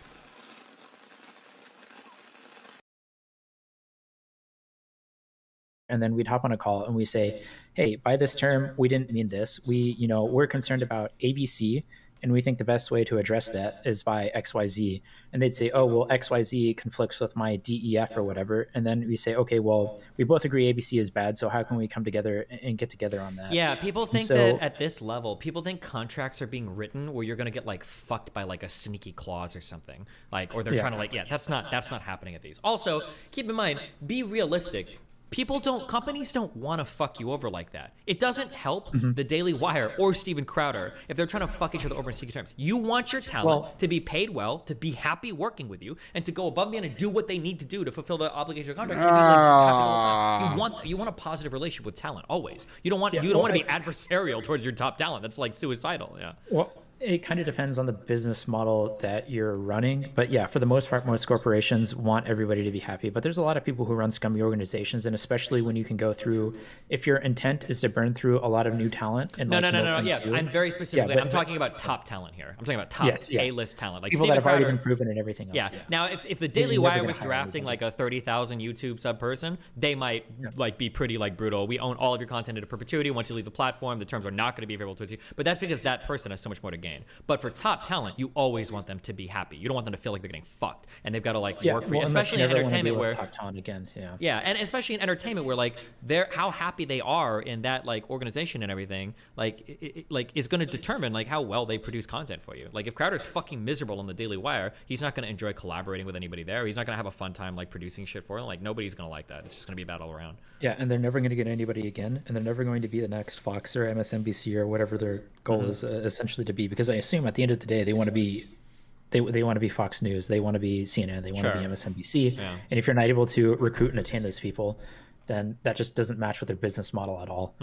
At least from my go for it. Someone said if Crowder was 20 to 30% bigger, he would rival Tucker. He's a big guy. I don't think that's true. I think that the Daily Wire has a way bigger reach because I think the Daily Wire and a lot of their people are syndicated to a lot of actual like national media. Like I think this might be surprising you guys, but here, I'm gonna totally pull these numbers out of my ass. Okay. I think that it might be the case that like 60 to 80% of Republicans in the United States, I'm going to say 60 to 80% of Republicans in the United States probably know who Ben Shapiro is. I bet like 15 to 20% know who Steven Crowder is. That's going to be my guess. Because Crowder is way more like an online dude in an online platform, whereas I think Ben Shapiro has very much penetrated like mainstream media. Like a lot of like normal folks will know who Ben Shapiro is, but I don't think a lot of like just kind of like if I were to ask my mom and dad, do you guys know who Steven Crowder is? I don't know if they would know who that is. I'm not sure. I don't think my parents would know either, but I think they would be pretty amenable to his ideas should they come into contact with him. And I think that's a big reason why the Daily Wire wanted to bring on Steven Crowder, even though he doesn't perfectly match with Ben Shapiro and Candace Owens and whatever. He has a unique perspective, which is relatively valid, and he has a unique audience that they're tapping into. So not only could they monetize Steven Crowder's audience, so taking the revenue from the Mug Club, but you know what? They have a mostly shared ideological base, and they could probably push him into a lot of other products, which would be the big reason why they would want to bring him on. I think the big hang-up in contract negotiation is on the general idea of the terms and not really as much of the numbers so much, because again, numbers, you can always come to different conclusions as to what it is, and that generally tends not to be the hang-up. It tends to be on the ideological points. So the big one for Steven Crowder that he made a big deal was that, oh, well, if you lose your monetization from YouTube or whatever, then like, you're going to lose 25% of your overhead, even though he says, okay, well, I've never been monetized here. So I think if you rewrote the contracts from a different perspective of like, I disagree. I understand what you're saying, but I don't think he ever really cared about that, because that's going to be obvious, right? Because like if you're getting people demonetized and shit from platforms, you know that your ass is grass. You're not going to be able to hold on to whatever fee you're paid initially, right? That's going to be contingent upon future advertising revenue. Sure, but you can get around that in other ways. Instead of being demonetized from YouTube, you can just have it's called a morality clause, right? Because they could have easily written a morality clause instead of it being contingent on YouTube. It could be contingent on like appropriate conservative ideals, right? Whatever you want. I guess legally is to be like whatever. When you say morality clause, you're saying that like in a lot of entertainment contracts, they'll say things like you can't do things that show the company in a bad light or that bring bad publicity or whatever. Essentially, right? Like you can't have sex with kids, you can't like do drugs in an alleyway. Jared Fogle, and so because and that's exactly the same thing as what the don't get banned from YouTube clause is, right? So you can rewrite those in other ways, and if you really wanted to, you could have put the same exact idea in that he would only convey the certain ideas. And they said, oh, the easiest way is like, all right, well, you just can't get banned from these platforms because that conveys a general morality or whatever. You can't go off the crazy train of like anti-vax, whatever the fuck Nico is on. You can't do that. You have to be more or less consistent with what we expect of you now. And there's other ways to put that in. And if Steven Crowder was serious, there would have been some conversation around that. Yeah, of course. But that's, I mean, like the fact that you're not even sending back a serious counteroffer means I don't think he ever cared. This was all a setup for him from the very beginning. Sure. Yeah, I would agree at a high level. I guess the interesting thing to me was that he only leaked like 60 seconds or 90 seconds. I don't know what the exact time was, but like he had like a 15-minute video of like, oh, here's my leak call with whatever. Steve, I think, was the lawyer. But like there was very little of the actual call that was leaked. There was like but a that's couple because like very short clips. The thing is, if he's leaking anything, he's probably leaking the things that are the most damning. And even of the stuff he leaked, nothing was actually bad. All of it was super standard practice. There's nothing out of the ordinary. Yeah. So I doubt he's got anything incriminating on that phone call. And he was setting that phone call up just to set them up, True. right? Because when he phone calls and he starts talking about, Oh, sorry, I it don't was care Jeremy. about, I don't care about me, but I'm saying for other guys in the industry, like nobody does this on, Sure. like why the fuck would you call a company and say shit like this? He's obviously setting them up, right? Yeah, I mean, especially if at that point he said he had already not agreed to the contract. I mean, I think it's okay to take a principled stand that like there are certain ways that you can exploit new people in the industry, right? Like having ownership of somebody's content seems pretty extreme without the appropriate compensation, right? So I think a good example of this is what Channel 5 / All Gas No Breaks. No, I think it just, when we say appropriate conversation, you have to think about what the parties are coming to the table for, right? If I go to a company, you're not going to own my shit, at least not once I leave. No shot. But I have a lot of leverage and I make a lot of money doing what I do. But if I had 20,000 YouTube subs and you're offering me a full-fledged fucking studio and editors and everything, and then I'm going to go do content, you're taking more of a risk on me than I am on you. I get to associate my name with the Daily Wire. That's amazing. If you're going to say content we produce for you, we own into perpetuity, well then fine, fuck it. That's worth it. I would do it. Like, you know the meme where people are like, there has to be appropriate compensation for it, right? You the agree compensation that is, even if you're the compensation is the exposure, right? It's a kind of a meme when people say like, oh, paid in exposure, but the only meme there is that like usually the exposure is shit. But like if President Biden was like, I want you to work on a team for us for like 3 months or whatever, and we're gonna pay you like $500 a month, I would fucking do it. I want to be on Biden's fucking team. Like that sounds like an amazing fucking brand thing for me, you know? Okay, yeah. So I guess that's where I disagree. I think that, well, I guess maybe for Biden you have the appropriate whatever there, but I'm just saying everything else equal. If you were to have 1,000 sub YouTuber and you're like, all right, Destiny, I'm creating my DGG whatever media company, I think that there's two different pay scales that you would offer. Is one where whoever works for you is able to perpetually monetize whatever they create for you. And then a second one, if you're able to perpetually monetize it, right? All else equal, you would say that you need to get paid more if you're going to be able to own it in the future, correct? You need to get paid more. You is in the fee to the. Sorry. The person you're hiring needs to get paid more. Oh yeah, sure. There's going to be some compensation. Yeah, yes, sure. Yeah. Correct. But at the end of the day, it doesn't make a difference to you as long as it's appropriate to your ability to monetize it, right? So, for instance, if you were to be able to pay somebody $50,000 less, then it, assuming that they would only be able to make like ballpark expected value of 50,000 plus or minus whatever volatility around that, or variance around that, you would say that, okay, well, there's some value to him being able to monetize it and then being able to pay him less for the same content that gets put Sure, on a little bit. But like, again, for people who are getting monetized in that way, where they're selling rights to their content, these are probably people that are not in a very good negotiating position. So they're never going to get like an amazing deal. There's going to be a lot of... Yeah, exactly. Yeah. But again, that's because companies like the Daily Wire want to be able to take a big risk on these smaller content creators. So of course, the terms are going to be pretty unfavorable. Yeah. And so... I guess to put this in another context is name, image, and likeness for college sports, right? There's the guarantee to get paid is always worth way more than like, well, I could be QB1 for the Dolphins in like 2 years or whatever and make hundreds of millions of dollars. And the fact that you're able to be paid and they're able to take some sort of I guess payment on the rest of your career and take some risk on that is always going to be fine, but there's going to be some compensation that needs to happen. And so people like Steven Crowder, who are basically like QB1 for some team, they're always going to be able to demand more, and they're going to be able to push back on a lot of the more strict terms of the contract than they would expect everybody else to be able to. Yeah, of course, yeah. Yeah. Okay, yeah. So I think we're in total agreement there.